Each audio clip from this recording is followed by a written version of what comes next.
Welcome to Alliance Military Database. Classified information requested. Establishing secure connection. Secure connection confirmed.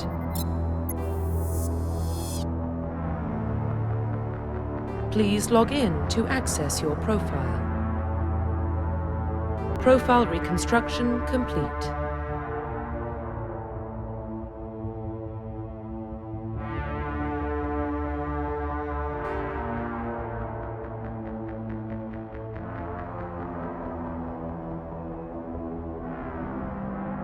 Please log in to access your profile.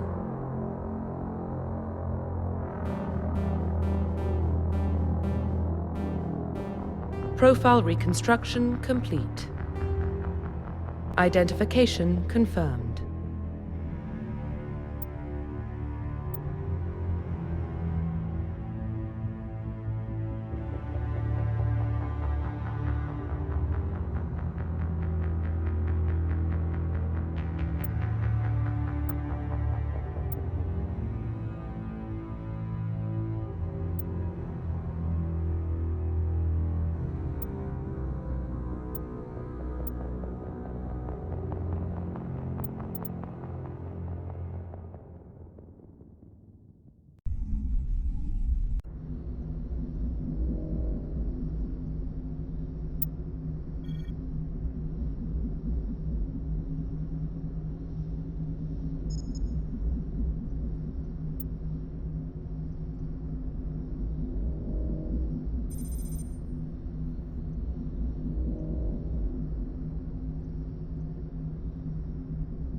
Well, what about Shepard?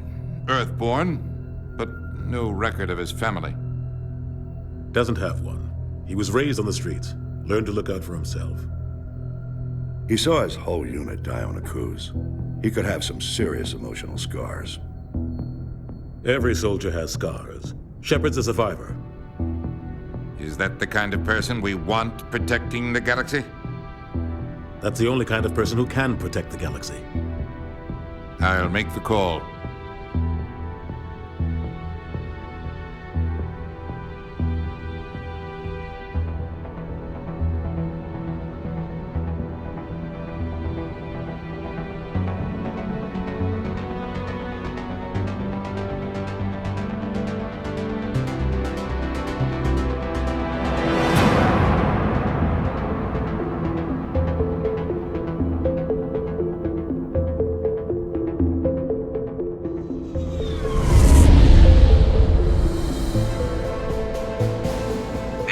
Prime relays in range.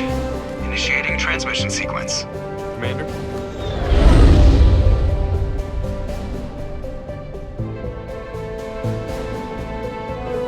We are connected. Calculating transit mass and destination. The relay is hot, acquiring approach vector. All stations secure for transit.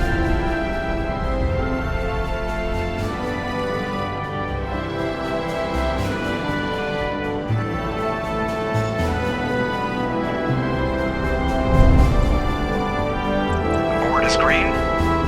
Approach run has begun.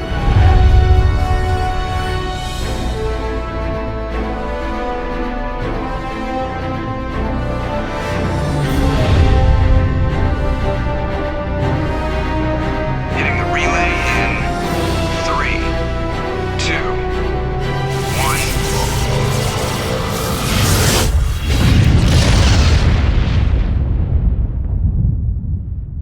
Thrusters, check. Navigation, check. Internal emission sync engaged. All systems online. Drift, just under 1500K. 1500 is good. Your captain will be pleased. I hate that guy. Nihilus gave you a compliment. So you hate him. You remember to zip up your jumpsuit on the way out of the bathroom? That's good. I just jumped us halfway across the galaxy and hit a target the size of a pinhead. So that's incredible. Besides, Spectres are trouble. I don't like having them on board. Call me paranoid.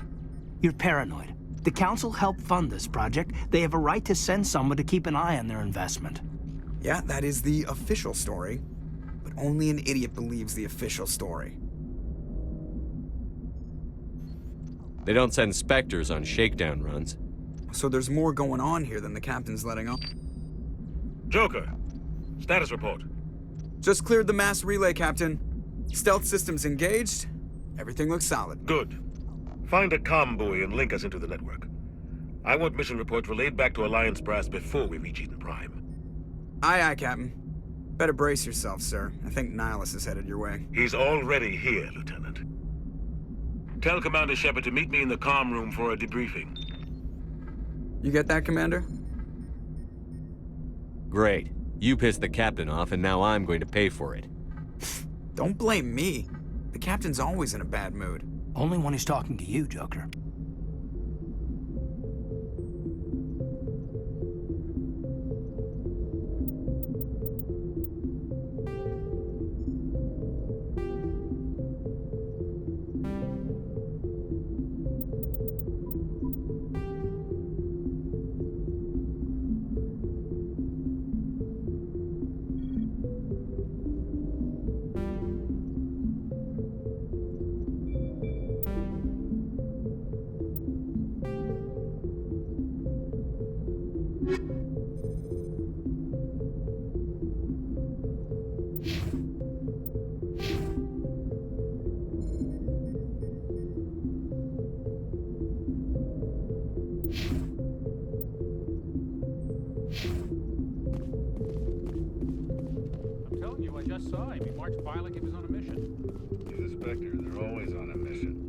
Getting dragged, right along with him. Relax, Presley. You're gonna give yourself an ulcer. Congratulations, Commander. Looks like we had a smooth run. You heading down to see the captain? Sounds like you don't trust our Turian guest. Sorry, Commander. Just having a chat with Adams down at engineering. I didn't mean to cause any trouble.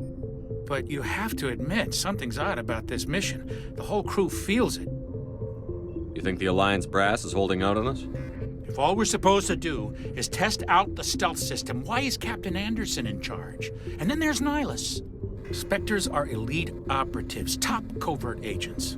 Why send a Spectre, a Turian Spectre, on a shakedown run? It doesn't add up.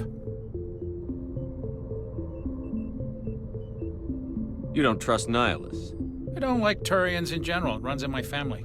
My grandfather fought in the First Contact War. Lost a lot of friends when the Turians hit us. That was 30 years ago. You can't blame Nihilus for that. No, I guess not. But it still makes me nervous to have a Spectre on board, especially a Turian. We're an Alliance vessel, human military, but Nihilus doesn't answer to the captain like the rest of us. Spectres operate outside the normal chain of command. And they don't come along just to observe shakedown runs. Nihilus looks like he's expecting some heavy action. I don't like it.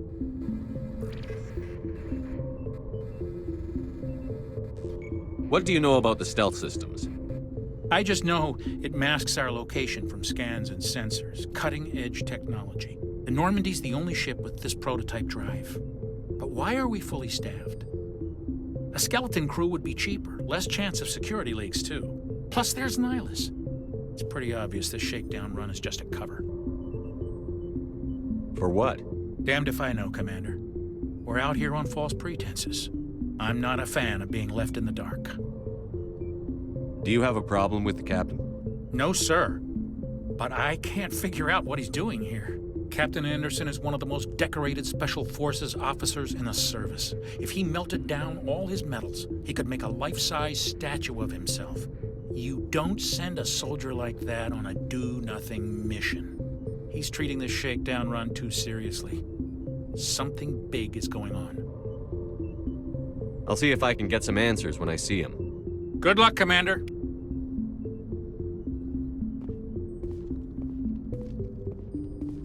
I grew up on Eden Prime, Doc. It's not the kind of place Spectres visit.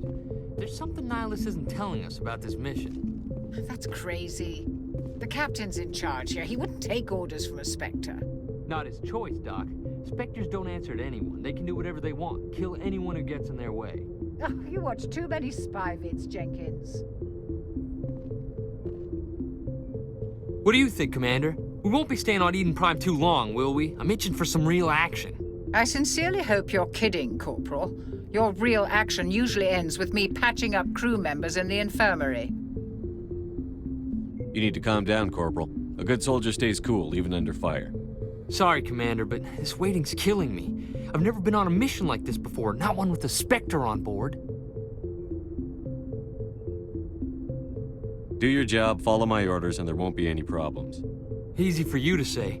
You proved yourself on a cruise. Everybody knows what you can do. This is my big chance. I need to show the brass what I can do. This mission isn't about personal glory, Corporal. We have a job to do. Don't do anything stupid to mess it up. Don't worry, sir. I'm not gonna screw this up. What can you tell me about Nihilus? Turians are generally well respected by the other species. Their fleet has more patrols protecting Citadel space than any other. They don't always get on well with us, though. Some people find them too rigid. Others still blame them for the First Contact War. As for Nihilus, I haven't said more than 2 words to him. He usually only speaks to the captain. I hope we get a chance to see him in action. I heard Nihilus took down an entire enemy platoon all by himself. What do you know about the Spectres? Only what I've heard. Spectre agents work directly for the Citadel Council. They usually work alone or in small groups. Spectres don't have any official power, though. Basically, they're a shadow organization with a mandate to preserve and protect galactic stability. Protect it at any cost. Don't forget that part. Spectres operate above the law. How do you control agents with unlimited power? I suppose the Council could revoke the Spectre status of an agent who got out of hand. At that point, Citadel Security Services would take over. Those C-Sec grunts wouldn't stand a chance. The Spectres were 20 ordinary soldiers. The Spectres police themselves. An agent goes rogue, they send another agent to take him down. That's Spectre justice. The Corporal's confusing romantic legends with reality, Commander. Why don't we have any of our own people in there? Spectres usually come from the Council races, like the Turians. We've been trying to get a human accepted into their ranks for years now. So far, it hasn't happened. Hey, Commander, you'd make a good Spectre. They're always getting dropped into impossible situations, forced to survive unbeatable odds, just like you on a cruise.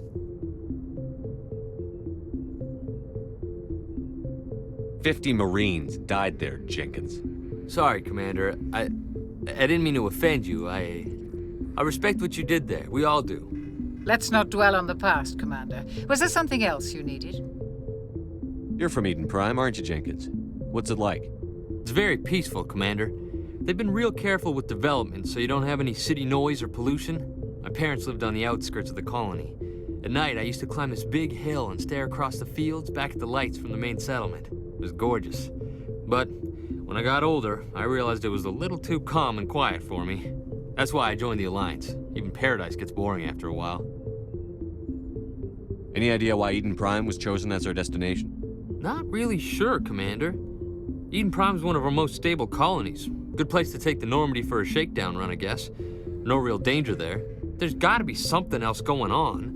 We've got a Spectre on board. That's why I'm so wound up. I can't wait for the real mission to start. The captain's waiting for me. Goodbye, Commander.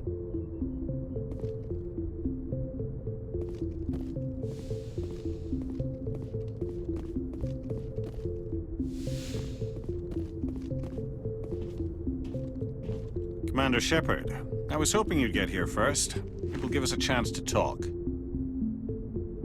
The captain said he'd meet me here. He's on his way. I'm I'm interested in this world we're going to, Eden Prime. I've heard it's quite beautiful. They say it's a paradise. Yes, a paradise. Serene, tranquil, safe. Eden Prime has become something of a symbol for your people, hasn't it? Proof that humanity can not only establish colonies across the galaxy, but also protect them. But how safe is it really?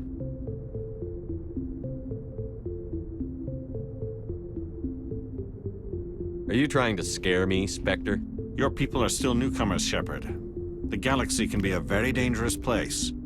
Is the Alliance truly ready for this? I think it's about time we told the Commander what's really going on. This mission is far more than a simple shakedown run. I already figured that out. We're making a covert pickup on Eden Prime. That's why we needed the stealth systems operational. There must be a reason you didn't tell me about this, sir. This comes down from the top, Commander. Information strictly on a need-to-know basis. A research team on Eden Prime unearthed some kind of beacon during an excavation. It was Prothean. I thought the Protheans vanished 50,000 years ago. Their legacy still remains. The mass relays, the Citadel, our ship drives. It's all based on Prothean technology. This is big, Shepard. The last time humanity made a discovery like this, it jumped our technology forward 200 years. But Eden Prime doesn't have the facilities to handle something like this. We need to bring the beacon back to the Citadel for proper study. Obviously, this goes beyond mere human interests, Commander. This discovery could affect every species in Council space.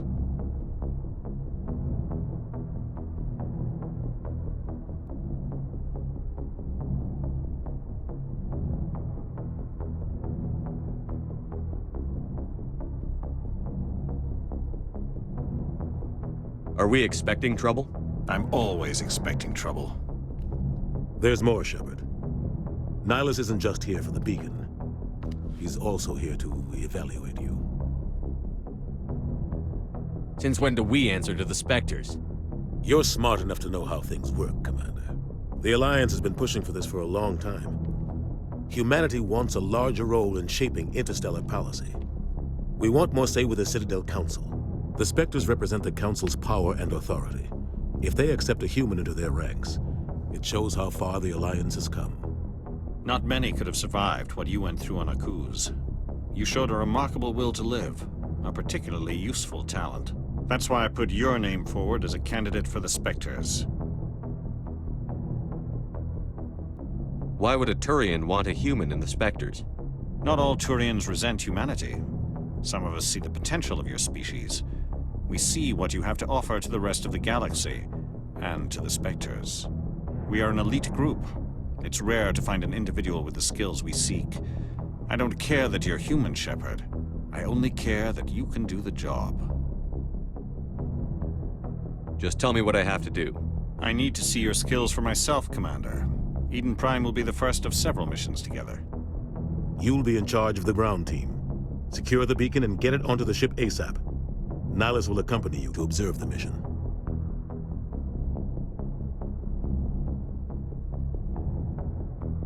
I'd like to know more about Eden Prime before we touch down. It's a peaceful farming world, but it represents something much bigger. Eden Prime is one of our oldest and most successful colonies. It proved we were ready to face the challenges of settling new worlds, to forge a place for humanity beyond Earth. It symbolizes humanity's growth and evolution as a spacefaring species. And after this, it will be known as the world where humans made a discovery of galactic importance. What do you know about the Protheans? Just what they taught us in school. They were a technologically advanced species that ruled the galaxy 50,000 years ago. Then they vanished. Nobody really knows how or why, though I've heard plenty of theories. But everyone agrees, galactic civilization wouldn't exist without them. Their Citadel is the very heart of galactic society, and without their mass relays, interstellar travel would be impossible. We all owe the Protheans a great debt. Why is this beacon so important? All advanced galactic civilization is based on Prothean technology, even yours. If we hadn't discovered those Prothean ruins buried on Mars, we'd still be stuck on Earth. That was just a small data cache. Who knows what we can learn from this beacon? What if it's a weapons archive? We can't let it fall into the wrong hands. Like who? The Attican Traverse isn't the most stable sector of Citadel space. There are plenty of raiders and criminal groups active in the region. They might figure a Prothean beacon is worth the risk of attacking an Alliance ship. Plus, Eden Prime is right on the border of the Terminus systems. The Attican Traverse is under Citadel protection. If the Terminus systems attack, it's an act of war. Technically, yes. But some of the species in the Terminus might be willing to start a war over this. The last thing the Council wants is to get dragged into a major conflict with the Terminus systems. We have to keep this low-key. Just give the word, Captain. We should be getting close to Eden. Captain, we got a problem. What's wrong, Joker? Transmission from Eden Prime, sir. You better see this. Bring it up on screen.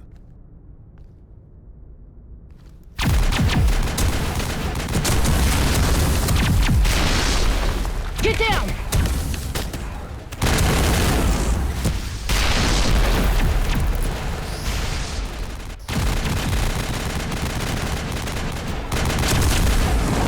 We are under attack, taking heavy casualties. I repeat, heavy casualties.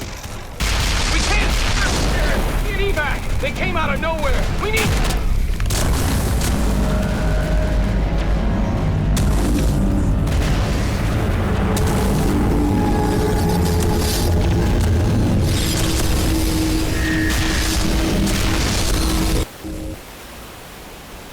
Everything cuts out after that. No comm traffic at all. Just goes dead. There's nothing. Reverse and hold at 38.5.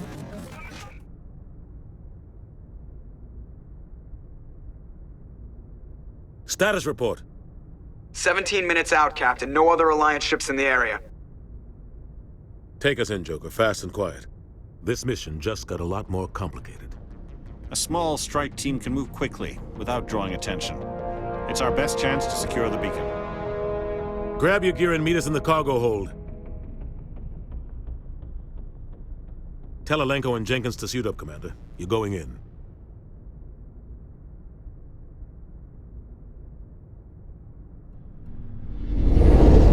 Engaging stealth systems.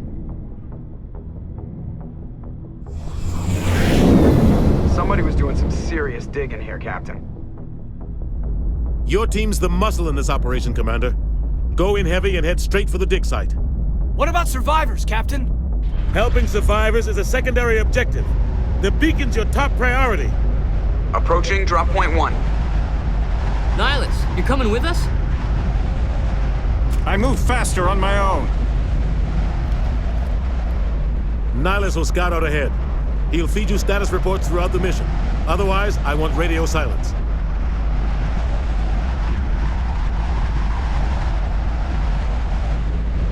We've got his back, Captain. The mission's yours now, Shepard. Good luck! We are approaching drop point 2.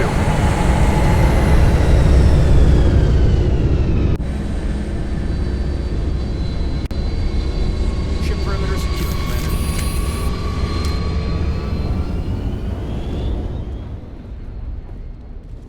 This place got hit hard, Commander. Hostiles everywhere. Keep your guard up.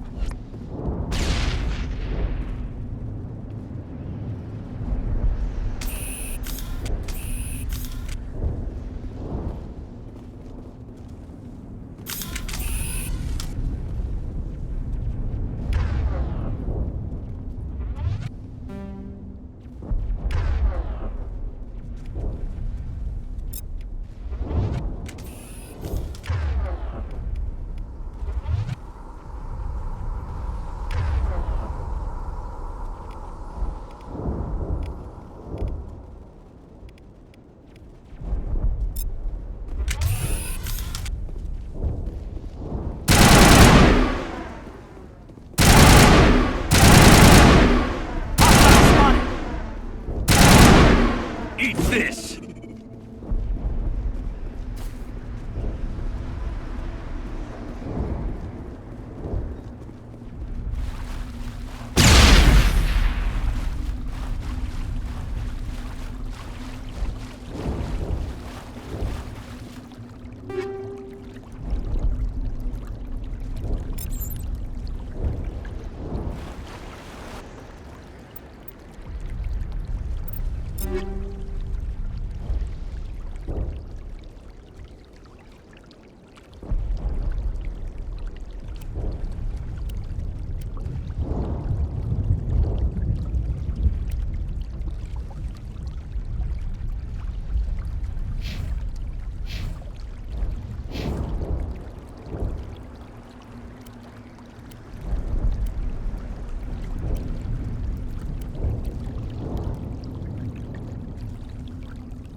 Oh God, what happened here?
Ripped right through his shields. We're out of chance.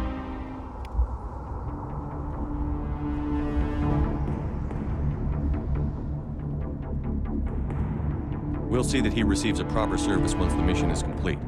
But I need you to stay focused. Aye, aye, sir.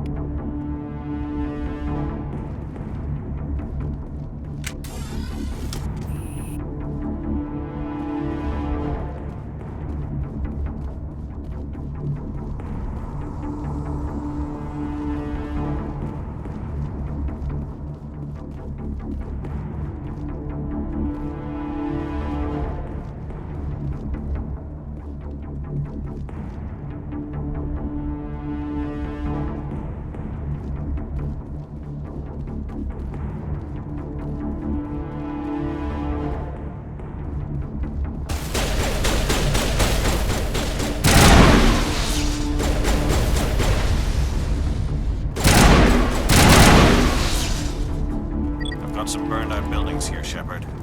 A lot of bodies. I'm gonna check it out. I'll try to catch up with you at the dig site.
Gunnery Chief Ashley Williams of the 212.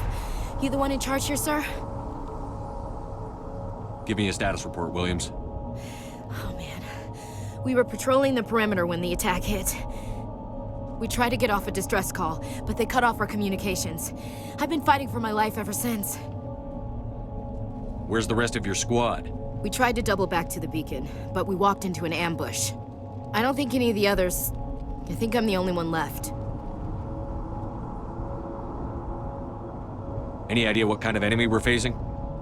I think they're Geth. The Geth haven't been seen outside the Veil in nearly 200 years. Why are they here now? They must have come for the beacon. The dig site is close, just over that rise. It might still be there. You're coming with us, Williams. We need that beacon. Aye, aye, sir. It's time for payback. What else do you know about the Geth? Just what I remember from history class back in school. They're synthetics, non-organic life forms with limited AI programming, created by the Quarians a few centuries ago. They were supposed to be a source of cheap labor, but ended up turning on the Quarians and drove them into exile. Well, after that, they just kind of disappeared behind the Perseus Veil. Nobody's really heard much from them since. Tell me everything you know about the beacon. They were doing some digging out here to extend the monorail and expand the colony. A few weeks ago, they unearthed some Prothean ruins, and the beacon. Suddenly, every scientific expert in the colony was interested. That's when they brought us in to secure the site. I don't know much about the beacon itself, but I heard one of the researchers say this could be the biggest scientific discovery of the century. What happened to the researchers at the dig site? I don't know. They set up camp near the beacon. The 232 was with them. Maybe their unit fared better than mine. Describe what happened leading up to the attack. We were sent out a couple of nights ago from the main colony to secure the area. Seemed like a routine patrol, until the Geth hit us. We never knew they were coming. Have you seen a Turian Spectre around here? There aren't any Turians on Eden Prime. None that I've ever met. Not sure I'd be able to tell if one was a Spectre anyway. If you saw this guy, you'd know. Carries enough firepower to wipe out a whole platoon. Luckily, he's on our side. Sorry. Like I said, no Turians. Move out.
beacon's at the far end of this trench.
This is the dig site. The beacon was right here. It must have been moved. By who? Our side or the Geth? Hard to say. Maybe we'll know more after we check out the research camp.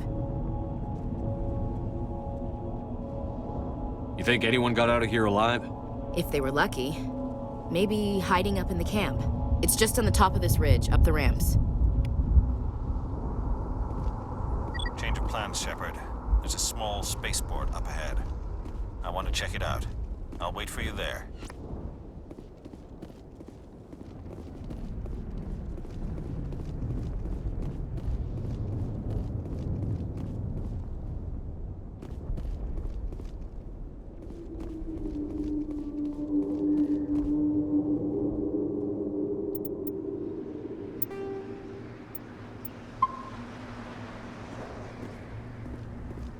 Looks like they hit the camp hard.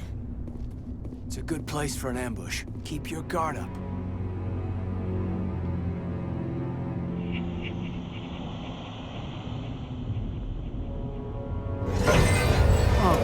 They're still alive. What did the Geth do to them?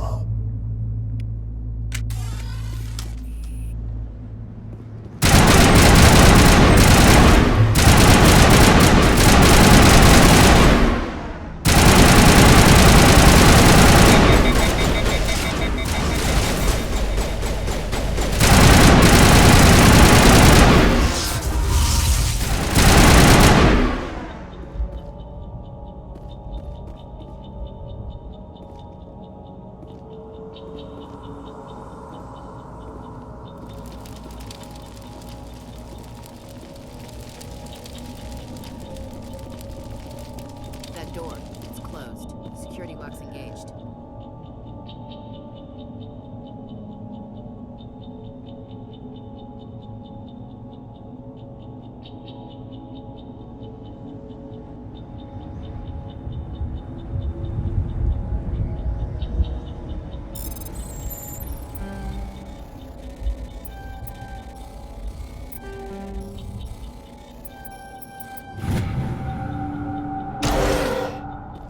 Humans. Thank the Maker. Hurry! Close the door before they come back. How did you end up in this shed? We hid here during the attack. They must have come here for the beacon. Luckily, it wasn't here. It was moved to the spaceport earlier this morning. Manuel and I stayed behind to pack up the camp. When the attack came, the Marines held them off long enough for us to hide. They gave their lives to save us. No one is saved. The age of humanity is ended. Soon, only ruin and corpses will remain. What else can you tell me about the attack? It all happened so fast. 1 second we were gathering up our equipment.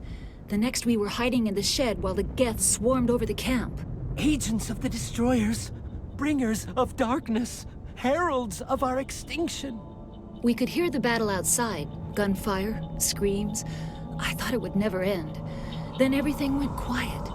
We just sat there, too afraid to move, until you came along. What's wrong with your assistant? Manuel has a brilliant mind, but he's always been a bit unstable. Genius and madness are two sides of the same coin. Is it madness to see the future? To see the destruction rushing towards us? To understand there is no escape? No hope? No, I am not mad. I'm the only sane one left. I gave him an extra dose of his meds after the attack. Say goodnight, Manuel. You cannot silence the truth. My voice must be heard. Oh my God! What did you do? That might have been a little extreme, Commander. You can't just go around whacking people in the head. It was only a matter of time until he did something crazy and dangerous. I suppose you're right. By the time he wakes up, the meds will have kicked in. Did you notice a Turian in the area? No, I'm sorry. We haven't left the shed since the attack. Can you tell me anything about the beacon? It's some type of data module from a galaxy-wide communications network. Remarkably well preserved. It could be the greatest scientific discovery of our lifetime. Who knows what secrets are locked inside? Miraculous new technologies? Groundbreaking medical advances? The possibilities are endless. Williams, take us to the spaceport. Good luck, Commander.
Saren.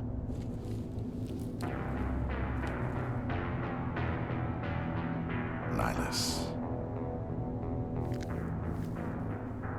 This isn't your mission, Saren. What are you doing here? The Council thought you could use some help on this one. I wasn't expecting to find the Geth here. The situation's bad. Don't worry. I've got it under control.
Everybody stay calm out there. We're coming out, we're not armed. Is it safe? Are they gone? Nobody moves a muscle until we know who you are. Nice going, Cole. I told you we should have stayed hidden. It's okay. We're all on the same side here. We're just farmers. We've been hiding ever since that ship first showed up. Tell me everything you remember about the attack. The three of us were working the crops when that ship showed up. We just saw it and ran. I don't know what happened to the rest of the crew. They were by the garage, over near the spaceport, right where that ship came down. No way they survived. You don't know that. We survived. If they made it to the garage, they could have had a fighting chance. Do you know anything about the Prothean beacon they dug up? We're just farmers. We heard they found something out there, but it never really mattered to us. Not until now. What else can you tell me about the ship you saw? I was too busy running to get a clear look at it. I think it landed over near the spaceport. Tell them about the noise, Cole. That awful noise. It was emitting some kind of signal as it descended. It sounded like the shriek of the damned. Only it was coming from inside your own head. It was probably trying to block communications. Whatever it was, Felt like it was tearing right through my skull. Almost made it impossible to think. I have to go. Hey, Cole, we're just a bunch of farmers. These guys are soldiers. Maybe we should give them the stuff. Jeez, Blake, you gotta learn when to shut up. If there's something you're not telling me... Some guys at the spaceport were running a small smuggling ring, nothing major. In exchange for a cut of the profits, we let them store packages in our sheds. What kind of packages? I found a pistol. Figured it would come in handy if those things came back. But you'll probably get more use out of it than we will. Hand it over and I'll be on my way. Good luck.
Commander, it's Nihilus.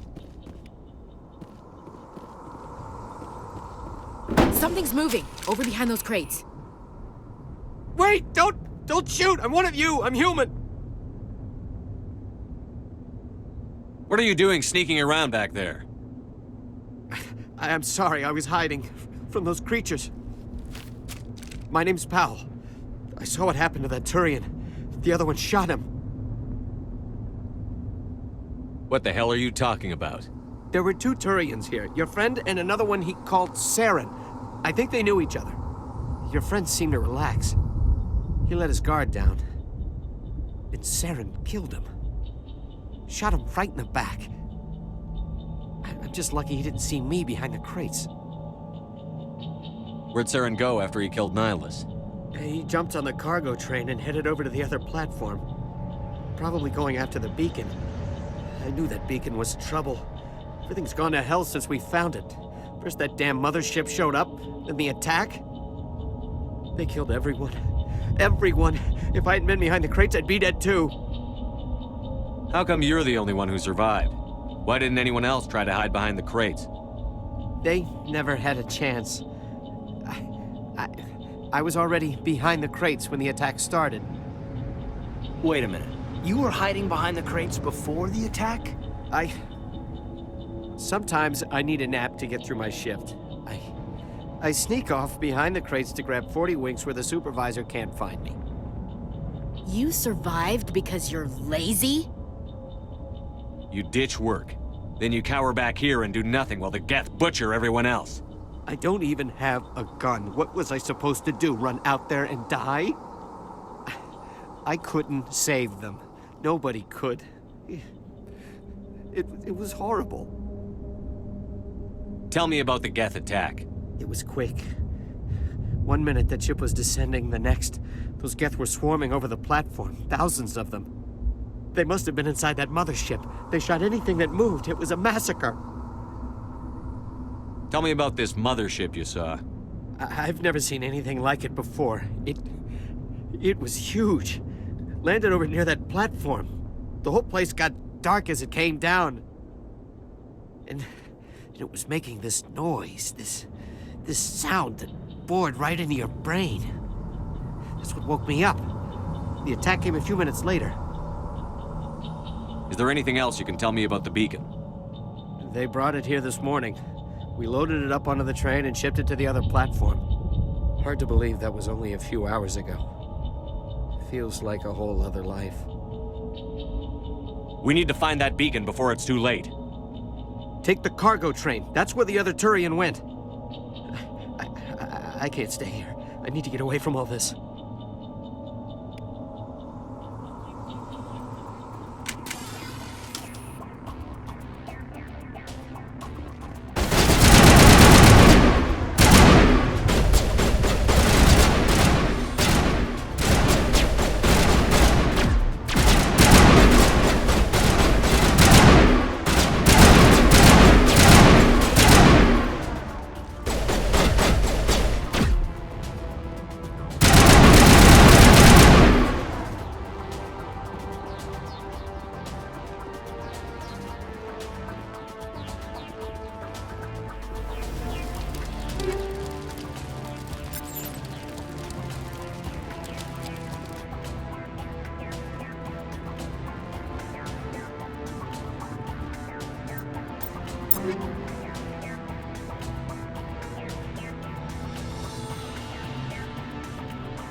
Accept the charges. Destroy the entire colony. Leave no evidence that we were here.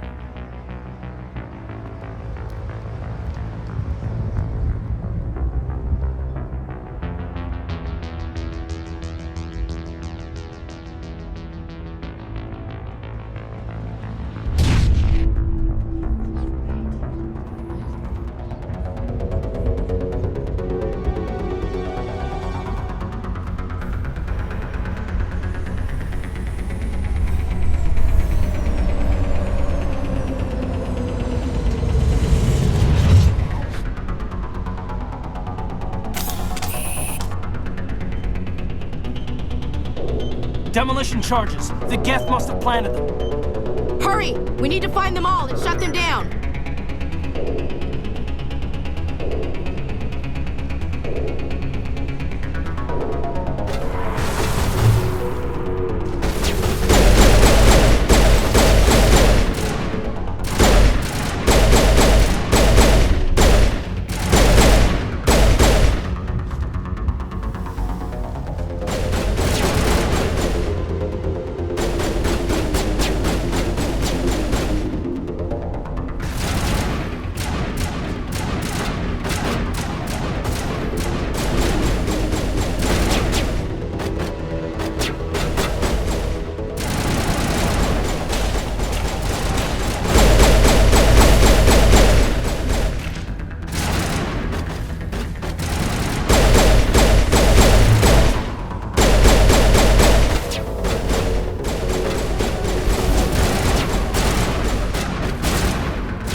Normandy, the beacon is secure. This is Request amazing. immediate Actual working Prothean technology. Unbelievable. It wasn't doing anything like that when they dug it up. Something must have activated it. Roger, Normandy. Standing by.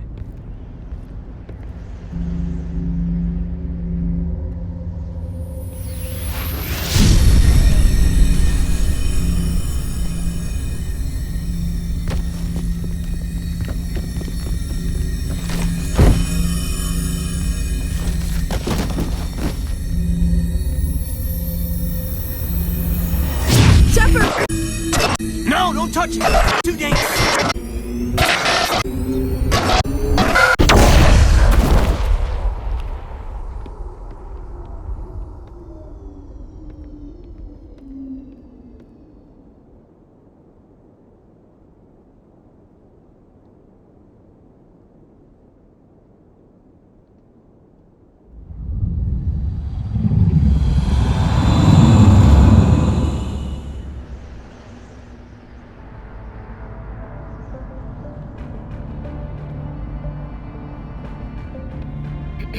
We identified the ship that touched down on Eden Prime. The Normandy, a human alliance vessel. It was under the command of Captain Anderson. They managed to save the colony. And the beacon. One of the humans may have used it.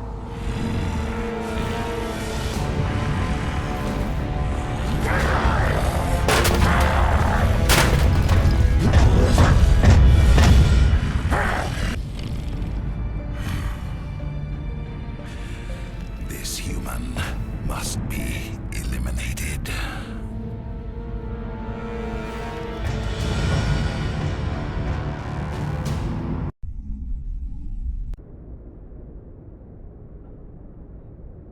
Dr. Chakwas, I think he's waking up.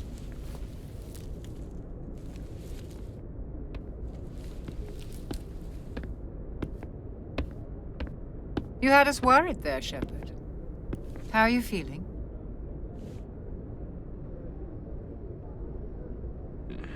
Like the morning after shore leave. How long was I out? About 15 hours.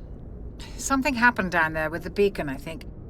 It's my fault. I must have triggered some kind of security field when I approached it. You had to push me out of the way.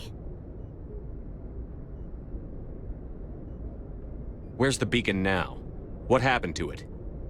The beacon exploded. A system overload, maybe. The blast knocked you cold. The lieutenant and I carried you back here to the ship.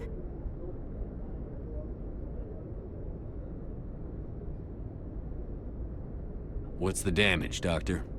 Physically, you're fine. But I detected some unusual brain activity. Abnormal beta waves. I also noticed an increase in your rapid eye movement. Signs typically associated with intense dreaming. I saw... I'm not sure what I saw. Death? Destruction? Nothing's really clear. I better add this to my report. It may... Oh, Captain Anderson. How's our XO holding up, Doctor? Well, all the readings look normal. I'd say the commander's going to be fine. Glad to hear it. Shepard, I need to speak with you. In private. Aye, aye, Captain. I'll be in the mess if you need me. Sounds like that beacon hit you pretty hard, Commander.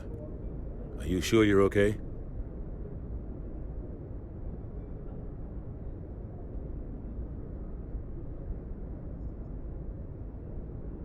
Intel dropped the ball, sir.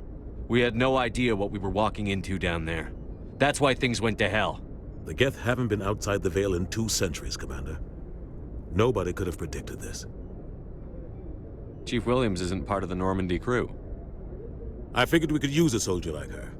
She's been reassigned to the Normandy. Williams is a good soldier. She deserves it. Lieutenant Alenko agrees with you. That's why I added her to our crew. You said you needed to see me in private, Captain? I won't lie to you, Shepard. Things look bad. Nihilus is dead. The beacon was destroyed and Geth are invading. The Council's going to want answers. The Geth would have wiped out the whole colony if I hadn't stopped them. I'll stand behind you and your report, Shepard. You're a damned hero in my books. That's not why I'm here. It's Saren, that other Turian. Saren's a Spectre, one of the best, a living legend. But if he's working with the Geth, it means he's gone rogue. A rogue Spectre's trouble. Saren's dangerous, and he hates humans.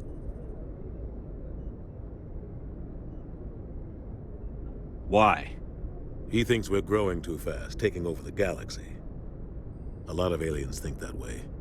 Most of them don't do anything about it. But Saren has allied himself with the Geth. I don't know how, I don't know why. I only know it had something to do with that beacon. You were there just before that beacon self-destructed. Did you see anything? Any clue that might tell us what Saren was after? Just before I lost consciousness, I had some kind of vision. A vision? A vision of what? I saw synthetics. Geth, maybe. Slaughtering people. Butchering them. We need to report this to the Council, Shepard. What are we gonna tell them? I had a bad dream?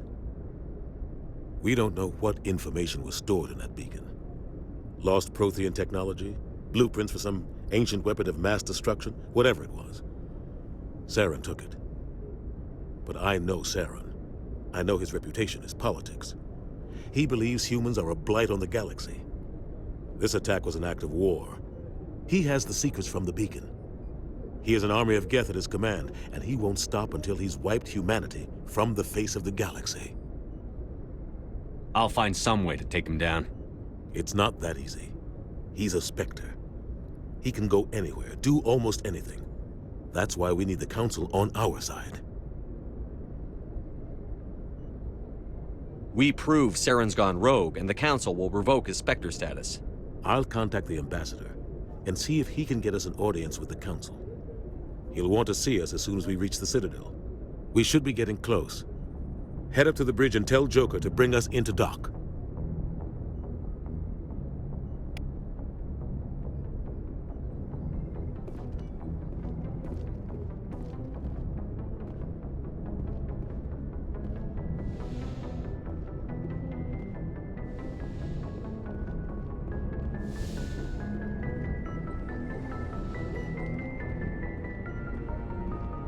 Hey, Commander. I'm glad you're okay, Commander. The crew could use some good news after what happened to Jenkins. Jenkins was a valuable part of this crew. Part of me feels guilty over what happened. If Jenkins was still alive, I might not be here. You're a good soldier, Williams. You belong on the Normandy. Thanks, Commander. I appreciate that. Things were pretty rough down there. Are you okay? I've seen friends die before. Comes with being a Marine. But to see my whole unit wiped out, and you never get used to seeing dead civilians. But things would have been a lot worse if you hadn't shown up. We couldn't have done it without you, Williams. Thanks, Commander. I have to admit, I was a little worried about being assigned to the Normandy. It's nice when someone makes you feel welcome. I think you're gonna fit in here just fine, Williams. Thanks, Commander.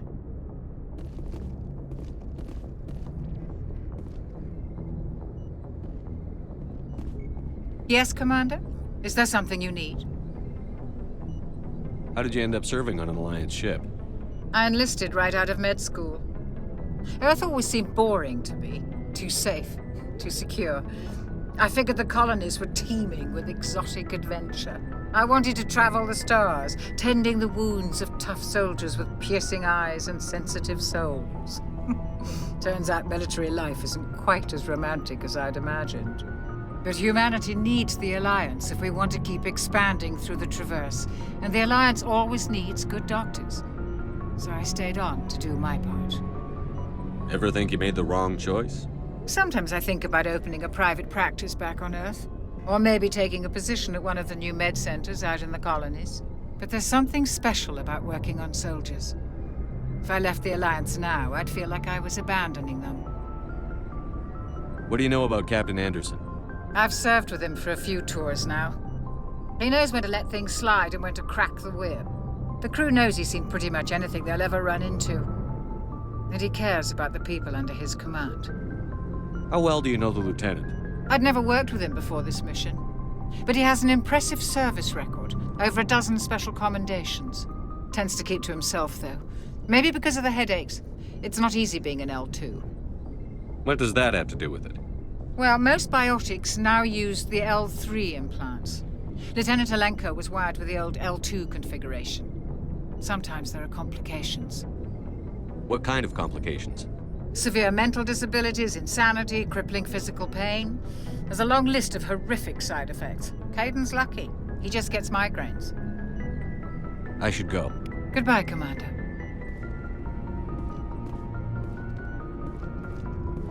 Glad to see you're okay, Commander.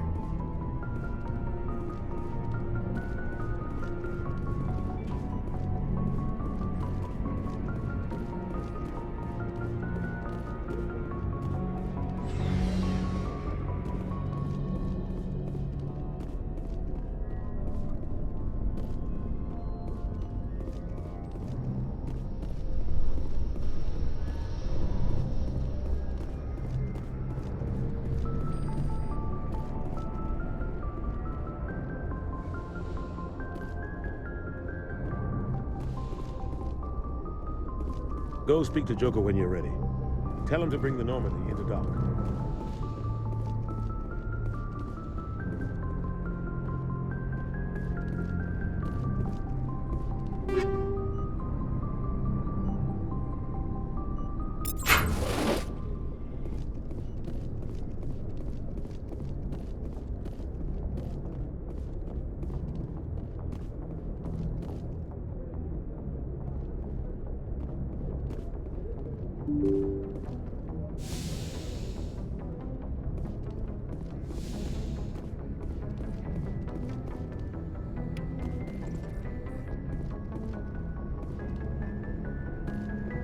I'm glad you're okay, Commander. Losing Jenkins was hard enough on the crew.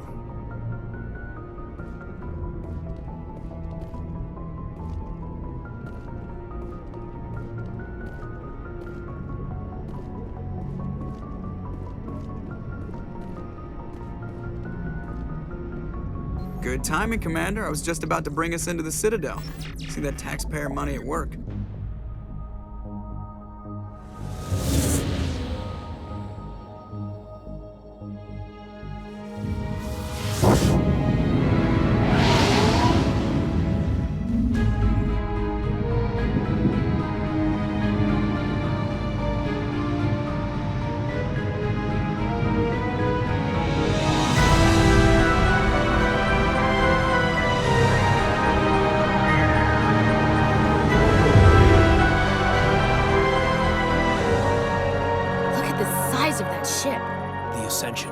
Flagship of the Citadel fleet.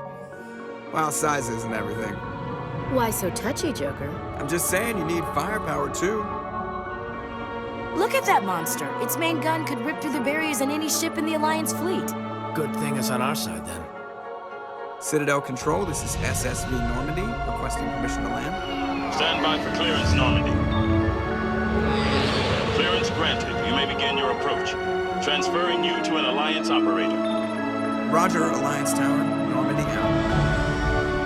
Normandy, this is Alliance Tower. Please proceed to Dock 422.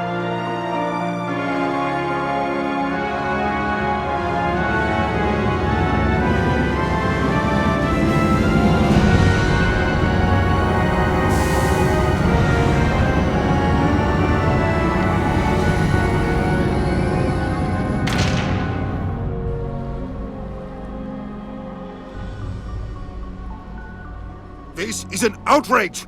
The Council would step in if the Geth attacked a Turian colony? The Turians don't found colonies on the borders of the Terminus systems, Ambassador. Humanity was well aware of the risks when you went into the Traverse. What about Saren? You can't just ignore a rogue Spectre. I demand action!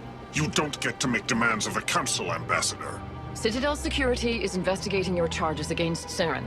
We will discuss the CSEC findings at the hearing, not before. Captain Anderson. I see you brought half your crew with you.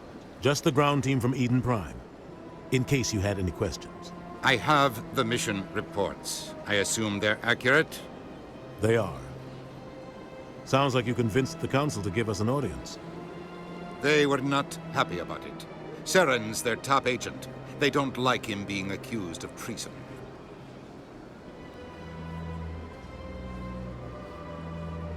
I'm not gonna sit on my ass just because the Council doesn't want to do anything. If they won't stop Saren, I will. Settle down, Commander.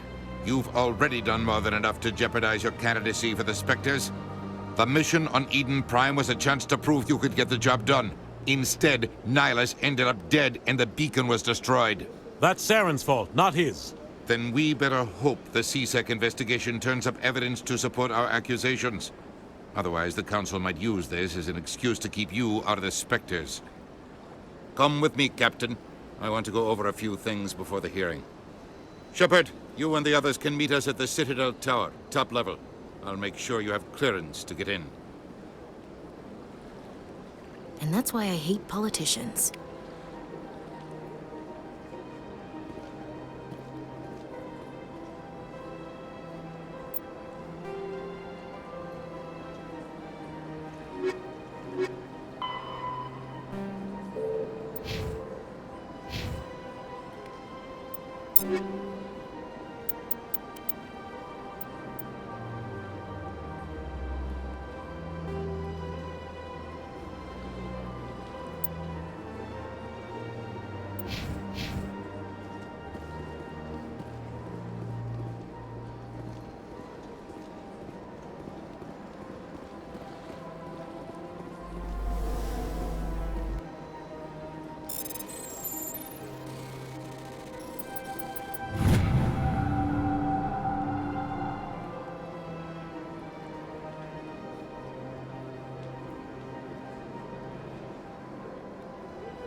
What you're saying, but these allegations are very serious. I can't just... This is serious. My reputation is at stake. I spoke with the consort in confidence, and her alone, and she betrayed that confidence. All right. I will look into it for you. In the meantime, do not do anything rash.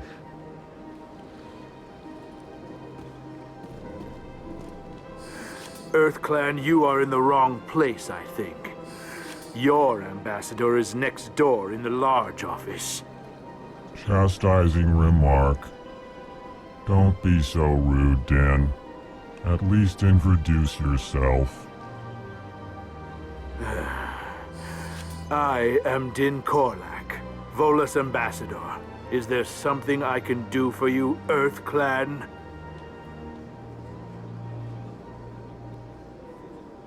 What is it you do here? I look out for the best interests of the Volus people. No easy task considering how often we are overlooked by the Council. Chastising rebuke, Dan. The Council favors your species greatly. You are naive. The EarthClan will be invited to the Council long before our species will. Why aren't the Volus or Elcor part of the Council? All species must prove themselves before they join the Council. All but the EarthClans, it would seem. Dismissive. Ignore the Volus ambassador, human. He is incorrect in his assessment. Really? How long have we been waiting? How long do you think we'll continue to wait? Bah, this talk is wasted on the humans. What is this place? You are in the embassy for the Volus and the Elcor. Your ambassador is next door, in his own office. In this shared space, I aid my fellow Volus when I'm not being interrupted. I'd like to know more about the Volus. I'm sure our history and culture would bore you, Earth Clan. Actually, I would like to know more about your history. My people came to the Citadel shortly after the Asari and Solarians had discovered it. We were instrumental in establishing a standardized galactic economy. However, despite our long association with the Citadel and our many contributions to galactic society, we still do not hold a seat on the Council. Tell me about Volus culture. We are tribal by nature, but our ways are not violent. We barter and trade our lands and tribe members in order to increase status. Larger tribes often engulf smaller ones and eventually split again. Our society is very malleable, and our government is always shifting and changing. Since we're not physically adept, we trade our services for protection. You seem to have a bit of a chip on your shoulder, Din. You humans are new to the Citadel, and yet the Council has granted you great favor. Chastising rebuke, Din. Your species has always been granted many concessions. Volus territory has expanded tenfold since coming to the Citadel. Details. We still have no real say in the decisions that affect Citadel space. Goodbye, Ambassador. Yes, yes. Good day, Earth Clan.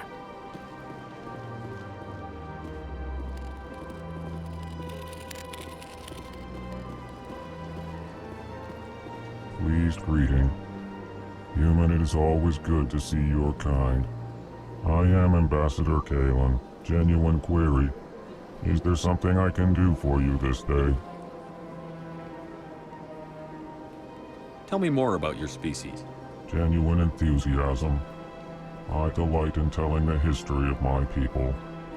It is agreeable to share our culture with others. Tell me about the history and origins of the Elcor. The Elcor were just beginning to explore Council space when the Asari first made contact with us. With their help, we discovered the relay closest to our system, and from there the Citadel. Proudly, within one lifetime we established a regular route to the Citadel, and quickly became one of the more active species living on this great station.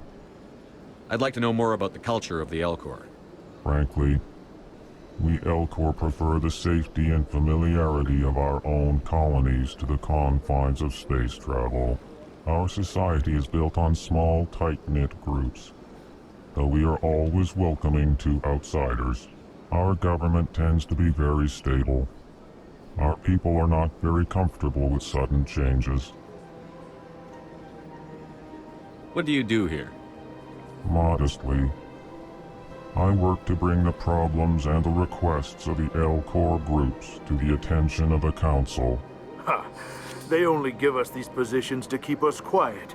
The Council doesn't care about our races. Chastising rebuke. Your tone is inappropriate, Din. This human is not to blame for your malcontent or your misconceived suspicions. Why do you explain what you're about to say? Our people communicate less through words and more through scent and slight movements. Plainly, we discovered our vocal expression was not enough to convey the feelings of our conversations to other species. Why do you bother, Kalen? These Earth Clan don't really care about our ways. Remorseful response, Din. You don't truly believe that, and if you do, I am very sorry for you. Goodbye, Ambassador. Sincere farewell. Good day to you, human. Hello there, human. Sincere apology, but I am here on business and cannot be distracted right now. You seem distressed. Is there something I can do to help? Alarmed response. You overheard that, did you? This is all going so wrong. And it is the Asari consort's fault. She's the one who started all this. Who's this Asari consort? Curious, you have not heard. You must be new to the Citadel. Everyone knows Sha'ira, the consort. I cannot speak more about this problem. It is too sensitive. Suffice it to say, she has compromised my authority as a diplomat. Where can I find this Asari consort? She is across the bridge from here. Her offices are easy enough to spot. Good day, human.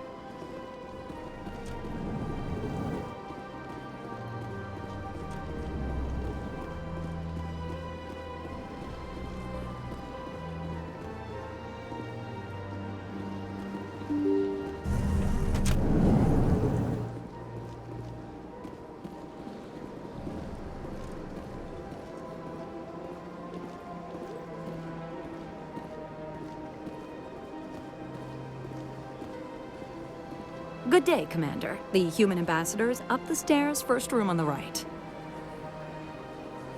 You know who I am? Yes, I receive reports on all newly arrived dignitaries and notable people. What is this place? This is the Presidium. More specifically, you are at the Citadel embassies. If you have more questions, please access Avina. What's that? Oh, Avina is the virtual guide for the Citadel. Feel free to access the terminal yourself. What's your name? What do you do here? My name is Safiria. I'm the administrative assistant for the embassies. You seem to be distracted. The embassies are the hub of all Citadel politics. When you represent trillions of citizens, it tends to get a little busy. I should be going now. Have a pleasant day. Welcome to the Presidium. Allow me to be your guide. Greetings and welcome to the Presidium. My name is Avina, and I am pleased to be your virtual guide throughout this level of the Citadel space station. What does that mean? I am a fully interactive virtual intelligence, programmed to provide spontaneous guidance at predetermined locations of interest throughout this level of the Citadel. I may also be contacted through any of the Presidium VI terminals, should you require assistance. Give me the tour. You are standing at Presidium Tourism Terminal 1. On either side of this lobby are the embassies of the various Citadel races, along with CSEC headquarters. On the far end of this level, you can see the Citadel Tower, where the Council meets regularly to discuss matters of interstellar importance. I want to know more about Citadel security. Citadel security serves as law enforcement for all regions of the Citadel, though the majority of officers serve in the wards. Executor Palin, a Turian, is the current head of CSEC, but individuals from virtually every species across Citadel space serve as officers beneath him. If you wish to learn more, Executor Palin's office is located in the CSEC headquarters just across the lobby. Tell me about the embassies. Each species in Citadel space important enough to be consulted on matters of galactic politics maintains an embassy on the Presidium. The Volus were the first non-council species to be granted an embassy, roughly 2,384 galactic standard years ago. As Citadel space has expanded, more embassies have been added. The most recently added embassy belongs to your own species, humanity. It was added 19 galactic standard years ago, despite some rather vocal opposition. Why were people trying to keep my species out? Some species felt humanity was given preferential treatment. It often takes a century or more before a new species is granted an embassy. The Council gave a great deal of thought to this matter. In the end, they decided humanity's impact on Citadel space was significant enough to warrant an embassy. Do you agree with their decision? I am not programmed to make that kind of qualified judgment. My code is limited to information and simple interaction simulations. How come the Volus were the first species given an embassy? In the early years following the formation of the Council, the Volus were, apart from the Asari and Solarians, the most populous and widespread species in Citadel space. They established many new colonies and trading outposts, and they petitioned the Council for a greater role in determining interstellar policy. In recognition of their work to expand interstellar trade and establish a standardized galactic economy, the Volus were granted an embassy here on the Citadel. Why weren't they made a council race? The Council races have extensive responsibilities.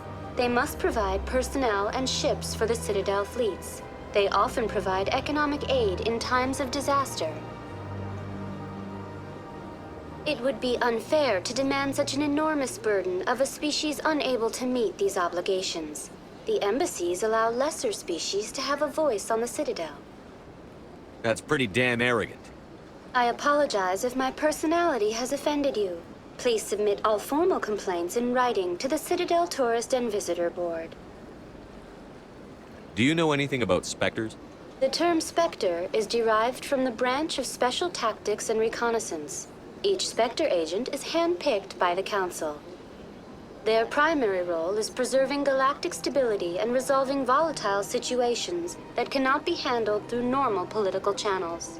In this role, they are granted extraterritorial rights and jurisdictions. Spectres answer to no law or authority except the Council itself. What can you tell me about the Citadel Council? Originally, the Council consisted of representatives from the Asari and Solarians, the two dominant species in Citadel space.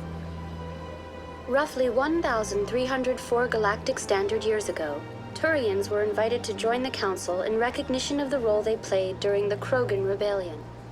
Since then, the three Council races have worked together to ensure the peaceful coexistence of the galactic community, while preserving individual autonomy for each species.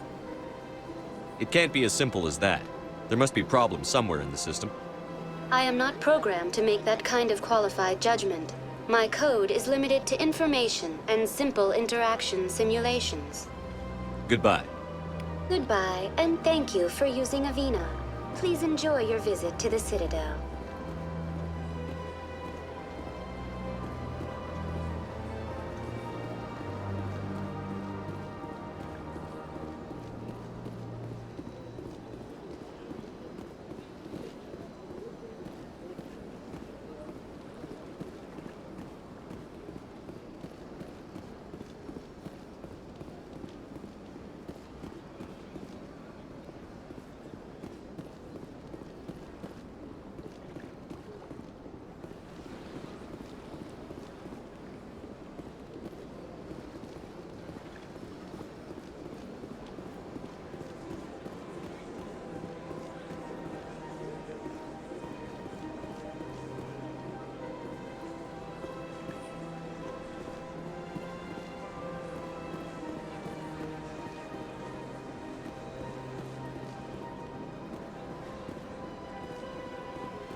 Look at that bug thing over there.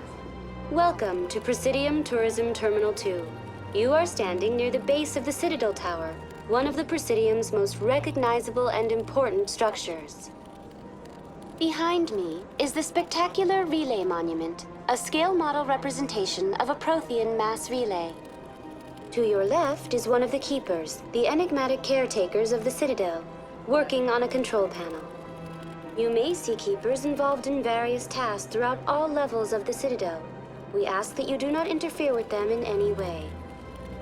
The Keepers are essential to the smooth operation of the Citadel. Obstructing their daily work will result in harsh penalties, including incarceration and rehabilitation. Tell me about the Relay Monument. Discovered by the Asari who first arrived at the Citadel, the Relay Monument is one of the station's most interesting and controversial features. What is the meaning behind this striking piece of art? Is it a tribute to Prothean vanity? A reminder of their conquest of the galaxy through mass relay technology? Or perhaps it is a symbol of unity, a Prothean acknowledgement that the relays would eventually lead other species here to the Citadel. No one can say for sure, making the Relay Monument a favorite topic of discussion among academics and scholars. Tell me about the Citadel Tower. Housing both the Council chambers and Citadel control, the tower is one of the most important buildings on the station. Access to these areas is restricted to those with the appropriate clearance. What happens in Citadel Control? Citadel Control handles all incoming and outbound transit. Every ship within 2,000 kilometers of the Citadel is under the jurisdiction of Citadel Control. At peak capacity, they are responsible for monitoring upwards of 1,000 vessels. I'd like to hear more about the Council chambers. The business of the Council, which often has far-reaching effects on the galactic community, is conducted in a room at the apex of the Citadel Tower. The Council chambers themselves are truly a magnificent sight to behold, though few get to experience the view in person. Typically, only the councilors, ambassadors, and high-ranking officials, along with various support staff, are allowed access. I'm scheduled to have an audience with the Council. Only a handful of visitors to the Citadel are ever granted that privilege. I would be jealous, but that is outside the scope of my programming. What if someone has business with the Council? The average citizen must go through the proper channels if they wish an audience with the Council. This is usually arranged through their respective ambassadors. Even then, few are given access to the actual Council chambers. In most cases, the ambassador acts on behalf of the citizen. I'd like to know more about the Keepers. Little is known about these peaceful servants of the Citadel, though they are essential to the operation and maintenance of the entire station. Citadel regulations protect the Keepers against interference during the performance of their tasks. Failure to comply will result in harsh penalties. Keepers can be seen in all sections of the Citadel, but are typically found in and around the tower. Any particular reason there are so many Keepers in this area? The Keepers do not communicate with other species. It is assumed, however, that the tower houses the Citadel's primary control systems. Many of the station's systems, such as navigation and life support, function automatically. It is believed the Keepers operate those systems from inside the tower's inaccessible core. The Keepers also make frequent appearances in the Council chamber itself, though they appear to be just passing through on their way to some other destination. That's all for now. Thank you for using Avina. Have a pleasant day. Please do not disturb the Keepers.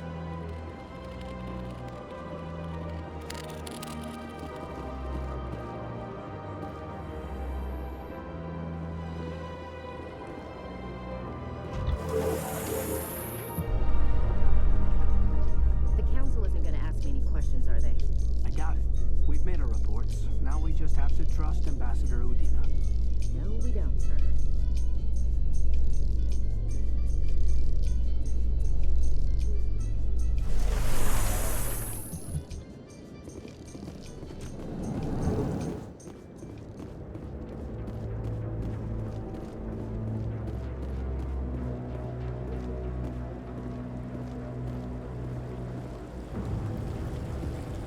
Saren's hiding something. Give me more time. Stall them. Stall the Council? Don't be ridiculous. Your investigation is over, Garrus.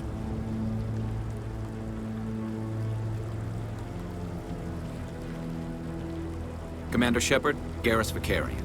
I was the officer in charge of the CSEC investigation into Saren. Who were you just talking to? That was Executor Palin, head of Citadel Security, my boss. He'll be presenting my findings on Saren to the Council. Come across anything I should know about? Saren's a Spectre. Most of his activities are classified. I couldn't find anything solid, but I know he's up to something. Like you humans say, I feel it in my gut. I think the Council's ready for us, Commander. Good luck, Shepard. Maybe they'll listen to you.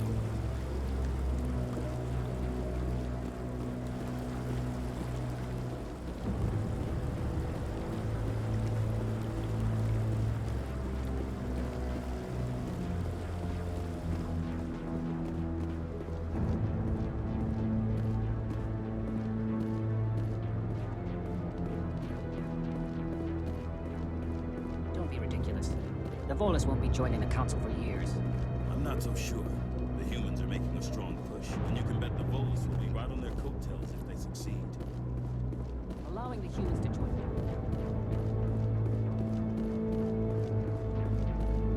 No, I'm waiting to... Commander?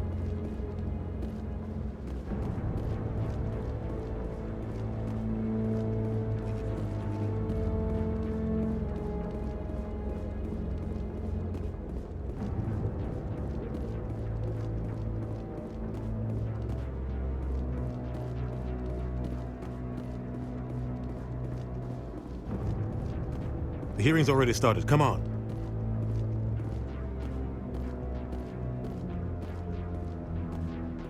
The Geth attack is a matter of some concern, but there is nothing to indicate Saren was involved in any way. The investigation by Citadel security turned up no evidence to support your charge of treason. An eyewitness saw him kill Nihilus in cold blood. We've read the Eden Prime reports, Ambassador. The testimony of one traumatized dock worker is hardly compelling proof. I resent these accusations. Nihilus was a fellow Spectre and a friend. That just let you catch him off guard. Captain Anderson, you always seem to be involved when humanity makes false charges against me. And this must be your protege, Commander Shepard, the one who let the beacon get destroyed. You're the one who destroyed the beacon. Then you tried to cover it up.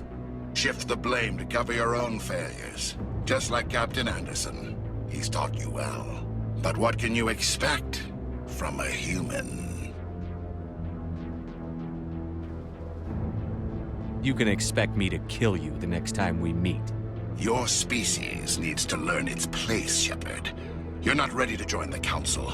You're not even ready to join the Spectres. He has no right to say that. That's not his decision. Shepard's admission into the Spectres is not the purpose of this meeting. This meeting has no purpose. The humans are wasting your time, Counselor, and mine.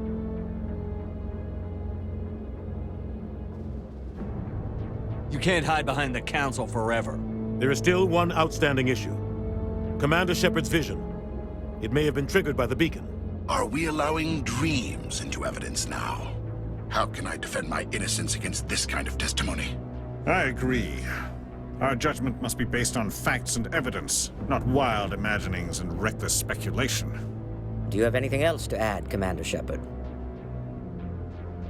You've made your decision. I won't waste my breath.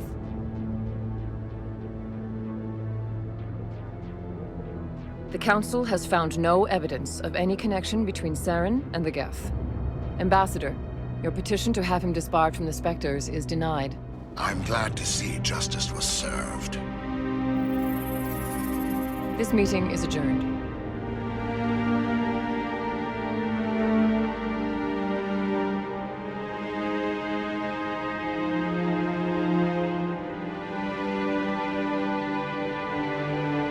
It was a mistake bringing you into that hearing, Captain. You and Saren have too much history. It made the Council question our motives. I know Saren. He's working with the Geth for one reason. To exterminate the entire human race. Every colony we have is at risk. Every world we control is in danger. Even Earth isn't safe. Tell me about this history between you and Saren. I worked with him on a mission a long time ago. Things went bad. Real bad. We shouldn't talk about this here. But I know what he's like. And he has to be stopped. We need to deal with Saren ourselves. As a Spectre, he's virtually untouchable. We need to find some way to expose him. What about Garrus, that CSEC investigator? We saw him arguing with the Executor. That's right. He was asking for more time to finish his report. Seems like he was close to finding something on Saren. Any idea where we could find him? I have a contact in CSEC who can help us track Garrus down. His name is Harkin. Forget it. They suspended Harkin last month, drinking on the job. I won't waste my time with that loser. You won't have to. I don't want the Council using your past history with Saren as an excuse to ignore anything we turn up. Shepard will handle this. I'll take care of it. I need to take care of some business. Captain, meet me in my office later. Harkin's probably getting drunk at Cora's Den. It's a dingy little club in the lower section of the wards. I thought you said he was a drunken loser. Couldn't hurt to go talk to him. Just be careful. I wouldn't call him reliable. You and Saren have a history. What happened? About 20 years ago, I was part of a mission in the Skillian Verge. I was working with Saren to find and remove a known terrorist threat. Saren eliminated his target, but a lot of people died along the way. Innocent people.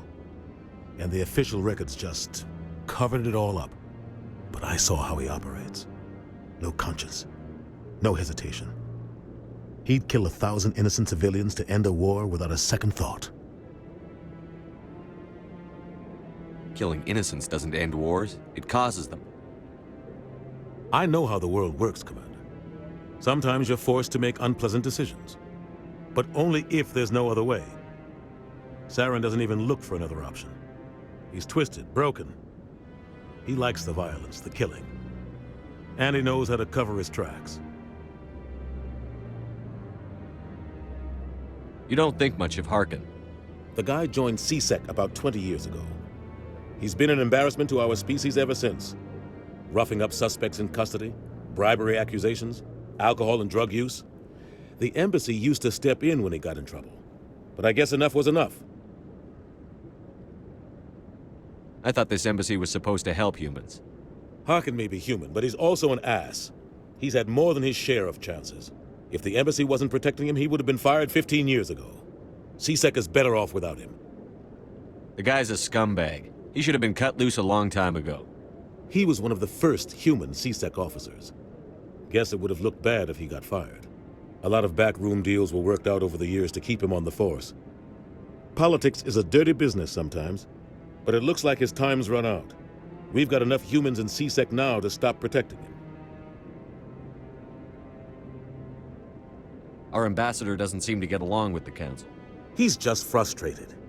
The Council's always preaching that we need to be part of the galactic community. But for them, it's a one-way street.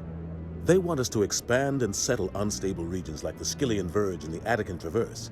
But when we run into trouble, they don't want to help us out. Everyone knows it's only a matter of time until we get a seat on the Council.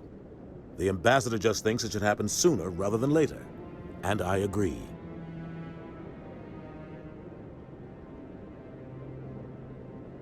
Who cares if we get a seat on the Council? What's the big deal? If the Council passes a ruling on an interstellar matter, we have to follow it. We don't have the fleets or political allies to defy them. Once we get a seat on the Council, we'll be able to influence those rulings, protect our own interests. No more jumping through hoops whenever we want something. Take this mess we're in now. If humanity had a seat on the Council, we'd just send the Citadel fleet out to take care of Saren and his Geth. Problem solved. Maybe they'd let us join the Council if we were more willing to cooperate with the other species. Of course they would.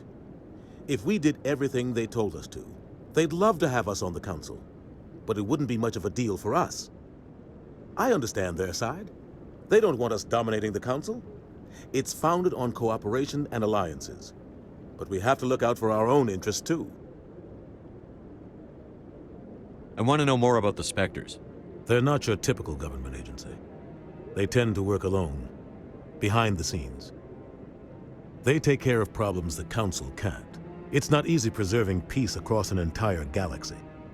The Council prefers to use diplomacy and negotiation. But sometimes more extreme measures are needed. How do they decide who becomes a Spectre? You can't just apply to join. There's no training program. Spectres aren't made. They're born. The Council's always looking for exceptional individuals.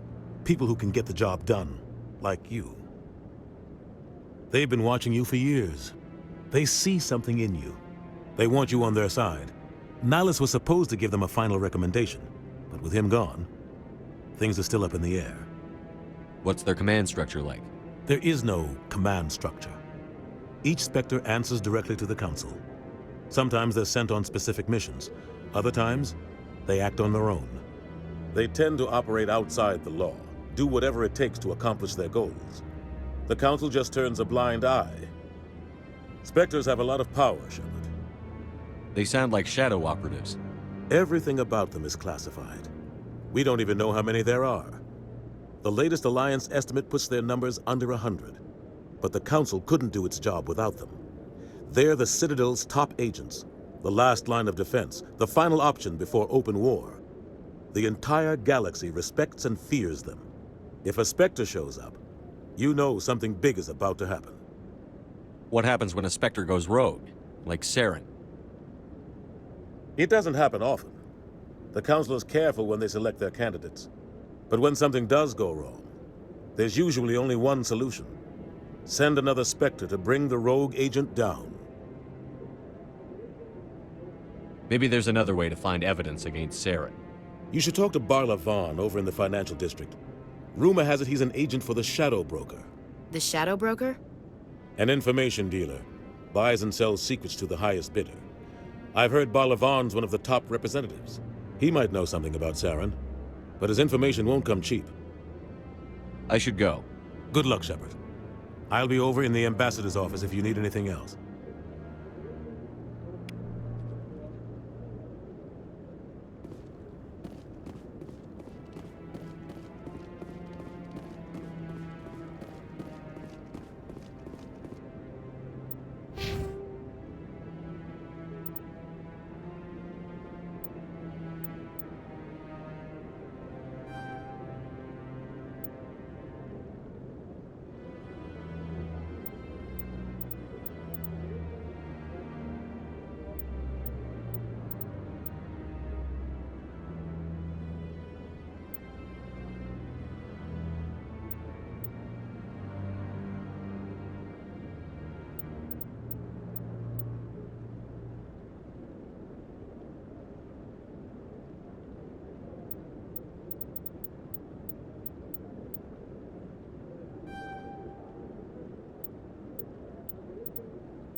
That guy's up to something. What guy? What? Oh, no, I wasn't. Never mind.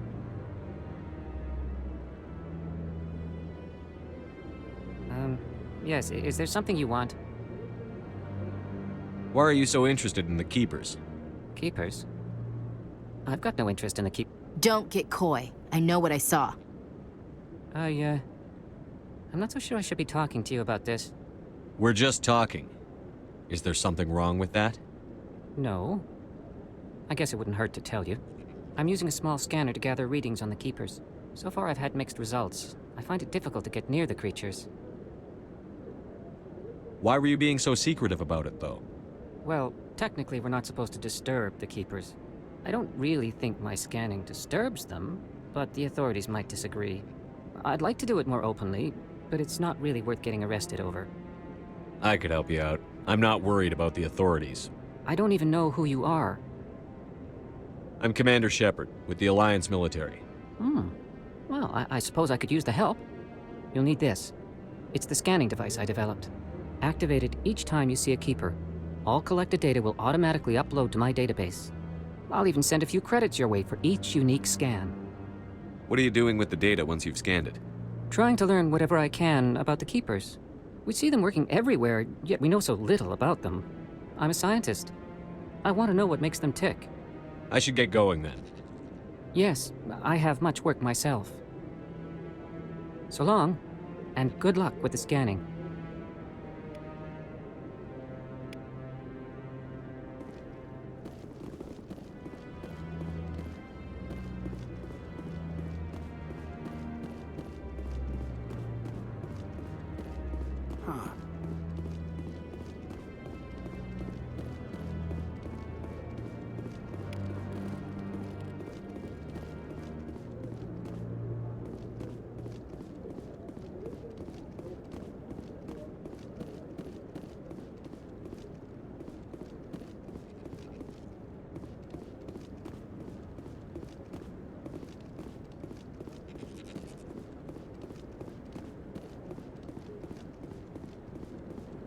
No, Commander?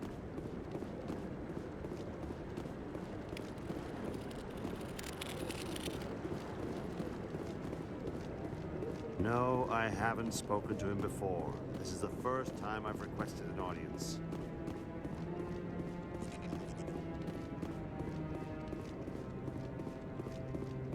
Maybe. But I wouldn't believe everything you hear. That's just it. I'm hearing it everywhere. It's not just ice.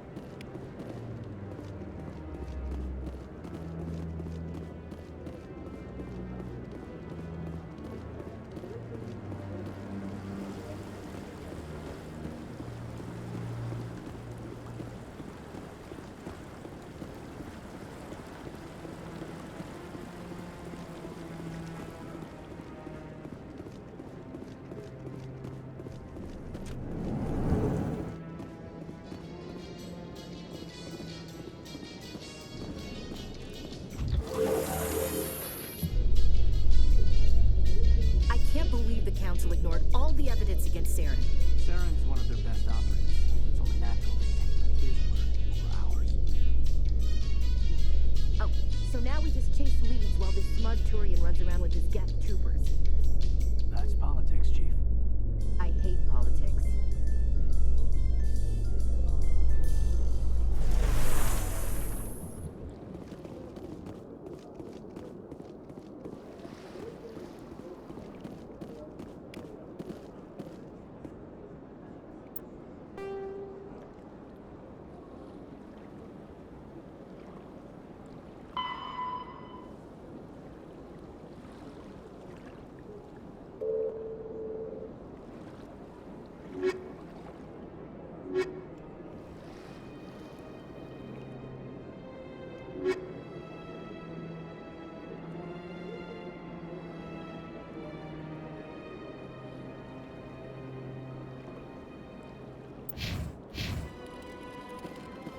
Please do not disturb the keepers.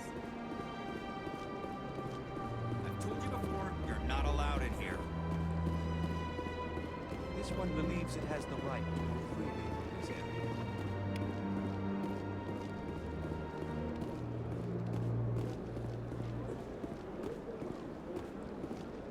That Hanar refuses to listen to reason. Why can't it act in an orderly and lawful manner? Are there laws being broken here? I am not unreasonable. The Hanar is free to spew its nonsense once it purchases an evangelical permit.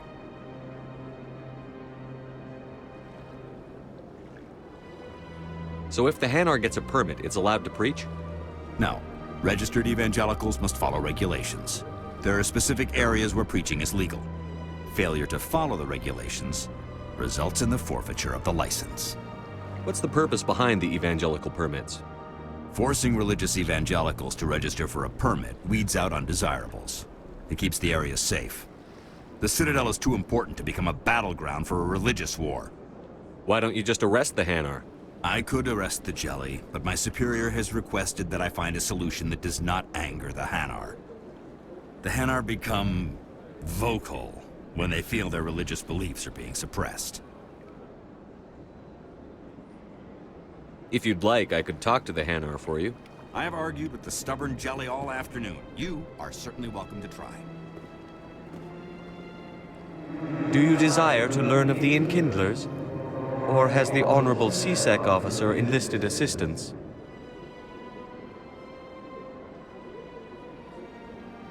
What's going on here? The CSEC officer requests that this one purchase an evangelical permit to spread the truth of the Enkindlers.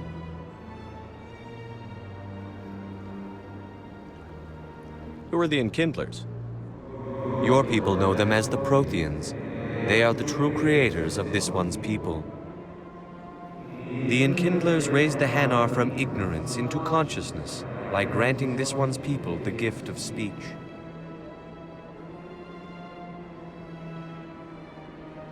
If that's all the CSEC officer wants, why not just buy the permit? The truth of the Enkindlers is universal. This one humbly believes that the truth should not be suppressed.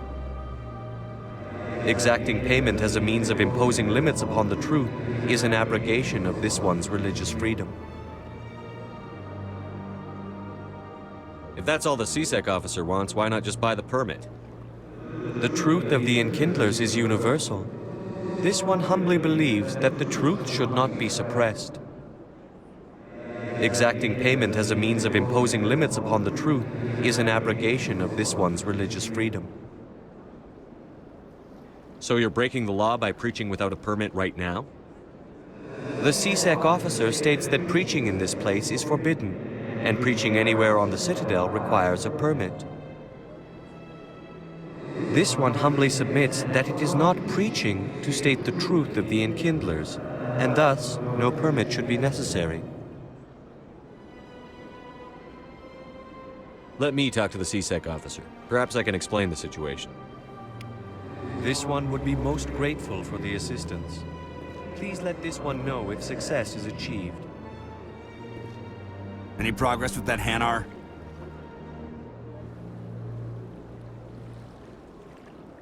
I think you should let the Hanar preach in the Presidium. The Presidium is a place of culture and respect. It should not be filled with zealots shouting their idiocy. Why should the jellies get special treatment? Every other species understands and obeys the laws. If I purchased the evangelical permit myself, would that take care of things? As long as it stays in approved areas once it has the permit, yes. That would solve the issue for me. I'll be back. I don't care what you have to do. Just get rid of that Hanar. Has the CSEC officer been assuaged? I'll keep working on it. This one will continue to spread its message. Any progress with that Hanar? You're suppressing that Hanar's religious freedom. I want you to stop. I should have known that a human wouldn't respect the laws of the Citadel. Why should the jellies get special treatment? Every other species understands and obeys the laws. I'll be back. I don't care what you have to do. Just get rid of that Hanar.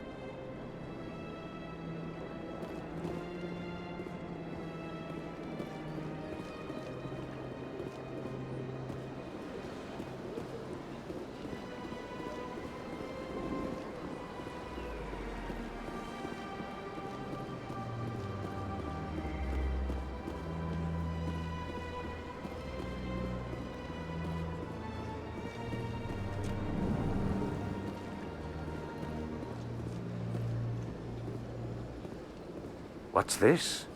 One of the Earth Clan. Ah, a very famous one, yes? You are the one called Shepherd.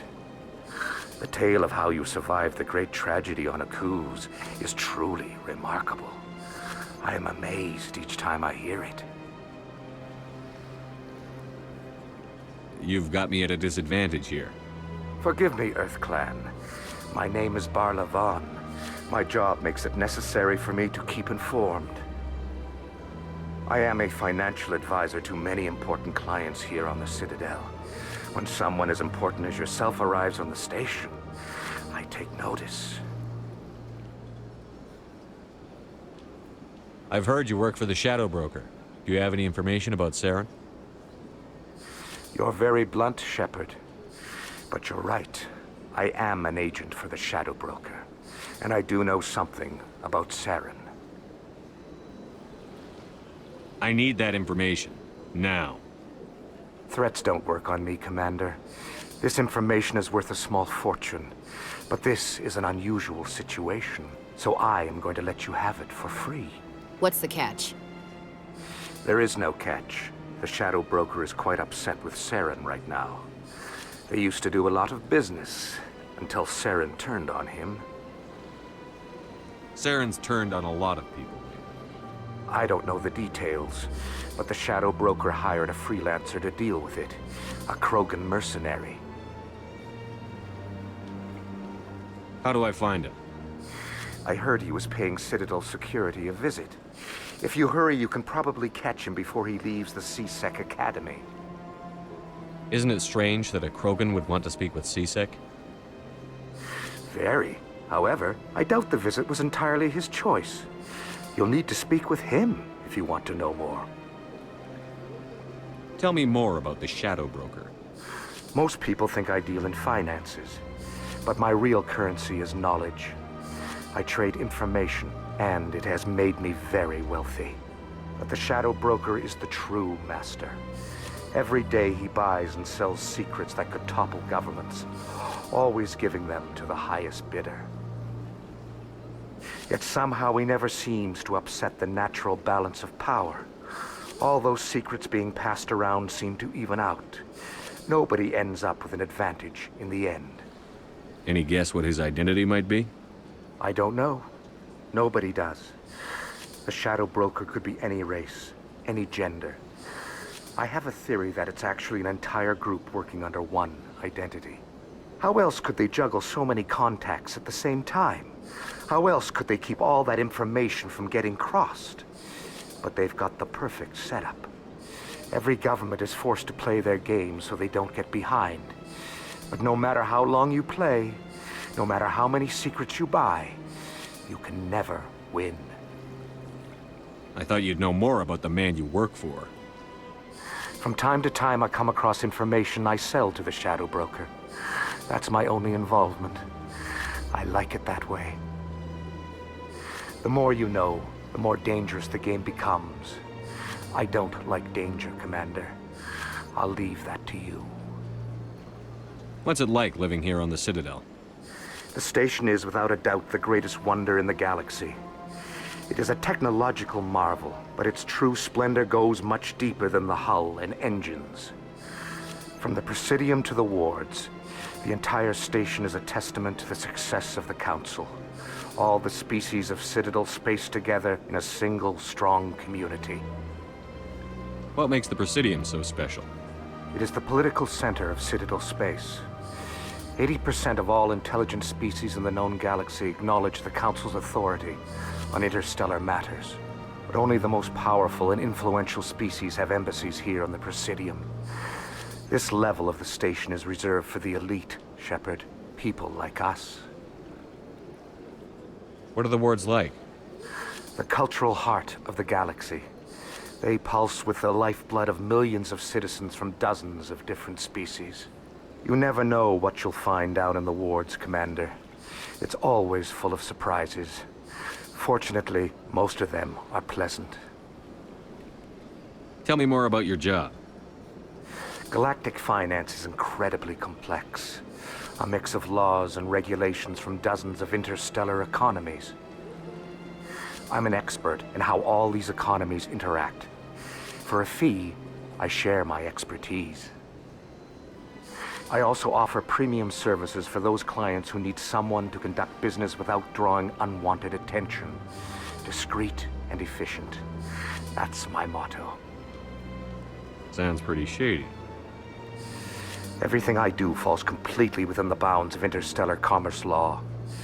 Even so, many of my clients would prefer their transactions remain undisclosed.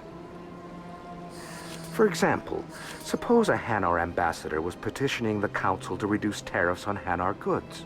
How would it look if he had money invested in a Hanar exporting company? Even if his true motives were to help his people, he would be accused of advancing the petition for his own personal gain. I can keep his personal finances private. Still sounds shady to me.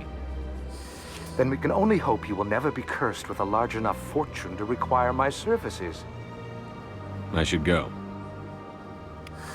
Goodbye, Commander.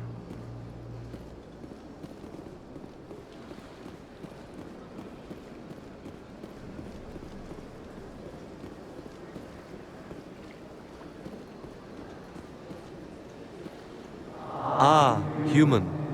This one is greatly pleased to see you here in my decadent emporium. Who are you?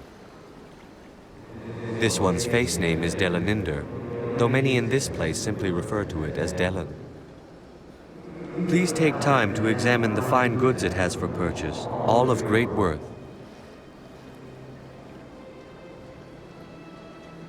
Who are you? This one's face name is Delaninder, though many in this place simply refer to it as Delan. Please take time to examine the fine goods it has for purchase, all of great worth. Why do you refer to yourself as this one and it? for the same reason that humans are so inquisitive. It is part of our culture. Specifically, Hanar only refer to themselves in the first person with family or intimates. And we rarely do so with other species. It is just our way. What exactly do you sell? Only the finest and most luxurious items that credits can buy. This one is able to procure almost any item the human would desire, for a price, naturally. I'd like to see these rare and wonderful items. Oh, this one is pleased to do so, human. You will not be disappointed.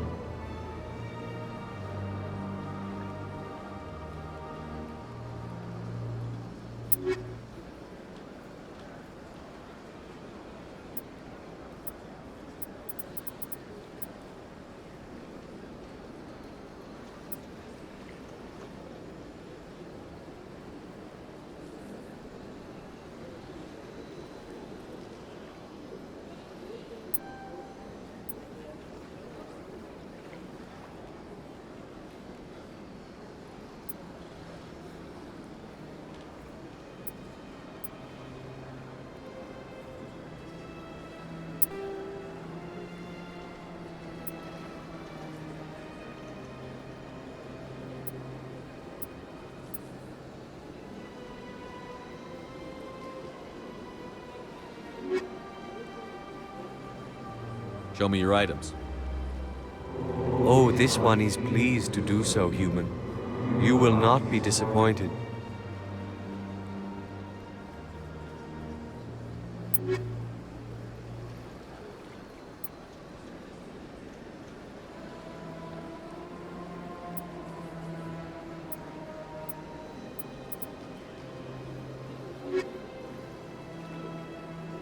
Commander, it is good to see you again.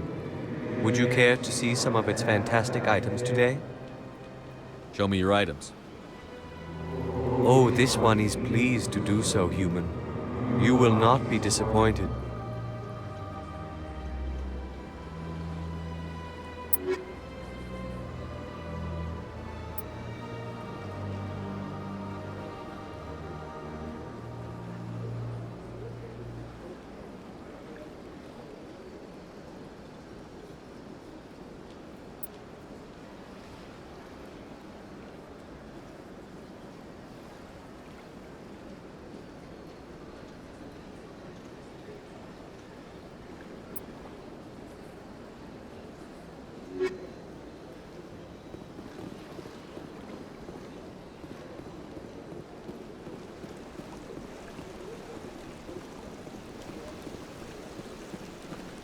Welcome to Presidium Tourism Terminal 3.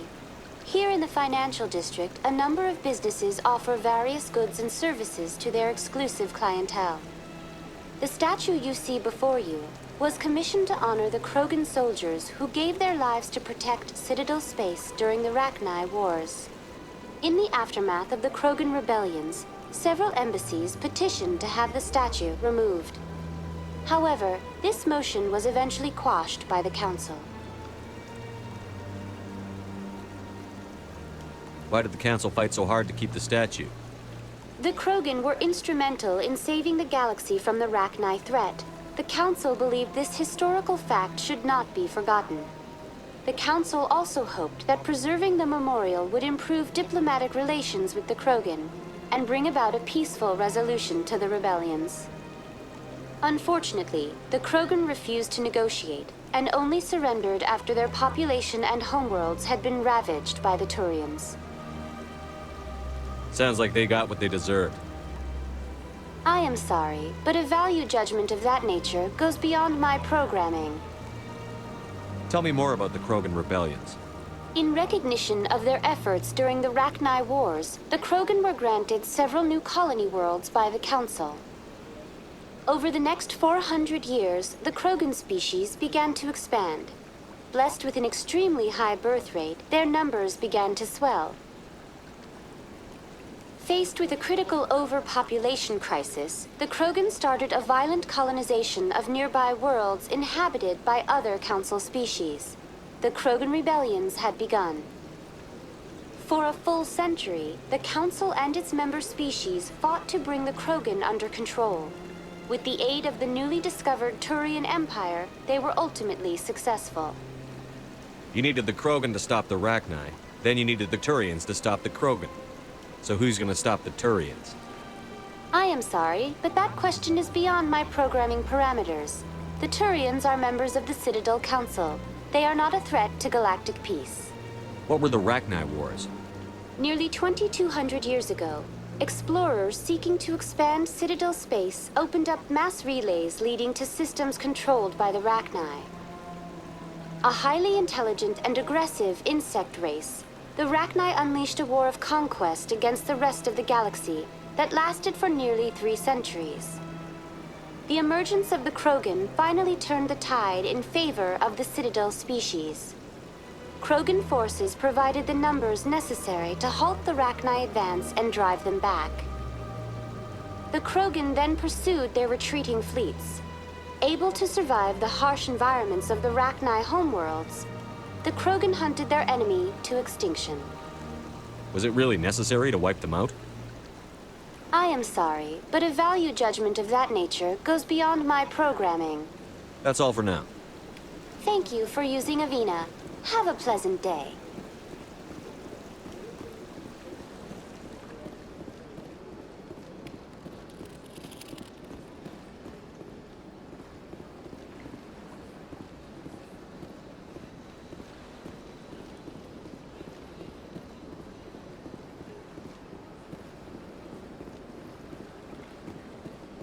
That's nothing.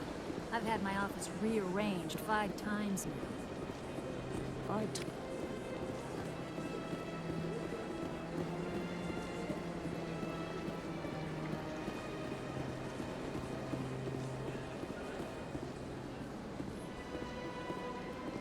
Welcome. I am Naylina. I don't recognize you as one of our expected clients today. Would you like me to see when the consort will be able to meet with you? Can't I just go in? I'm afraid not. Yeah, you must understand there are many who seek the consort services. But if you wish to leave your name, she'll make every effort to meet with you. What is the consort? What does she do? It's difficult to explain. She's many things to many people, and something different for each. Some seek her for advice, some for entertainment, others still for pleasure. Most of the time, our clients won't realize what they were seeking until after she has provided it for them. You make her sound like some kind of oracle. No, not in the usual sense. She's merely a woman with remarkable compassion and a generous spirit. I suggest you make an appointment and see for yourself. What do you do here, Naylina? I'm one of the consort's acolytes. Many of the people here today will not see the consort, but they expect to be attended to just the same. It's our job to ensure that they leave contented. What exactly do you attend to? Well, each acolyte has her unique abilities. Some soothe with song, others with conversation. As much as possible, we seek to match the needs of our clients to the skills of our acolytes. My specialty is touch. My fingertips can find every tension point in your body and relieve it. I'd like to try out your services. Excellent. I'll add you to our client list. We should be able to see you in 3 or 4 months. Nobody's worth that much of a wait. Well, that's not for me to judge. I have your name and you'll be contacted. Is there anything else? I think I'm done here. Oh, well, I hope you'll return again in the future. We always enjoy seeing new clients. Naylina. Yes, Shaira? Send the commander up to see me. I wish to speak with him. Yes, of course, mistress.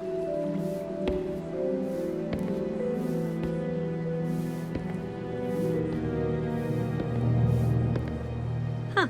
It appears the consort has taken notice of you. She'd like to meet with you now.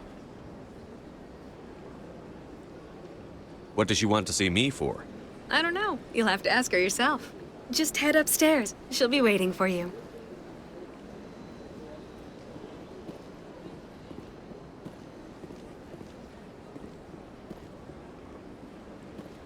I see even the humans find the consort irresistible.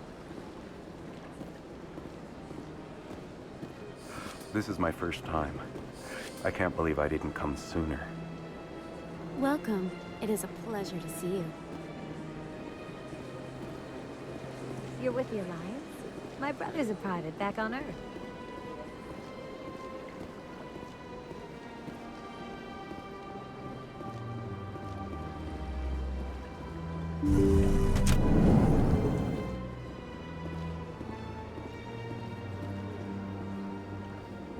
That is close enough, Commander. I've heard a great many things about you since your arrival here in our Citadel. I don't like people spying on me. I apologize, Commander. I make it my business to know when important people arrive on the station. Many of them become clients. But that is not why I asked you here. I have a certain problem that could use your expertise. Tell me about this problem you're having.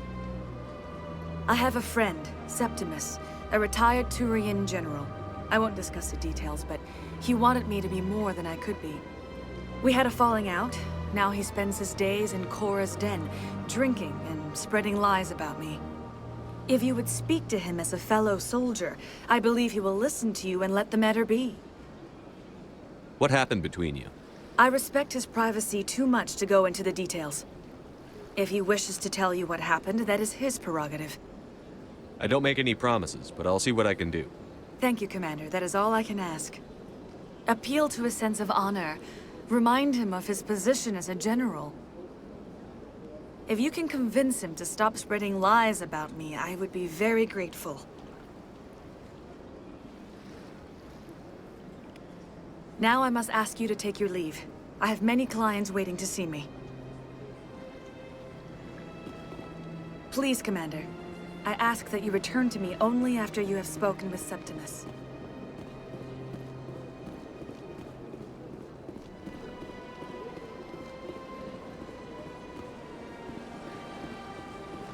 I have to admit I'm a little nervous.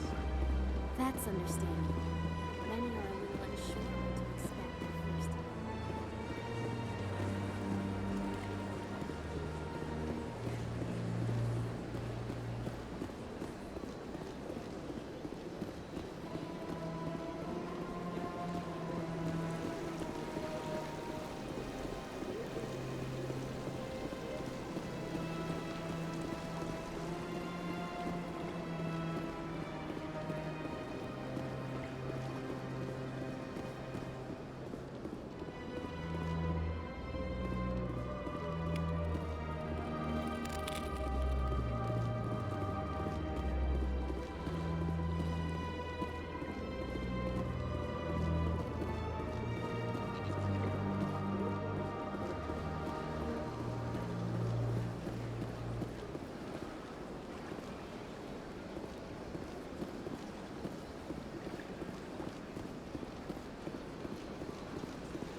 In light of the recent attack on Eden Prime, many colonial investors are pulling their support for future projects.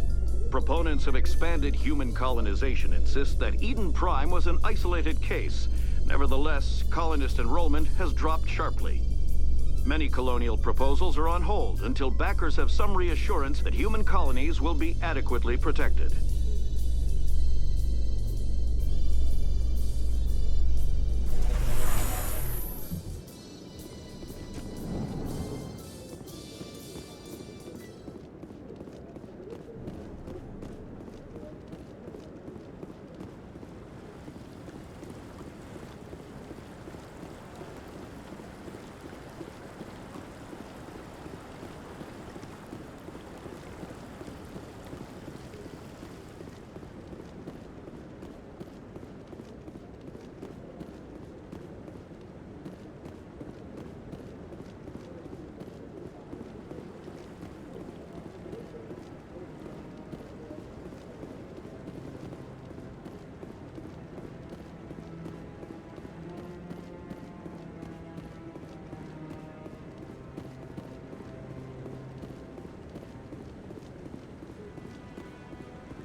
Commander.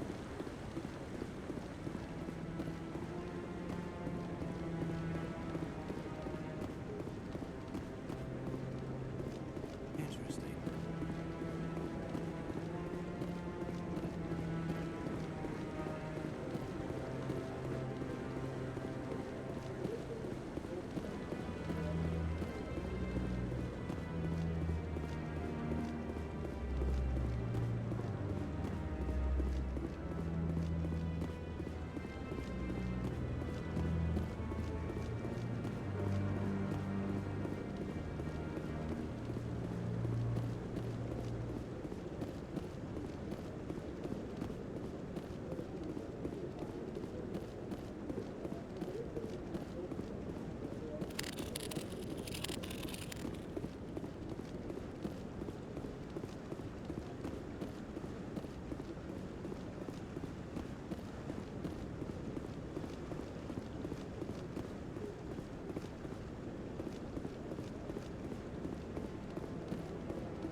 A Solarian excavation team has run into an unexpected problem after unearthing a Prothean dig site. Hanar protesters have blockaded the dig site, claiming that artifacts of the Enkindlers, as the Hanar call them, should not be disturbed. The excavation team has appealed to Hanar representatives on the Citadel to reach a diplomatic solution.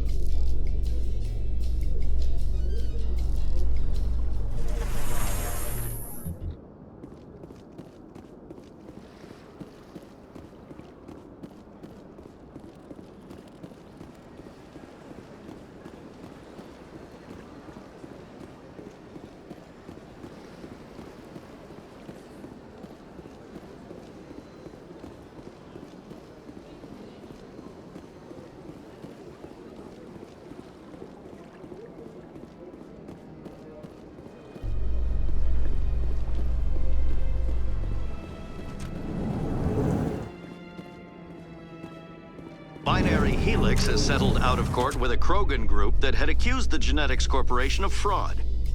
The Krogan group had contracted Binary Helix to perform studies with a long-range goal of curing their genetic sterilization. The group later sued for a return of investment money when the study produced no viable results.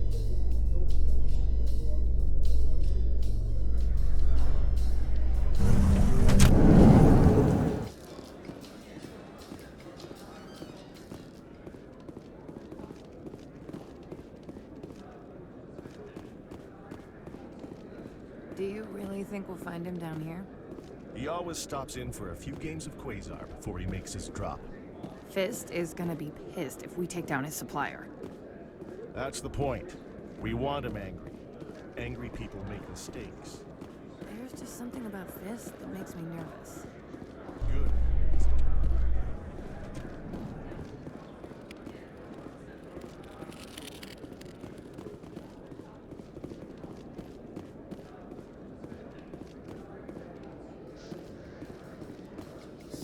How you holding up, Lieutenant? Not too bad. No headaches worth mentioning lately. Maybe I'm getting used to the strain. Maybe you've just got a good stress release. I know that knocking the Geth on their synthetic asses gets rid of my headaches.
Hello there. Welcome to Moorland's famous shop. You want many good supplies, yes?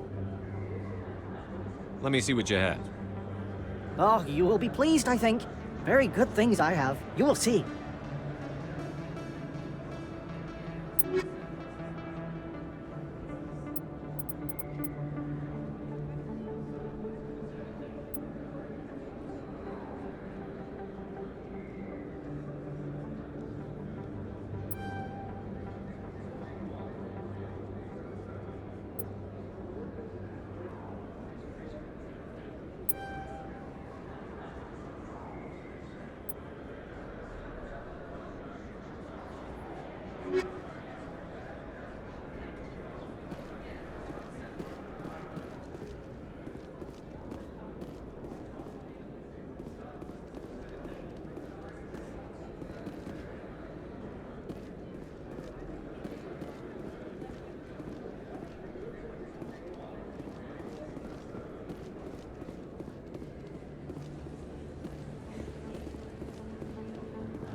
Is that really? Wow, it's you. You're Commander Shepard, the hero of Eden Prime. I am so honored to meet you. Nice to meet you. And you are? My name is Conrad. Conrad Werner. They say you killed more than 100 Geth on Eden Prime. They say a lot of things. I was too busy killing them to count. Hey, I know you're probably busy, but do you have time for a quick autograph?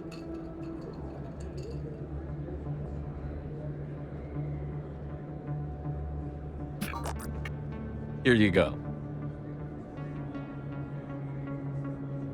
Thanks. I really appreciate it. My wife is going to be so impressed. I'll let you get back to work. But next time you're on Earth, I'd love to buy you a drink. Thanks again!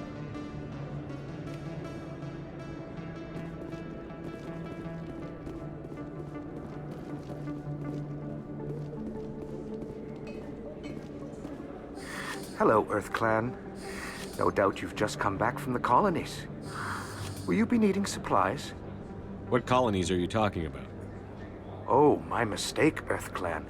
I assumed... It doesn't matter. Pharos? Noveria? Well, if you haven't heard of them yet, I'm sure you will soon. But it doesn't matter where you hail from. My goods are available to all. What can you tell me about Noveria? The corporate capital of the Attican Traverse. Very cold. Very snowy. I don't get too many clients from there. They all have their own private suppliers. I'd like to know more about Pharos. It's an old Prothean world. Their buildings still litter the surface. The humans aren't the first to colonize it, but they are the most recent. I just realized I haven't heard from my contact on that planet for some time. Ah, well, I'm sure he's fine. Show me what you've got. Most excellent. I am sure you will find something pleasing.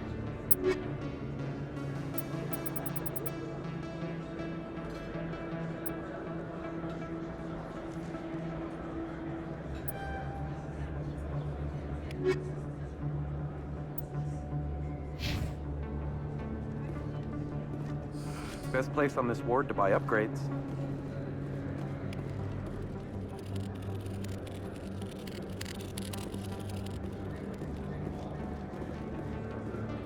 I don't think you bought this here. I don't sell this model. Look, I know it was you. I remember your face. Really, that's impressive. Usually you humans can't tell one turn from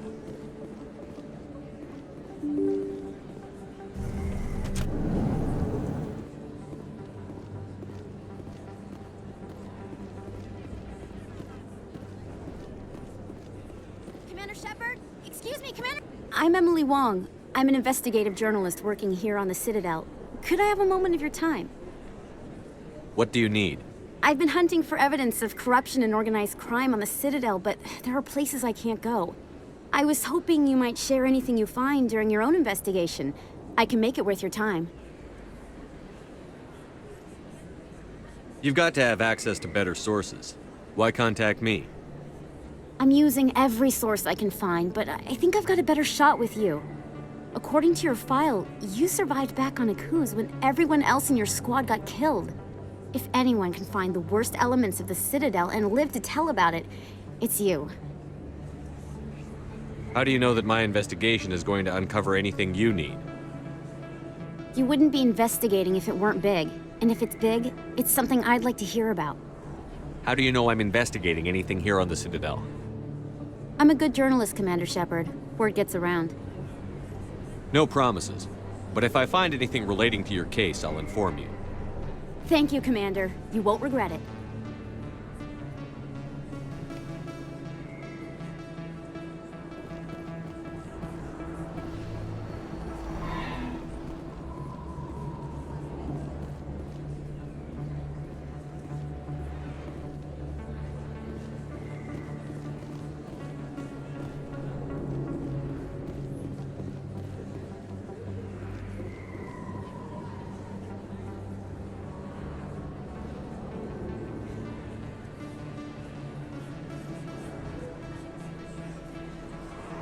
Place. That your professional opinion, sir?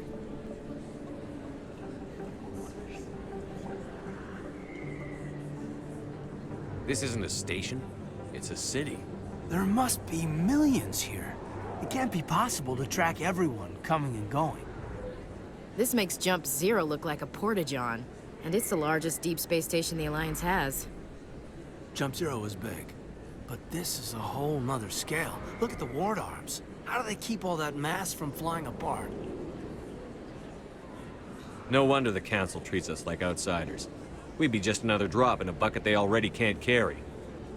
They must figure us for one more gang of F&Gs looking for a handout.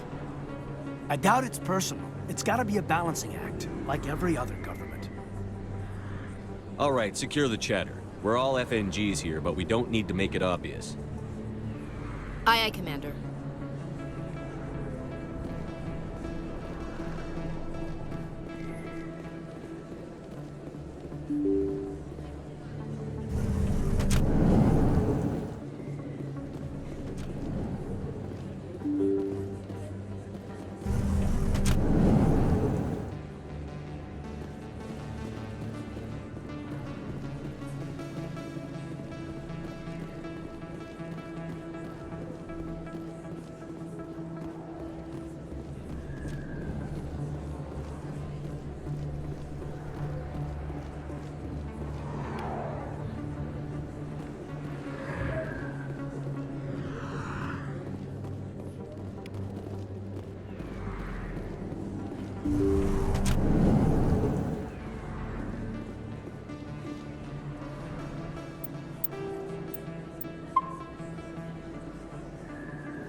Hello there, Commander.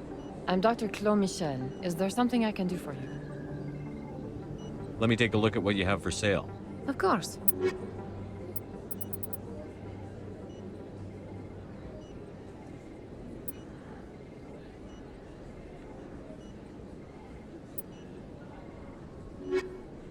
Yes, Commander. Is there something I can do for you? You're a doctor. How did you end up here on the Citadel? My parents brought me here when I was young. My father was a medic with the Alliance. I chose to keep the medical tradition alive, but not the military. Fixing up wounded soldiers isn't my idea of fun. I'll be going now. Goodbye, Commander. Nice talking to you.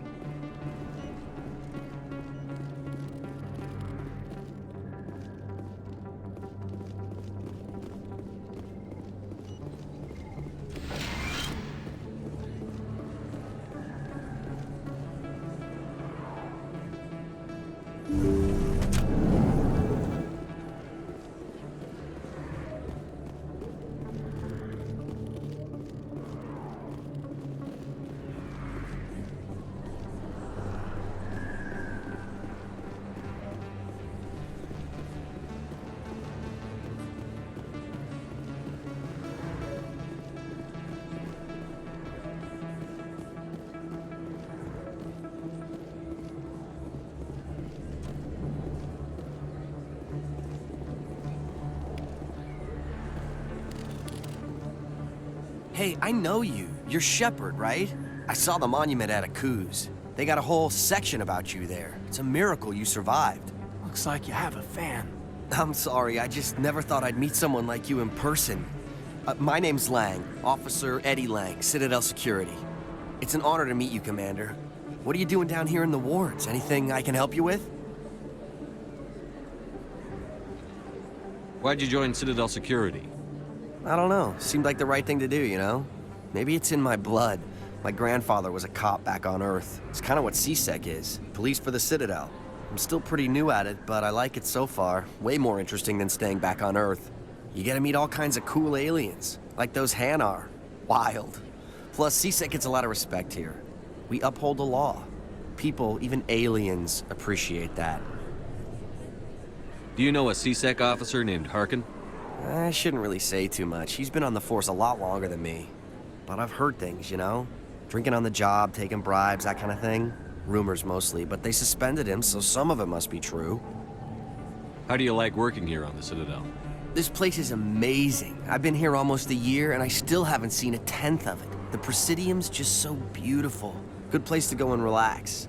But I really like it here down in the wards. There's always something going on somewhere. Like that new club they just opened a few months ago, Flux. Wicked scene in there, Commander. You should check it out when you have some time. What do you know about the Spectres? Just the stuff they show in the vids. They always make them out to be super agents on secret missions to save the galaxy. I know it's not really like that, though. Some of the other CSEC guys don't like them too much. Figure they shouldn't be able to operate outside the law. But if they were so bad, the Council wouldn't use them, right? I have to go. Right. You're probably real busy. Well, see you around, Commander.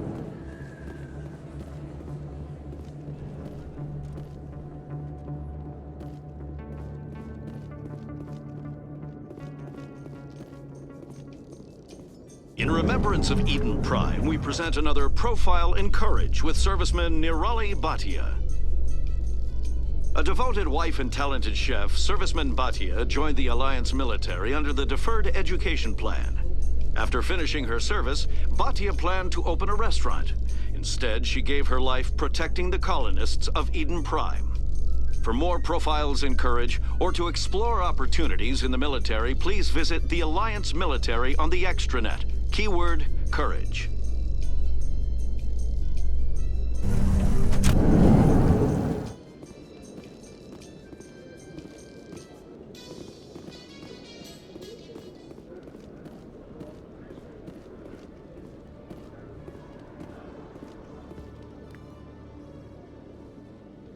Witnesses saw you making threats in Fist's bar. Stay away from him. I don't take orders from you. This is your only warning, Rex. You should warn Fist. I will kill him. You want me to arrest you? I want you to try.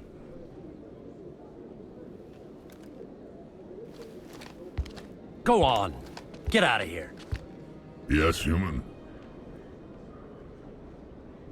I'm trying to bring down Saren. Barlavon said to talk to you. Barlavon is a wise man. We may share a common goal, human. Enlighten me. I've been hired to kill the owner of Korra's Den, a man named Fist. He did something very foolish. What did he do? He betrayed the Shadow Broker. A Quarian showed up here on the Citadel. She was on the run. She wanted to trade information for a safe place to hide, so she went to Fist. He promised to arrange a meeting between her and the Shadow Broker. Instead, he contacted Saren. What does Saren have to do with this? Well, the Quarian has something that connects Saren to the Geth. He paid Fist a small fortune for her. If we get our hands on that evidence, we can prove that Saren's a traitor. And the Council will have to listen to us. Where's the Quarian now? Last I heard, Fist still had her. Probably somewhere inside his club. You help me kill Fist, she's all yours. I want to know more about your employer. Can't tell you much. All I got was a coded message with the details of the job. Standard procedure. What about Garrus, that Turian? He wants to take Saren down too. He might come in handy. He was here just before you showed up. Said he was going to follow up a lead on his investigation.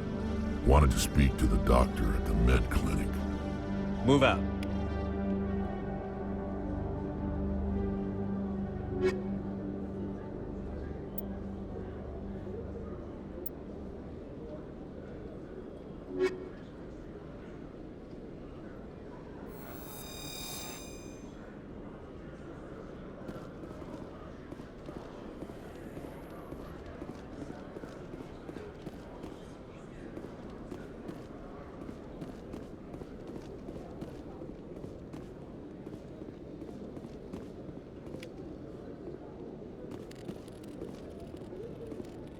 One sec, looking you up.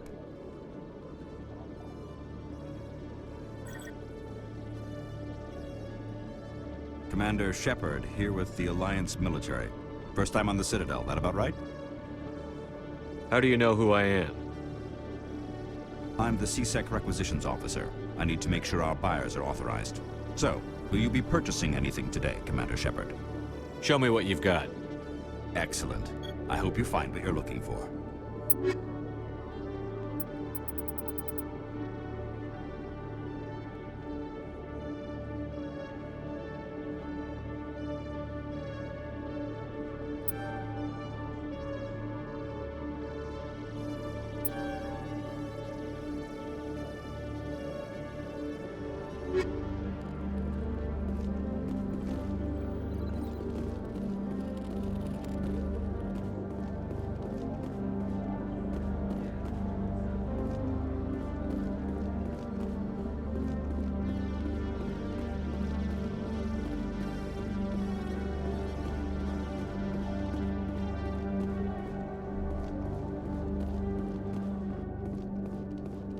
Okay, Jalene. Let me get this straight. Your business partner, Shorban. He's threatened you? Well, no, not exactly. But he wants to meet with me. I think he's going to kill me. And why do you think that? I can't really get into the details. But Shorban will kill me if I leave here unprotected. I can't help you. Not unless you give me something more to go on. I can't. I'm sorry. Hey there! Oh, you're not C-Sec, are you? Did you want something? What were you trying to explain to the officer before? My colleague is trying to kill me, and I thought we were friends. How do you know he wants you dead? He's changed. He won't talk to me at work anymore, and he started following me. Yesterday, he followed me all the way home, just waiting for a chance. I don't care what anyone thinks. He wants me gone. I know it. Is there something I can do? Talk to your friend, maybe? Would you? That's all I want. Someone to talk to him. Tell him to leave me alone. He thinks he can just push me around, but you'll show him, won't you? Just tell me where he is and I'll go find him. Oh, right. Well, he wanted to meet with me down in the wards near the markets. He said he just wanted to talk, but I know better. His name's Shorban. He's a Solarian. You shouldn't have any trouble. He's just a scientist. Shorban. That's the guy who asked us to scan the Keepers. The Keepers? Well, even more reason to go after him. That's against regulations. I better look into this right away. Find out what he's up to. Anything's possible with Shorban these days. Well, good luck.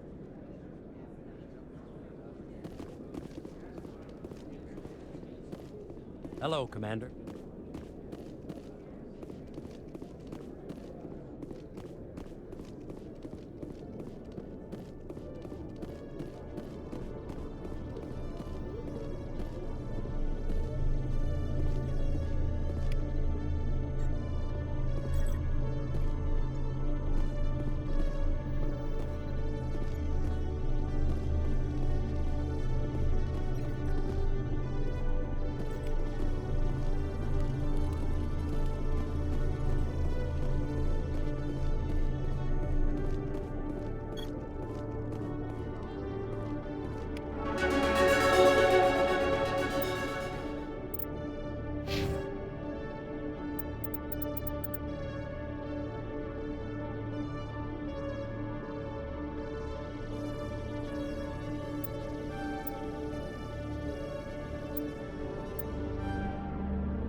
announces Kit has announced plans to direct Hamlet with L-Corps cast members. The production will open dramatic theater to the L-Corps with a Hamlet who uses L-Corps body language and pheromones. Kit claims that he's also excited by giving a human audience the chance to judge Hamlet by his deeds and not his emotions.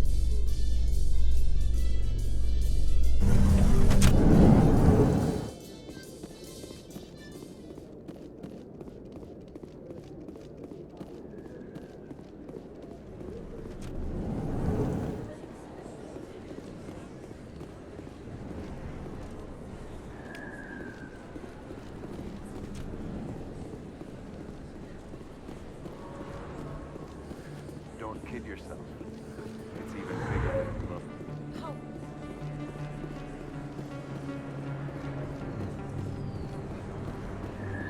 I didn't tell anyone, I swear! That was smart, Doc.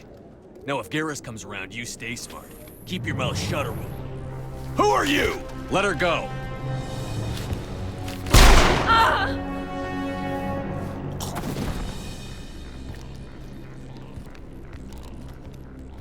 Hostile contact!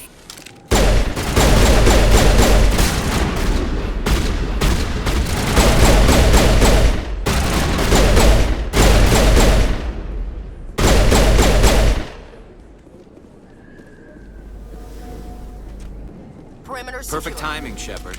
Gave me a clear shot at that bastard. You took him down clean. Sometimes you get lucky. Dr. Michelle, are you hurt? No, I'm okay. Thanks to you. All of you. Why were they threatening you? Who do they work for? They work for Feast. They wanted to shut me up. Keep me from telling Garrus about the Quarian. The one I told you about, Shepard. She must be able to link Saren to the Geth. There is no way the Council can ignore this. Time we paid Fist a visit. This is your show, Shepard. But I want to bring Saren down as much as you do. I'm coming with you. You're a Turian. Why do you want to bring him down? I couldn't find the proof I needed in my investigation, but I knew what was really going on. Saren is a traitor to the Council and a disgrace to my people. Welcome aboard, Garrus. Fist is going to be waiting for us. When we hit him, we better hit him hard.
I never properly thanked you for saving me from Fist's thugs, Commander.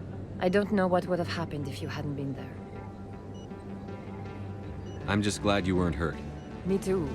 Now, was there anything you needed? You're a doctor. How did you end up here on the Citadel?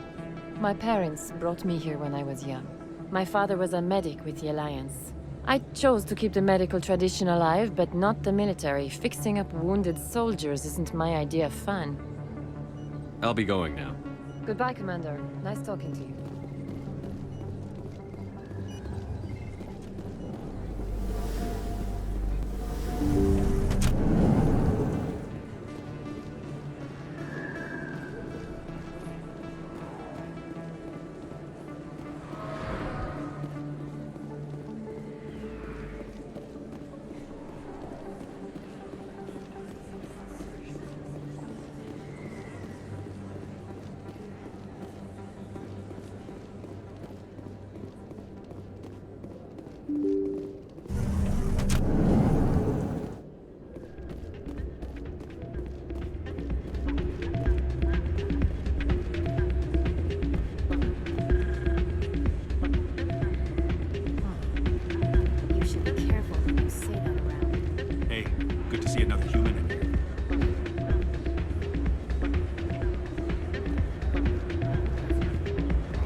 Sorry, I'm kind of busy right now. So, what can I do for you?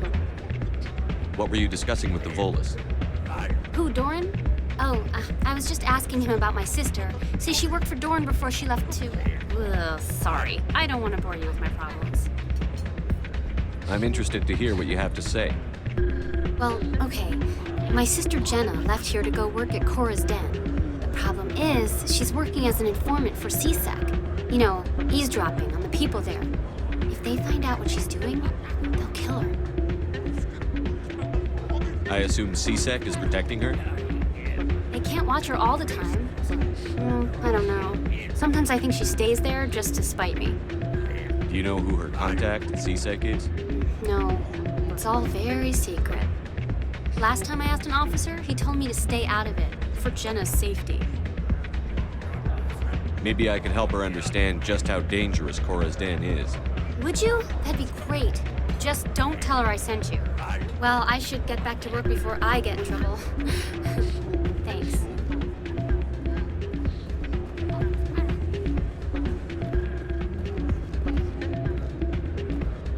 I'm waiting for someone else.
Hello there. Welcome to Moorland's famous shop.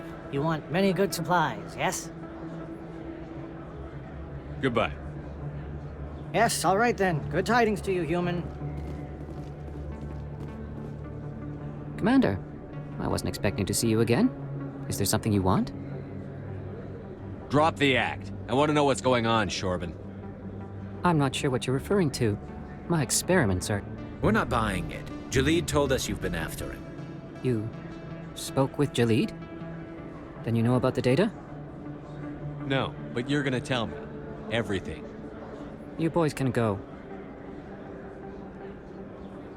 Looks like my plans have changed.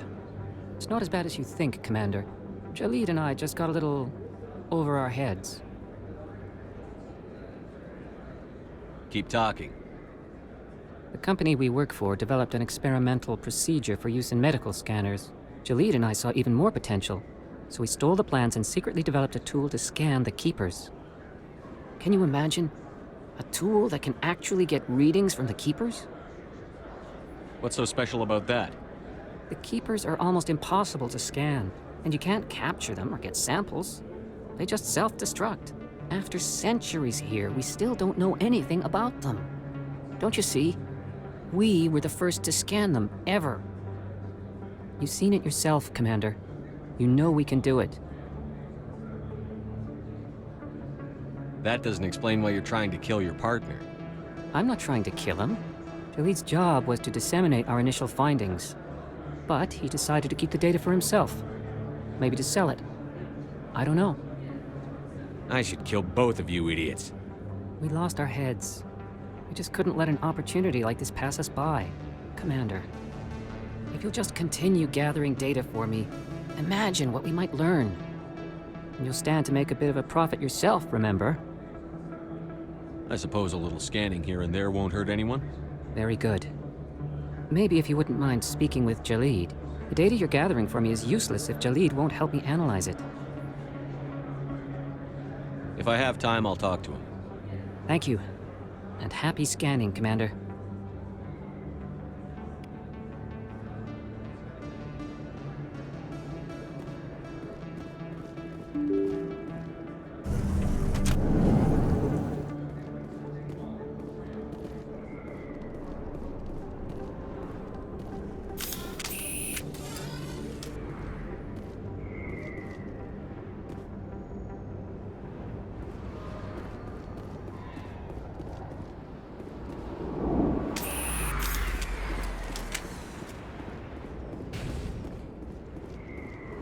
Looks like it's shut down.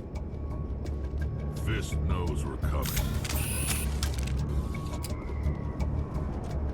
Look out!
got them all.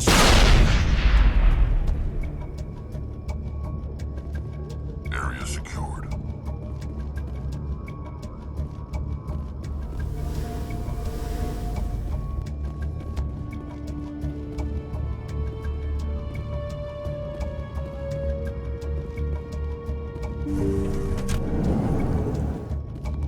Stop right there. Don't come any closer. I'm on it.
Wait! Don't kill me, I surrender! Tell me where the Quarian is, and I won't have to shoot you in the kneecaps. She's not here. I don't know where she is. That's the truth. He's no use to you now. Let me kill him. Wait, I don't know where the Quarian is, but I know where you can find her. The Quarian isn't here, said you'd only deal with the Shadow Broker himself. Face to face? Impossible. Even I was hired through an agent. Nobody meets the Shadow Broker, ever. Even I don't know his true identity. But she didn't know that. I told her I'd set a meeting up. But when she shows up, it'll be Saren's men waiting for her.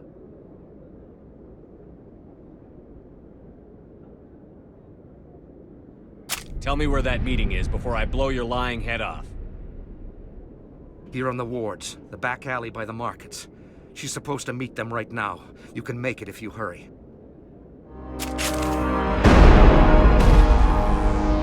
What are you doing? The Shadow Broker paid me to kill him. I don't leave jobs half done. A lot of people died because of him. He had it coming. Now let's move. We have to save that Quarian.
I think we're good, Shepard.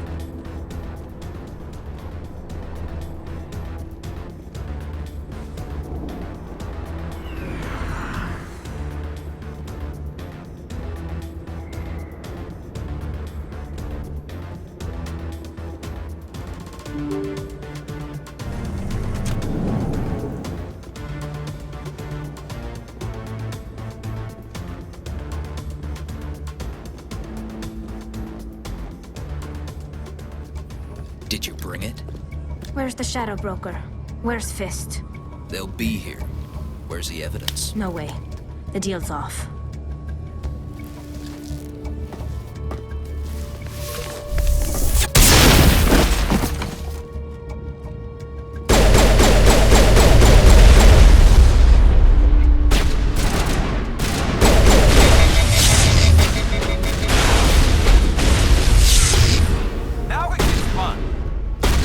Get down!